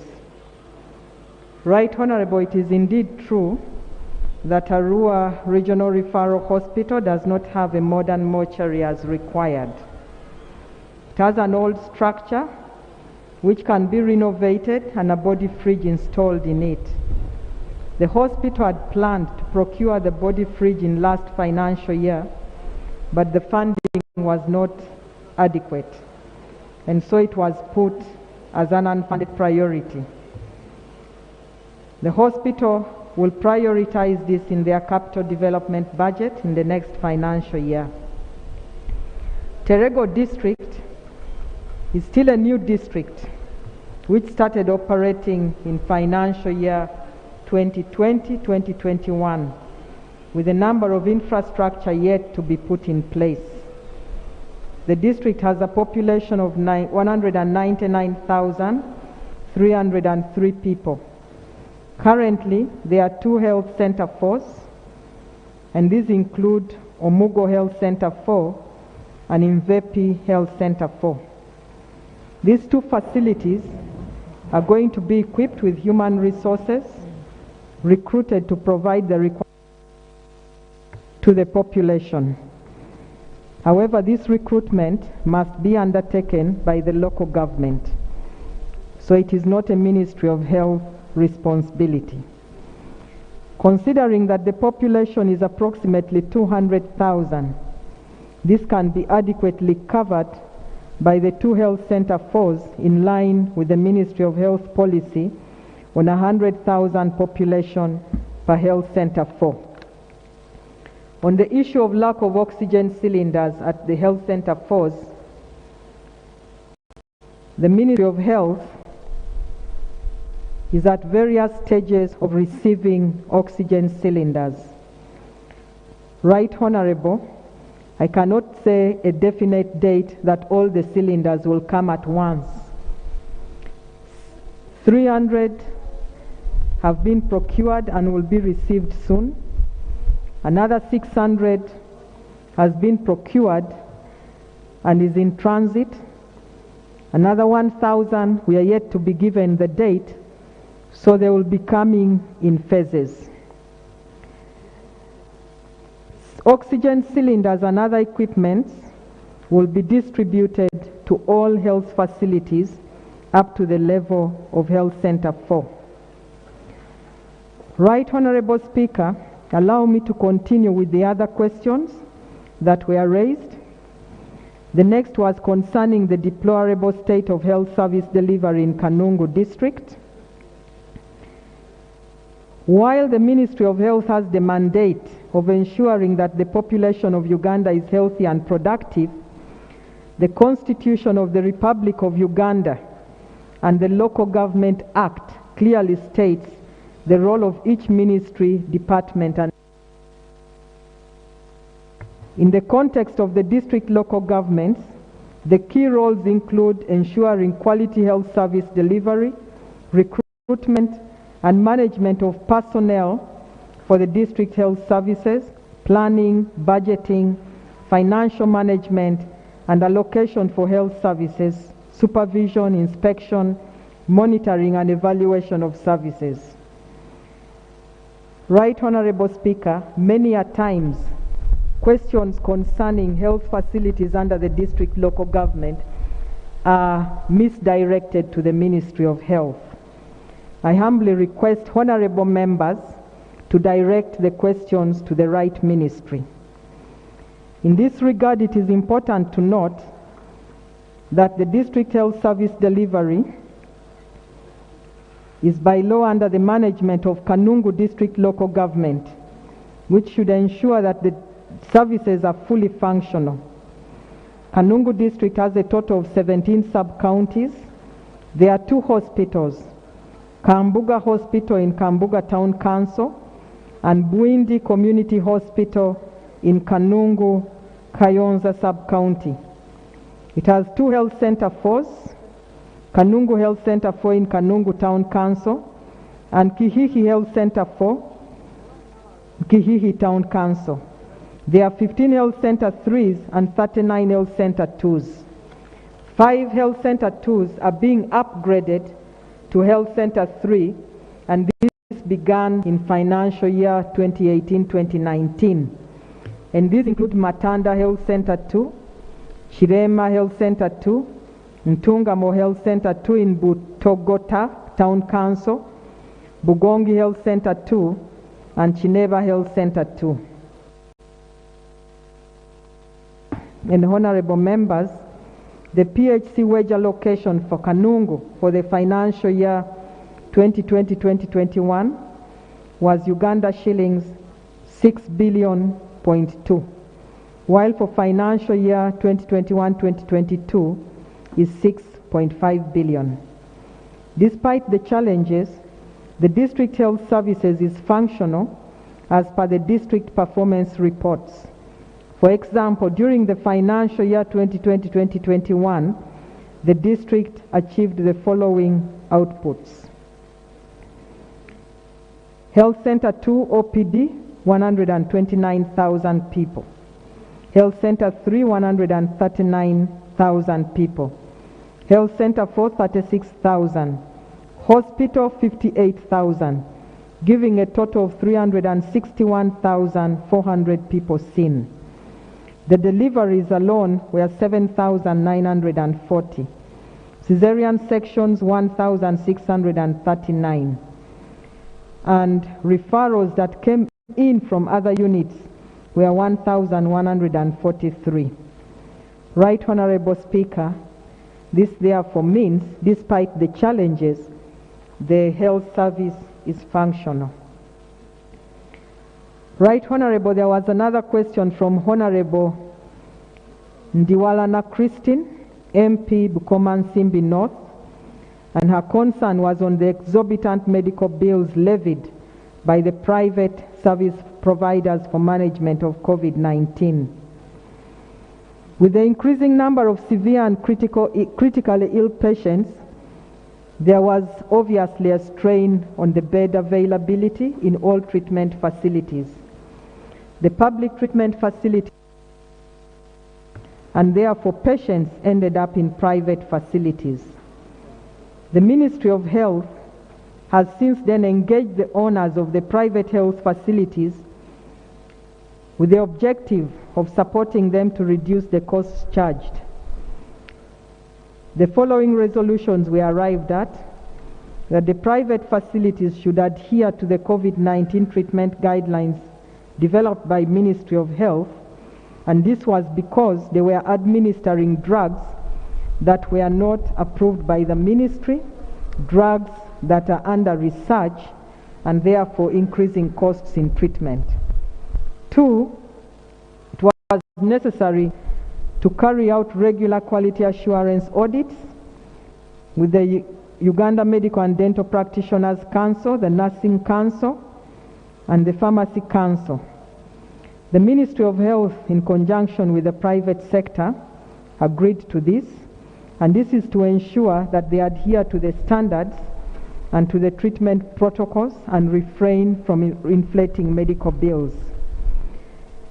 Government is also considering the possibility of supporting supply of oxygen to the private sector, as this was one of the major cost drivers. Right Honorable Speaker and Honorable Members, you may wish to know that court ruled on Thursday, 8th July 2021, that the Health Minister and the Attorney General must intervene by making regulations for reasonable fees payable to hospitals for management and treatment of COVID-19. Court also ordered the Uganda Medical and Dental Practitioners Council to make recommendations to the Minister of Health regarding reasonable fees chargeable by hospitals for treatment and management of persons suffering from COVID-19. Right Honorable Speaker, following the court ruling, the Uganda Medical and Dental Practitioners Council has engaged with the private sector, and the private sector has come up with their proposed fees. Dialogue is ongoing. The Uganda Medical and Dental Practitioners Council will then make final recommendations to the Minister of Health regarding reasonable fees chargeable by the private hospitals for treatment and management of persons suffering from clarification, Honourable Minister. Clarification. Right Honourable Speaker. Clarification, Honourable Minister. The next question was asked. Kindly take a clarification on the subject matter before you take leave of it. Do you have timelines on these consultations? Because apparently what is arousing the concern is that people are paying through the nose. Your statement speaks to the future tense. In the immediacy, what are you doing about it? Immediate solution, because COVID is ravaging people's pockets. In the interim, the future report, then report to who, then so and so. So in the interim, what is there?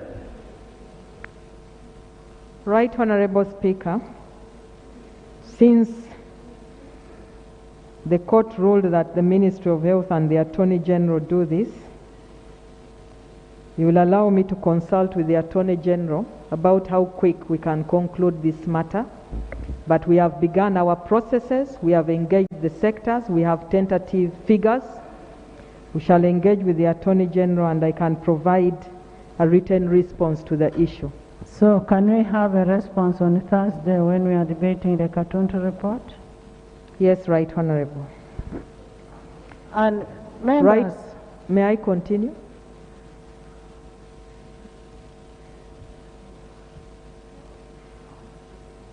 Right Honourable, may I continue? Yes, please.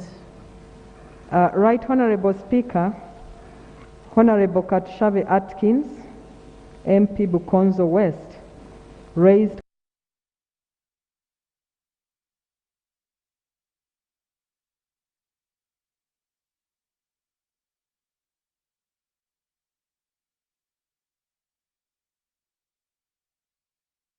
therapy equipment and accessories in all national and regional referral hospitals, not only for COVID-19, but also for non-COVID-19 cases.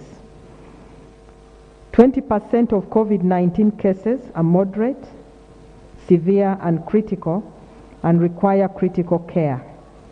One of the major components for COVID-19 management is oxygen therapy, and therefore it is extremely important that it is made available for both COVID cases and non-COVID cases. Right Honourable Speaker, as The Right Honorable Prime Minister indicated in her statement, government is set to procure cryogenic oxygen plants and install them in all the regional referral hospitals and at national medical stores to cover for the central level. The production capacity at the national medical stores will be 5,000 cylinders per day, and the production capacity in each of the regional referrals will be 618 cylinders per day. However, Right Honorable Speaker, what the country requires for COVID and non-COVID in the various facilities may be more. And so government is going ahead to procure cryogenic oxygen tanks that can deliver oxygen to the various facilities, including the general hospitals and the health center FOS. As I mentioned earlier, a total of 6,320 cylinders have been procured and are in transit. These were procured by Government of Uganda, Global Fund, CHAI, and UNICEF. Government is set to procure an additional 16,075 cylinders. These cylinders will be distributed nationwide, and the cryogenic oxygen trucks will ferry liquid oxygen, vaporize it, and fill the tanks at the facilities. Madam Prime Minister, as you leave, tomorrow, Thursday, is your first, there will be first Prime Minister's time for this session.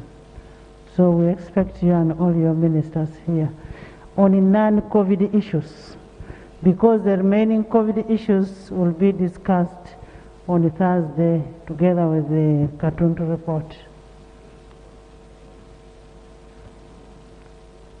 Right Honorable Speaker, the next question was on the plight of Yumbe Hospital, as raised by Honorable Izama Siraji, MP, Aringa County.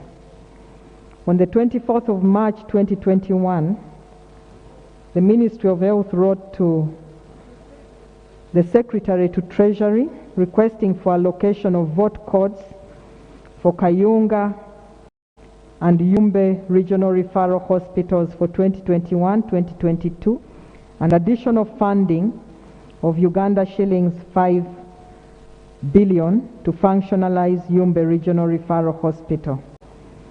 As you are aware, Yumbe was renovated and expanded to a 200-bed capacity. The facility was commissioned by His Excellency the President of the Republic of Uganda, and since then it was declared a regional referral. I have written to the chairperson of the districts in the catchment areas to nominate members for the hospital board. The Ministry of Public Service has also approved the staffing structure, and recruitment will commence as soon as funds have been availed. Finance has allocated a vote number 182 to Yumbe Regional Referral, but has not allocated a budget for the hospital. The hospital is ready to be functionalized as a regional referral, but it awaits this funding. Right Honorable Speaker, the sixth question was on the deplorable state of Nakaseke Hospital, as raised by Honorable Lutamaguzi Semakula, MP, Nakaseke South. Right Honorable Speaker, Nakaseke Hospital is a general hospital, and as such by law it is under the jurisdiction of Nakaseke District Local Government, which should ensure that the hospital is fully functional. The PHC non-wage for Nakaseke for financial year 2020-2021 was 249,187,165, while for financial year 2021-2022 is Uganda shillings 364,793,000. This is in addition to funds released for essential medicines and health supplies and the wage bill. Between 2013 and 2015, Nakaseke General Hospital was renovated and equipped alongside other 8 hospitals under the Uganda Health System Strengthening Project that was funded by the World Bank. The scope of work at Nakaseke included construction of a new outpatient department with an X-ray, ultrasound, physiotherapy, an ART clinic, a teenage center and general clinics, a new casualty block, an operating theater, refurbishment and expansion of existing wards. There was a T block constructed, including all inpatient wards, labor suite, mortuary. In addition, an isolation ward, 2 operating rooms, 8 self-contained private rooms, and a private outpatient facility were constructed. Government refurbished the existing OPD blocks with a dental clinic, laboratory, pharmacy, antenatal and men's health clinics. 2 units of staff houses were renovated. The walkway was paved and connected to the various wards. The hospital was also fenced off. The lagoon was renovated and the sewage system. And a 144,000 litre steel overhead water tank with a solar and electric power borehole were installed. Attendant kitchens and laundry and waste pits were also constructed. The administrative block, however, was not renovated due to limitation of financing.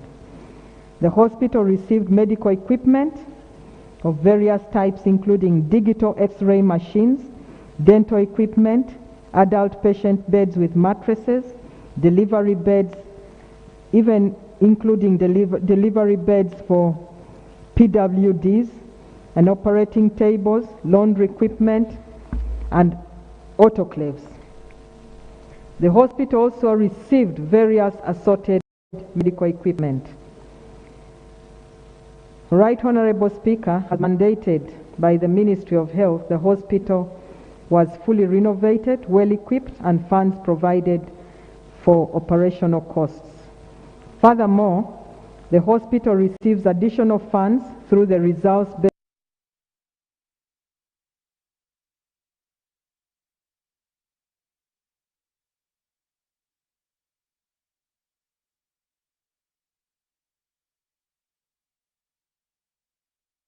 provision of quality health services to the people. The 7th question, Right Honorable Speaker, was raised by Honorable Katabazi Francis, MP Kalungu East, and the concern was on the preference of the local community on home-based medical treatment over hospital-based care due to fear of exposure to COVID-19 and other hospital-acquired infections. Right Honorable Speaker, the Ministry developed a community engagement strategy, a community surveillance strategy, home-based care guidelines, and disseminated these to all districts and reoriented all district local governments. The Ministry supported the districts to orient the established district task force, which is responsible for coordinating the district response. Right Honorable Speaker, the population is big, and the World Health Organization guided that not all patients should be admitted to facilities. We admit only the severe and critical and moderate cases with comorbidities, because these require specialized care. Mild cases and asymptomatic cases are encouraged to stay at home so that health workers can concentrate on giving care to the critically ill. Admitting of other cases would take away the efforts of the health workers that otherwise whose attention should be fixed on those who are critically ill. The district task forces have now assigned a district home-based care coordinator and a village health team member to move door to door and provide feedback and updates on community engagement interventions through the established structure from the parish to the higher levels. Right Honourable Speaker, these interventions are definitely under the Ministry of Local Government and the district local governments. However, the Ministry of Health has also gone ahead to engage our implementing partners on the ground to support these efforts. We will continue to support the local governments to ensure that the strategy works better. Right Honourable Speaker, the COVID-19 guidelines are very clear and simple for the districts to understand. Initiation of treatment is guided and overseen by a recommended health worker. Patients are advised to seek care from a skilled health worker whenever they feel unwell. And also the village health teams will be able to refer them accordingly. Right Honourable Speaker, there are plans to ensure that every village health team member has a pulse oximeter to monitor the oxygen levels of those under home-based care. Right Honourable Speaker, the last question was on severe disruption of healthcare services in Butiaba sub-county due to closure of Butiaba Health Center 3. Right Honourable Speaker, this was raised by Honourable Bijiru Nora. And again, I will respond that Butiaba Health Center 3 is a primary health care facility under the local government. And therefore, the local government should ensure that the services and health workers are relocated to a nearby facility as the issue of the floods is addressed by the responsible ministry. I beg to submit. Thank you so much, Honourable Minister. The question of the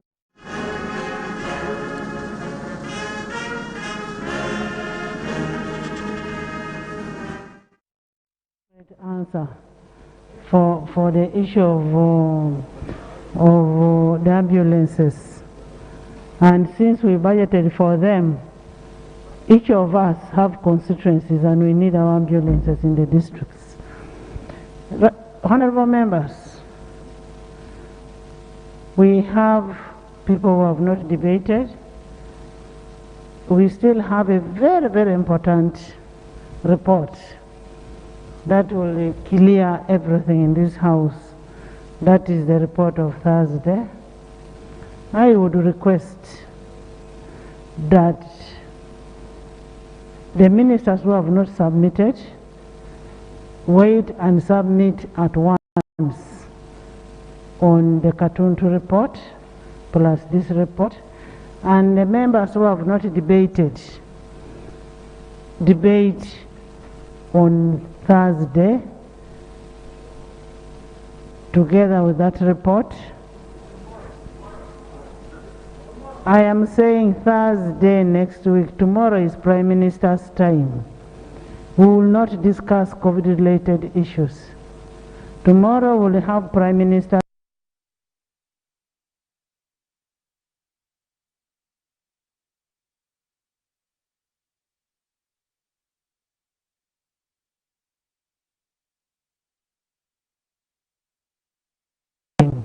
because it's also not good to debate such very important issues when you have this number of people in the house.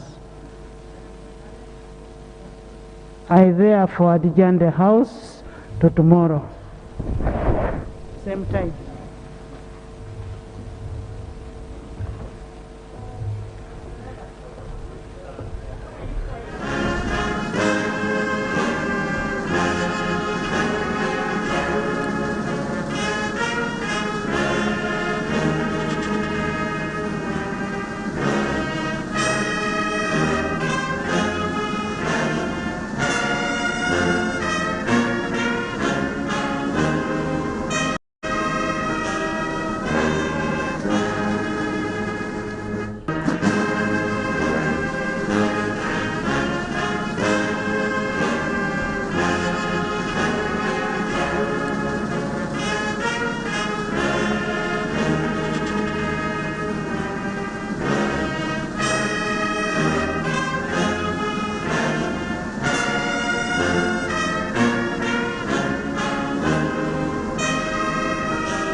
My name is Damali Sali, and I welcome you to this episode of The Idea.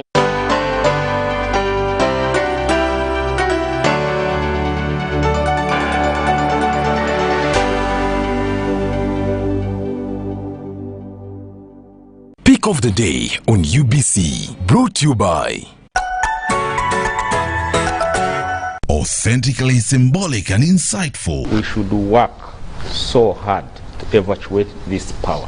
Behind the Headlines, every Wednesday at 10 p.m. with Charles Odong Top, was brought to you by... We've cut and reduced our MTN Momo withdrawal rates. Now you can withdraw mobile money at the lowest rates. You also get MTN Century Points when you deposit, send, and withdraw MTN mobile money. Visit our Momo agents countrywide and withdraw mobile money at our reduced rates from 1st May 2021. Everywhere you go, MTN. It's super cool to be a mass superhero, to get the spread of the virus to 0. These are different types of tusaze emiwendo kugirayo sente kusa MTN Momo kati jayo sente ku miwendo egikyasinza okuba egya wansi okuvanga lumu ogwokutaano 221 ate weefunire ne Century Points buli lw'oteekako lw'osindika oba lw'oggyayo sente ng'okozesa MTN Momo. Genda awali ba agenti baffe bonna mu ggwanga oggyeyo sente ne MTN Momo ku bisale ebisaliddwako. Everywhere you go.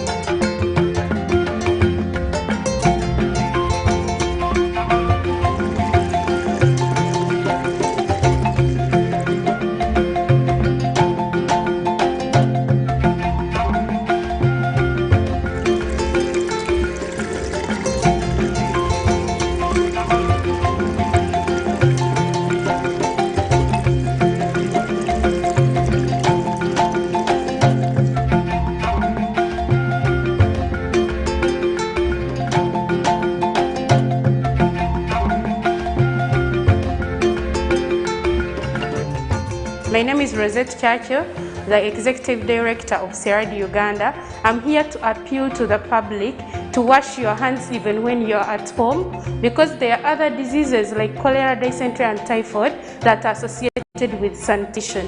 Please wash your hands wherever you're from, using the toilet, wherever you're from, touching anything, wash your hands, keep the sanitation. Some people, when they're at home, they are very reluctant to wash their hands. Please wash your hands. Use soap. Make sure that your hands are clean.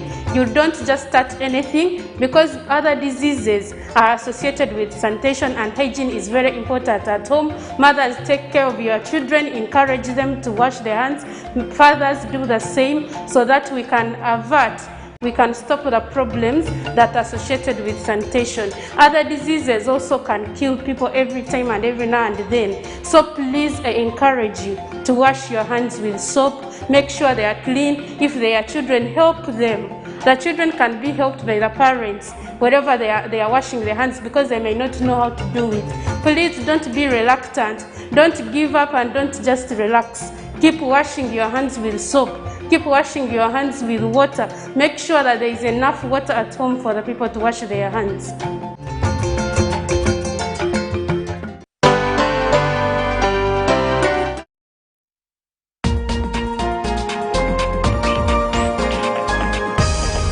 Up next on UBC, brought to you by... Keep the lights on. Use Airtel Money to pay for all your Yaka bills conveniently. Open the My Airtel app to buy Yaka units. Airtel Money. Simple, secure, borderless.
Hii ni taarifa ya habari kutoka hapa UBC TV.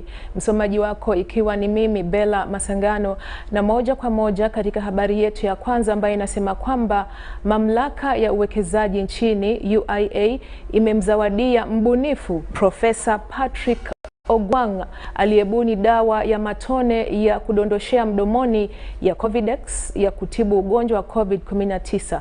Profesa Patrick Ogwang amekabidhiwa leseni ya uwekezaji na kupewa motisha zinazokwenda sambamba na kazi yake hiyo. Na Profesa Patrick Ogwang kutoka kampuni naomba upate habari zaidi. Profesa Patrick Ogwang kutoka kampuni ya dawa za mitishamba ya Jena Herbal Uganda amekabidhiwa kiwanja chenye ekari 5 iliyoko eneo la kiviwanda la Soroti wilayani Soroti, ambapo pia amesamehewa kulipa kodi kwa miaka 10 ili kumrahisishia utendaji wa shughuli zake. Now that he has applied for the investment license, he has put his business plan and the registration, all the requirements for the land, he has put it clear. And he made this request to me and my chairman this morning of 5 acres. And 5 acres is what we would give to him. And in Soroti Industrial Park. Leseni hiyo ya uwekezaji ilikabidhiwa kwa Profesa Ogwang na waziri msika wa masuala ya uwekezaji nchini Evelyn Anite, na akaahidi kwamba serikali itaendelea kushirikiana naye katika kazi yake. Dawa hiyo ya Covidex ni dawa iliyotengenezwa kwa mitishamba iliyochanganywa na mitishamba mingine iliyo na uwezo wa kukabili virusi vya COVID-19. We import about 4 trillion shillings worth of medicine. 4 trillion. That's the money we are giving every year out. Jena wants to contribute to reducing that by 60%. We want to reduce 60% of 4 trillion should remain in this economy and grow this economy. And I know we are going to do it because we have invested for a long time in doing that, and we are going to achieve it. I also want Ugandans to know that there is nothing we lack in this country. Dawa ya Covidex imeshaidhinishwa na mamlaka ya madawa nchini National Drug Authority kama tiba ya ugonjwa wa COVID-19. Kulingana na mwenyekiti wa bodi ya mamlaka ya uwekezaji nchini Morrison Rwakakamba, janga la COVID-19 limedhihirisha umuhimu wa kutumia dawa za asili za nyumbani kukabiliana na majanga kama hayo. And I can tell you I agree, if Professor Ogwang's Covidex was somewhere else, it could have already been approved by World Health Organization. So it is us to support our local innovators, provide the support and make them scale. Tangu kuidhinishwa kwa dawa hiyo ya Covidex nchini, hitaji la dawa hiyo imepanda mno nchini na kikanda, kitendo ambacho kimepelekea serikali kujihusisha katika shughuli za kuongeza uzalishaji wa dawa hizo. Dennis Igoa, UBC Habari. Asante sana Dennis Igoa kwa taarifa hiyo. Na mamlaka ya uhifadhi wa madawa nchini ya National Medical Stores imepokea magari mawili ya kuhifadhi chanjo za COVID-19. Mbali na kuhifadhi dawa hizo ama chanjo hizo kwa kiwango cha ubaridi kinachostahiki, magari hayo yatatumika kusafirisha chanjo hizo kote nchini.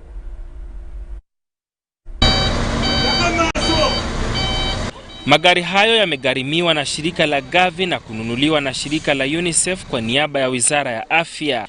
Waziri wa Afya nchini Dr. Ruth Acheng aliongoza uzinduzi wa magari hayo katika makao makuu ya Wizara ya Afya mjini Kampala.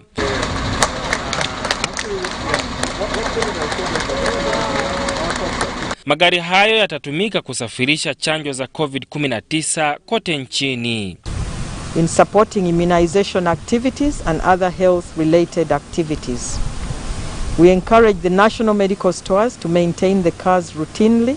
Hivi sasa kuna magari 7 nchini, ambapo magari mengine 3 yanatarajiwa kusafirishwa nchini ifikapo mwezi wa Septemba mwaka huu. The cost is over $500,000 and UNICEF is playing the facilitator role for the Gavi here in Uganda and in other countries. Wizara ya Afya inatarajia kupokea dawa za chanjo zaidi za COVID-19 ili kuweza kuendeleza zoezi la utoaji chanjo kwa wananchi kote nchini. Magari hayo yenye uwezo mkubwa wa kudumu kwa muda mrefu yatatumika ipasavyo kusaidia mamlaka ya uhifadhi wa madawa kusafirisha chanjo za COVID-19, kwani kila gari lina uwezo wa kubeba hadi lita 9,000 za chanjo. Sadam Mubale, UBC Habari, Kampala. Wabunge mbalimbali wametoa maoni mseto baada ya agizo lililotolewa na Waziri wa Habari na Mwongozo wa Taifa Dr. Chris Baryomunsi aliposhauri kwamba msaada wowote wa chakula unaotolewa kwa watu wasioweza kukidhi mahitaji yao ya kila siku wakati huu wa amri ya lockdown utolewe kupitia vikosi vya kukabiliana na ugonjwa wa COVID-19. Dr. Baryomunsi alitoa ushauri huo baada ya malalamiko kuibuka kutoka kwa baadhi ya wabunge wakisema kwamba wabunge wenzao hawafati masharti ya kujikinga na COVID-19 wakati ambapo wanakuwa wakigawa msaada huo wa chakula kwa watu hao katika jamii. I would really discourage the members of parliament giving food ourselves. You see, last lockdown we had started the same issue, but we realized we were killing the people ourselves. Each time they would come together, they don't mind about the mask, they don't mind about whom they are interacting with, they would only mind about food. So no social distance at all. So when the president guided and that food was being given to the task force, we realized the distribution plan were very smart. So I call upon my colleagues, members of parliament and other leaders who want to donate food to our people that we represent and the beneficiaries down there who are starving, that let's get this food. I agree with the minister, just as he said, we give it to the RDC. We have this food given in an organized manner. You see, sometimes there's also a challenge with the task force team at the district. And as a politician, my ultimate objective why I would be distributing the food is to reach the desired category of people. So if I cannot trust the system that will deliver, I would prefer to take it myself. So I don't think we'll be able to stop politicians from doing that. We will do it by observing SOPs. And it is not even our objective. Of course, no, a politician will do something also with a political motive in it. So I don't think it will be achievable. Vulnerable did not get this food support. So it's the reason we are handling it ourselves. Kikosi cha kupambana na uvuvi haramu katika ziwa George na Edward kimekamata wavuvi 7 kwa tuhuma za kujihusisha na uvuvi haramu. 7 hao waliokamatwa walikutwa na viandarua vidogo ambavyo havistahiki kuvulia samaki na mashua ambazo zilikuwa zinatumika kufanya uvuvi haramu katika eneo moja la kufugia samaki ambalo wavuvi hawaruhusiwi kuvua samaki hao wangali wadogo.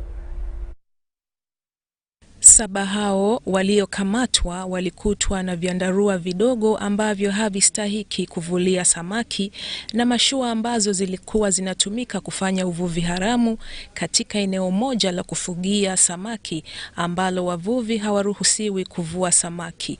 Mkuu wa kikosi hicho wilayani Kasese, Kapteni Musa Mugogo, anaarifu kwamba wanaendeleza operesheni ya kuwakabili ili wavuvi haramu katika maziwa hayo mawili kupunguza uhalifu huo. For them to have different charges that we shall charge against them. There is a group of 5, those ones who were found in the breeding zone. Then the other 2 which are vexonal related, those ones were found with illegal fishing gears, the monofilament nets and the illegal or the unstandard boats. Kapteni Musa Mugogo anasema kwamba tabia hiyo ikiendelea basi Uganda itapata hasara kubwa, hasa wavuvi wakiendelea kuvua samaki wadogo ambao bado wanafugwa. They demonstrated to the extent in Ebocha amato ogabasija betwali tulonze ngabachamani ba landing site. Kulingana na Kapteni Mugogo, wavuvi waliokamatwa watafikishwa mahakamani. One who was caught with the illegal fishing gears still will be charged over using illegal fishing gears. Then they are not all licensed to do what? To do fishing. Also they will be charged with carrying out of fishing when you are not licensed. Rubongoya David, mkazi wa eneo la Katunguru, amemshukuru Rais Museveni kwa kuwapelekea askari wa UPDF kulinda kwenye maziwa hayo kukomesha vitendo vya uvuvi haramu. Emirimo enchizazamu abantu batunga emirimo abasubiza abakazi bona abantu bona bayongera business. Watu wenye ulemavu wa mwili wamezungumzia baadhi ya changamoto zinazowakumba wakati huu wa amri ya kutotoka nyumbani, ambapo kusitishwa kwa usafiri wa umma ni changamoto kubwa sana kwao. Watu hao wanasema kwamba wanashindwa kwenda hospitali kutibiwa, na kutokana na hali hiyo wamekumbwa na magonjwa mengine zaidi. Zikiwa zimesalia siku chache kuweza kumalizika kwa muda uliowekwa na rais wa nchi wa siku 42 za kutotembea kutoka wilaya moja hadi nyingine katika juhudi za kupunguza kusambaa kwa ugonjwa wa viko yani COVID-19, watu walio na kasoro katika miili yao wanasema hali yao imekuwa ngumu kwao. Mmoja wao Bi Nakawiye Rose asema kuwa serikali haikuwajali watu walio na kasoro katika miili yao wakati ilipotoa amri ya kutotembea, hususan kuhusu suala la usafiri, ili wao kuweza kupata chakula na mahitaji mengine kama vile matibabu. Kati ngogenda mu ddwaliro kwamba nina okugenda okukola check-ups, nina okufuna eddagala ne catheters ezinyambako ebya urination. Wasema kuwa watu hao walio na kasoro katika miili yao, baadhi ya wale walioorodheshwa kupata pesa za msaada hadi wa leo hawajapata hata senti moja, na baadhi yao wako majumbani, hali yao ni mahututi. So chengendo kuganti tusaba government kwasise abo abali mu bifo ebyo ebino okuyamba abantu abaliko obulemu, kuba omuntu aliko obulemu aina eddembe okutuusibwako services ng'omuntu omulala yenna. Yeye Bi Nabido Oliver, muuguzi katika kituo cha makazi cha Katalemwa Cheshire Home, ambaye anawahudumia watu hao walio na kasoro katika miili yao, asema kuwa baada ya watu hao kusumbuliwa katika hali ya usafiri kuweza kupata msaada, hali hii imeathiri hali yao kimaisha. Olwokuba atula mu kifo kimu abasipalina bifida tebawulira bulungi nga nabagende konti akago kabwe susu avaayo obuchafu vaayo ogenda okwesanga omwana atandise okufuna pressure sores mu nnaku ezemeka 3. Watu hao pia wamewakosoa walinda usalama nchini, hasa wale walio katika vizuizi vya barabarani, kuwa wanawanyanyasa sana, kwani hata wakiwaonyesha barua za hospitali walinda usalama hao hawaziheshimu.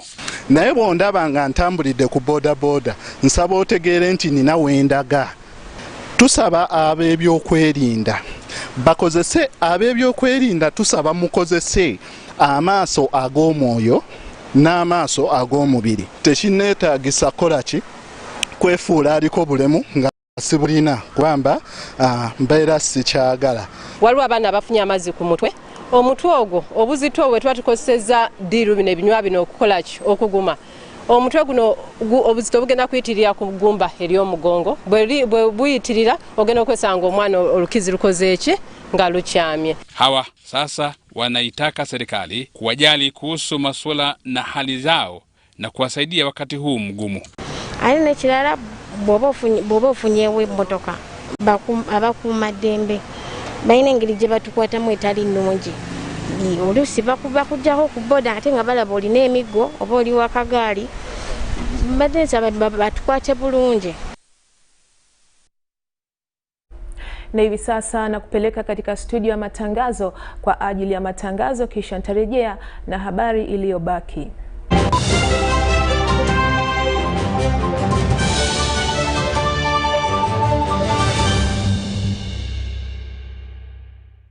Airtel Uganda has the best and most affordable rates when it comes to withdrawing and sending money. Withdraw money for as low as 330 shillings up to a maximum of 12,500 shillings. Sending money is just as affordable as ever. Absolutely unbeatable. Use Airtel Money on the most affordable network with the largest network of Airtel Money branches in Uganda. Dial *185# to get started. started. Airtel Money. Simple, secure, borderless. Echa COVID-19 kijja kugwa only if we stay at home, observe physical distancing, wear masks properly, sanitize or wash our hands with soap and water regularly, or get vaccinated now.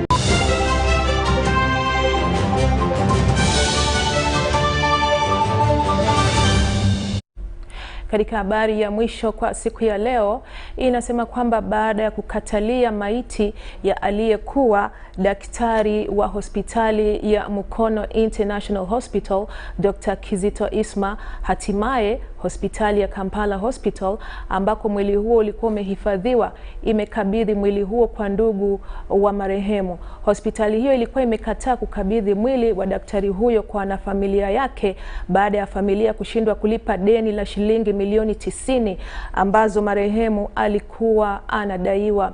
Daktari Kizito Isma alifariki kwa ugonjwa wa COVID-19 katika hospitali hiyo. Vilio na majonzi vilitawala katika hospitali ya Mukono International Hospital wakati ambapo waombolezaji walikuwa wakitoa heshima zao za mwisho. Marehemu amezikwa kijijini kwao eneo la Gita Nangapo Kasangati wilayani Wakiso.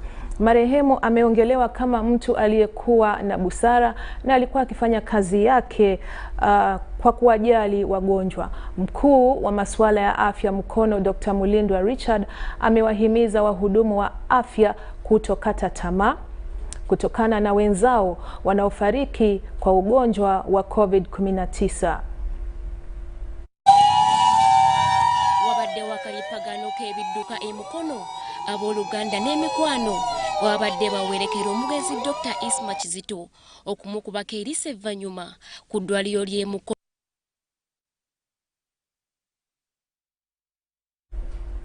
Na hadi hapo mtazamaji wetu wa UBC TV, huo ndio mwisho wa taarifa hii ya habari, ila hivi sasa Kutesa Mile anakuletea taarifa kuhusiana na utabiri wa hali ya hewa.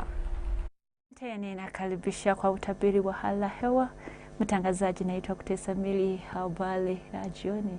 Naona kwamba kuna mapunguko ya vipindi vya mvua sehemu nyingi ya nchi yetu, lakini kushinda sehemu za kusini. Na leo natoka kwa ajili ya shinikizo la juu limekawa paliko kuvuta mkanda kurudi sehemu za kaskazini la nchi yetu, na vipindi vya mvua vinatoka kupata siku hizi. Lakini kesho asubuhi tajua kwamba vipindi vya jua kuchomoza pamoja na mawingu sehemu nyingi ya nchi yetu, labda sehemu za Alwa na kuzunguka ziwa la Victoria natajua kupata vipindi vya mvua ya Lesha. Baadaye tunaona kwamba sehemu nyingi ya nchi yetu wanaendelea kuwa na vipindi vya mvua ya Lesha. Labda sehemu za kusini natajua kuwa na kuendelea mbele na vipindi vya jua kuchomoza pamoja na mawingu. Joto la jua natajua kufika 30 sehemu za kaskazini la nchi yetu pamoja na sehemu za Kasese na Mubende, lakini mijini ya nchi yetu Kampala inaenda kuwa na 28 na kwa milima ya Kabayi naona kwamba kuenda kuwa kwa 26. Nataka kutoka ndani ya nchi yetu kutembelea miji kadhaa ya dunia na kuelezea kwamba Mombasa, Beijing pamoja na Moscow waenda kwa na vipindi vya mvua kunyesha pamoja na ngurume sehemu za Beijing na joto la juu kufika 29, lakini Dubai pamoja na New York wanatajwa kwa na vipindi vya jua kuchomoza pamoja na mawingu sehemu za Dubai, lakini joto la juu naenda kufika kwa 22 sehemu za New York. Asante sana kutazama, nimebaki Kutesa Mili, tuonane kesho.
My name is Damalisa Ali and I welcome.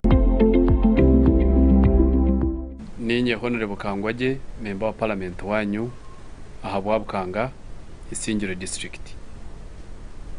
Omuramwa omuhango nagetereine omukurwanisa omuzugu kandi oburwaire obuturukumanya nka corona erukuretwa akakoko akubarkweta coronavirus ninga shay turukweta COVID-19. Endwara ejo n'endwara eri mu ihanga ryona kandi no munsi yona. Endwara ejo teine myaka, teine buhango, teine basheja, teine bakazi, teine bana, nekwata omuntu we no kworukona uburyo umugaiga, uburyo mworo, uburyo mukazi, uburyo mwana konka nekukwata kurabira ombicweka nkabishatu hamubiri gwawe amaisho enyindo hamwe nakano konka ebi byonshatu ebinagamba nekukwata waheza kukwata omungaro z'omuntu gine ninga yakorra akakakorga yakakorro kacheka kakushika hamuno ninga amaisho ndwara ejo nekukwata ninga wakwata hakintu cyona aha muntu gine yaba nho yakwata konka cyo mugisha murungi abarku mpurikiza ninga abarkundeba endwara ejo neyerindwa kandi netambirwa nyenzere ngo kintu cyo tikiho omutekateko by'abantu ninga shit change cy'abarungu barkweta ngo mindset entekateka endwara ejo nekira kandi nekingirwa nekingirwa wajwara maski ngumbaza gwo kubanza hata abantu beitu nanye Kangwaje urukubagambira maski nendemeta okusiba nyifundikire nentutere nyindo nemfunza nenshereka nintsenshoni oshoti ninduga abantu konka kaizire kemberu ntitekwa kugemera ahabo kubana ugombaza gwo kubanza ombaza gwo kubanza ombaza gwono gubeto mbaza tabahigura beire murungi no wamera kororo kwini no wari ya cyapambarasi no wari ya panado neshar konka notekwa kugira kuba magara nugumagana abanyankore tuine mfumu zeitu ngu omoro no wafa ko kubotarho no buri omoro kandi okutaga kwarfu kona no kuraguza mbwene mureketara gururizo mu maski ko rukwekingira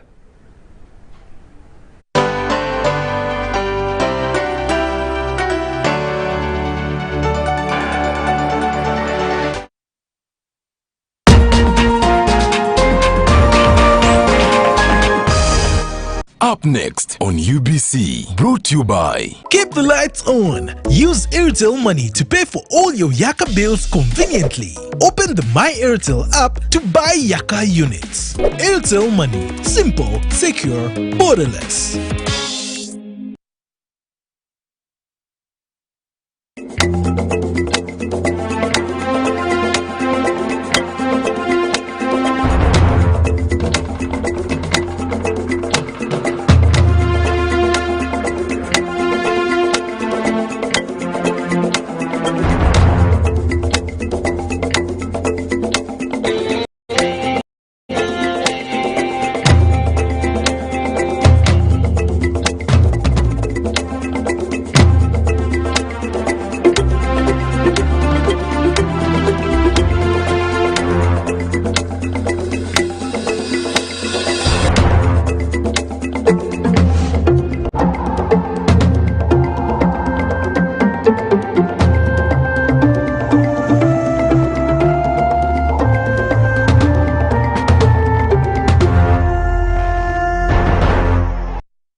UBC leero kakati ye Dr. Ogwango wa Covidex government emuwadde license atandike yakole n'ebirala tukuleetedde bingi naye enkubuzaako gyonna gy'otuusizaako engalo olunaku olwaleero era nsuubira okyetangira ekirwadde kya COVID-19 ng'oyambala masiki weewa amabanga n'okunaaba mu ngalo ng'okozesa sabbuuni n'amazzi oba sanitizer ojja kuba okoze bulungi n'okulaba ng'ekirwadde kya COVID-19 tukifulumya eggwanga. Tegeeza muno nti UBC leero tutandise era nja kutandika ekitongole ekitereka eddagala lya government kikwasiddwa motoka eziri mu fridge ezisobola okutereka n'okutambuza eddagala ery'okugema ekirwadde kya COVID-19.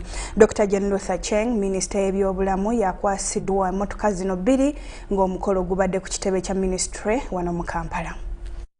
Ministry y'ebyobulamu ekyasuubira eddagala ery'ebika ebitali bimu ery'okugema COVID-19 kati abaddukanya sitoowa z'eddagala lya gavumenti bakwasiddwa motoka za firiji 2 ez'okuyamba okutambulizibwamu eddagala ly'okugema okulituusa yonna gye libeera liraga nga teryonoonese. Tuzitwala mu malwaliro amanene ate ne tuzitwala ne district ewa DHO. Balina fridge, twabawa fridge ezibasobozesa kutereka vaccine zino. Ate fe tuzikola fe tuzirepairing akulaba nti zikola nga bwe zino okukola. N'olwekyo fe bennyini tuzijja muno ne tuziteeka mu fridge zaffe ne tuzihanding over ne kulaba nti ziri mu condition zitwaliddemu. Minisita w'ebyobulamu Dr. Jenruth Acheng yakwasiddwa motoka zino ku kitebe kya ministry mu Kampala.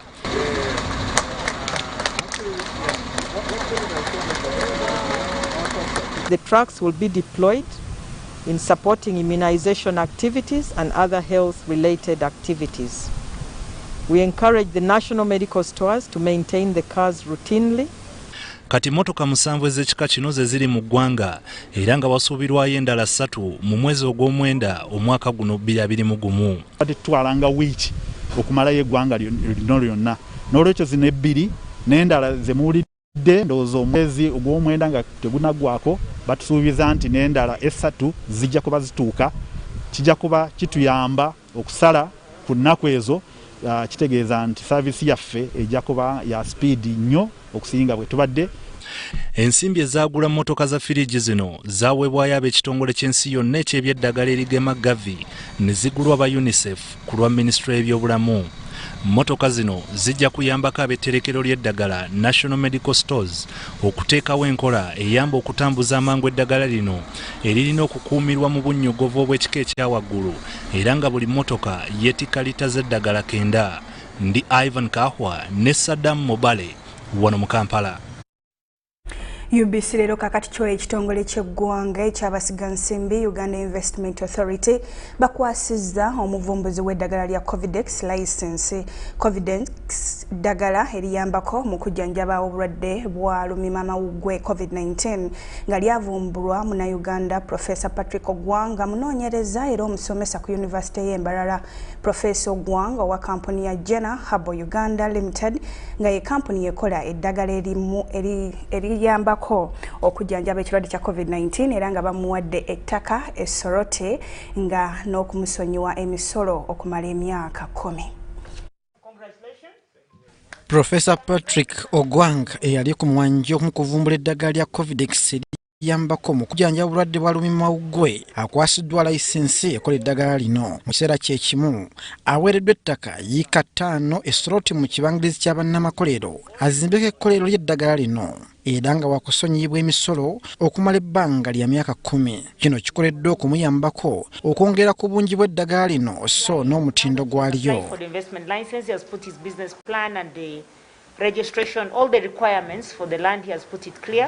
And he made this request to me and my chairman this morning of 5 acres. And 5 acres is what we would give to him, an Essorote Industrial Park. Covidex ddagala lya butonde livumbuddwa gyo ly'abalamu era ligezeseddwa ku balwadde abawerako nga liyambako mu kujjanjaba COVID-19. License mukwasiddwa minisita omubeezi ow'abamusigansimbi Evelyn Anite. Anite asuubiza gavumenti bwetajja kulekerera Professor Ogwang mu lutalo luno olwalimu okukola eddagala eriyambako okujjanjaba COVID-19 alinnye amakanda mu kiseera kino mu nsi yonna. We import about 4 trillion shillings worth of medicine. 4 trillion. That's the money we are giving every year out.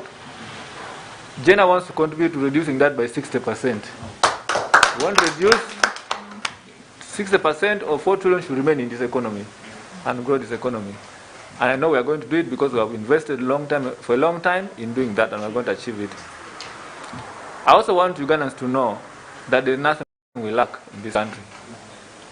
Covidex eddagala erikolebwa mu miti egya kuno era nga gibadde mu ggwanga okuva emyaka n'emyaka. Ssentebe w'olukiiko olufuzi olw'ekitongole kya Uganda Investment Authority Morrison Rwakakamba agambye nti okuvumbulwa kwa Covidex kulaze nti waliwo obwetaavu obw'okulaba nga abanoonyereza bongeramu amaanyi ku bintu ebikolebwa kuno. And I can tell you I agree, if Professor Ogwang's Covidex was somewhere else, it could have already been approved by World Health Organization.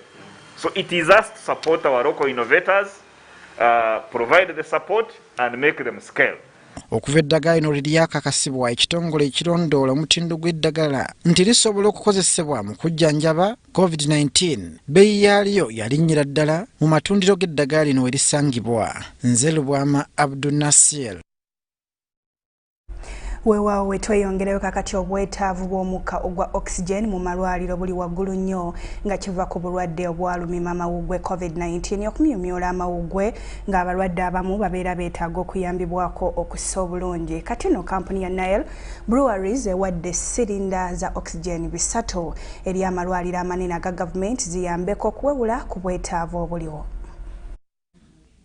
Wakati mu lulumba lw'ekirwadde kya lumima mawuggwe COVID-19 olwokubiri abalwadde bayitiridde nga n'okufa mu kutwalidde ne wajjayo obwetaavu obw'omukka ogwa oxygen eyeetaagibwa mu kussa ne mu byuma eby'abalwadde. Amalwaliro agajjanjaba abalwadde ba COVID-19 babadde bakaluubirirwa okufuna oxygen amala abalwadde olwo ne kipaaza ebbeeyi ey'okujjanjaba. Kati nga gavumenti eyongedde amaanyi mu kukola oxygen ayamba ku balwadde n'amakampuni ssekinnoomu nawo gavuddeyo gakwasizaako. Ssaabaminisita Robinah Nabbanja agambye nti kati buli ddwaliro eddene ligenda kusobola okwekolera nga oxygen ate nga n'enteekateeka zonna ziwedde okugula eddagala erinaasobola okugema abantu obukadde 20 ekirwadde kino. Very soon Uganda will be producing all the required oxygen to the national response of COVID-19 and all other ailments across the country. Nabbanja abadde awaayo silinda za oxygen 300 zigabanyizibwe mu malwaliro ga gavumenti amanene nga ziweereddwayo kampuni ya Nile Breweries nga zimazeewo obukadde 333. Now take the honor and praise on behalf of government and on behalf of the president.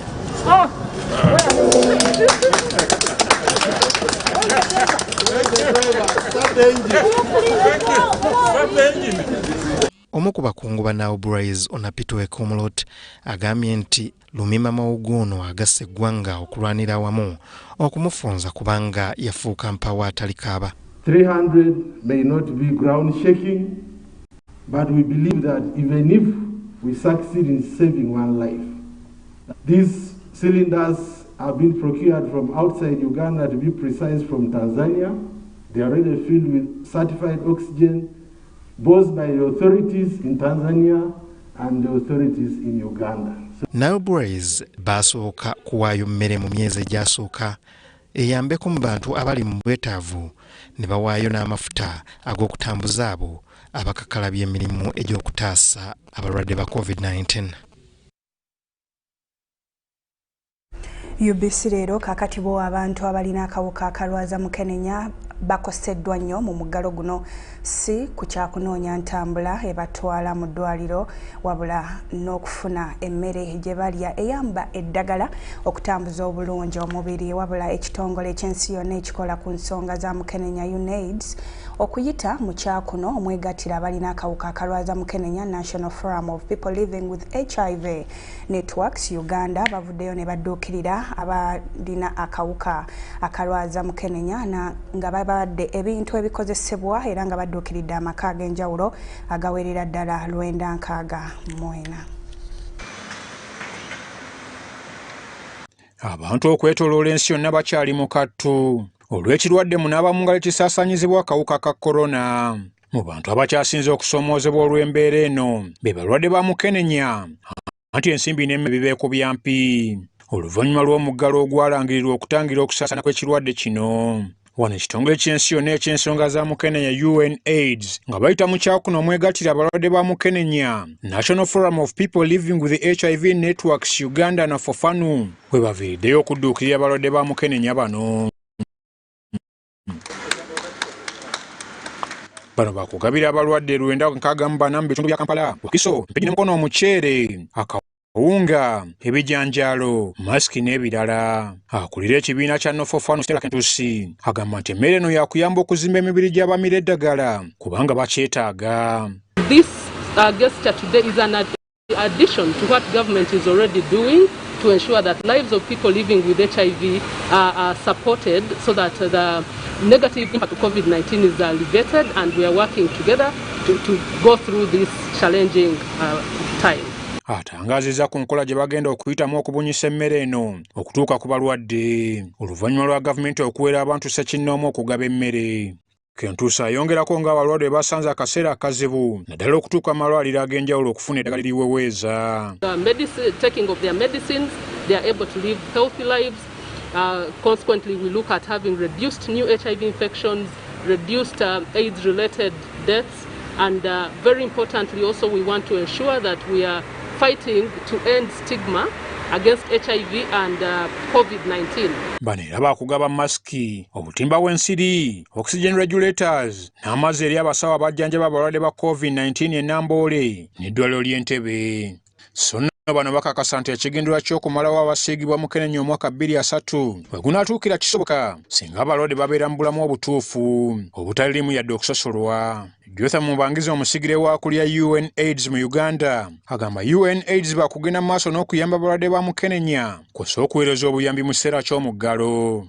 And therefore what we need to do, what I want to clear call upon the media, is continue giving the messages that we've done, that COVID, a double epidemic of COVID and HIV is not the best that you can have.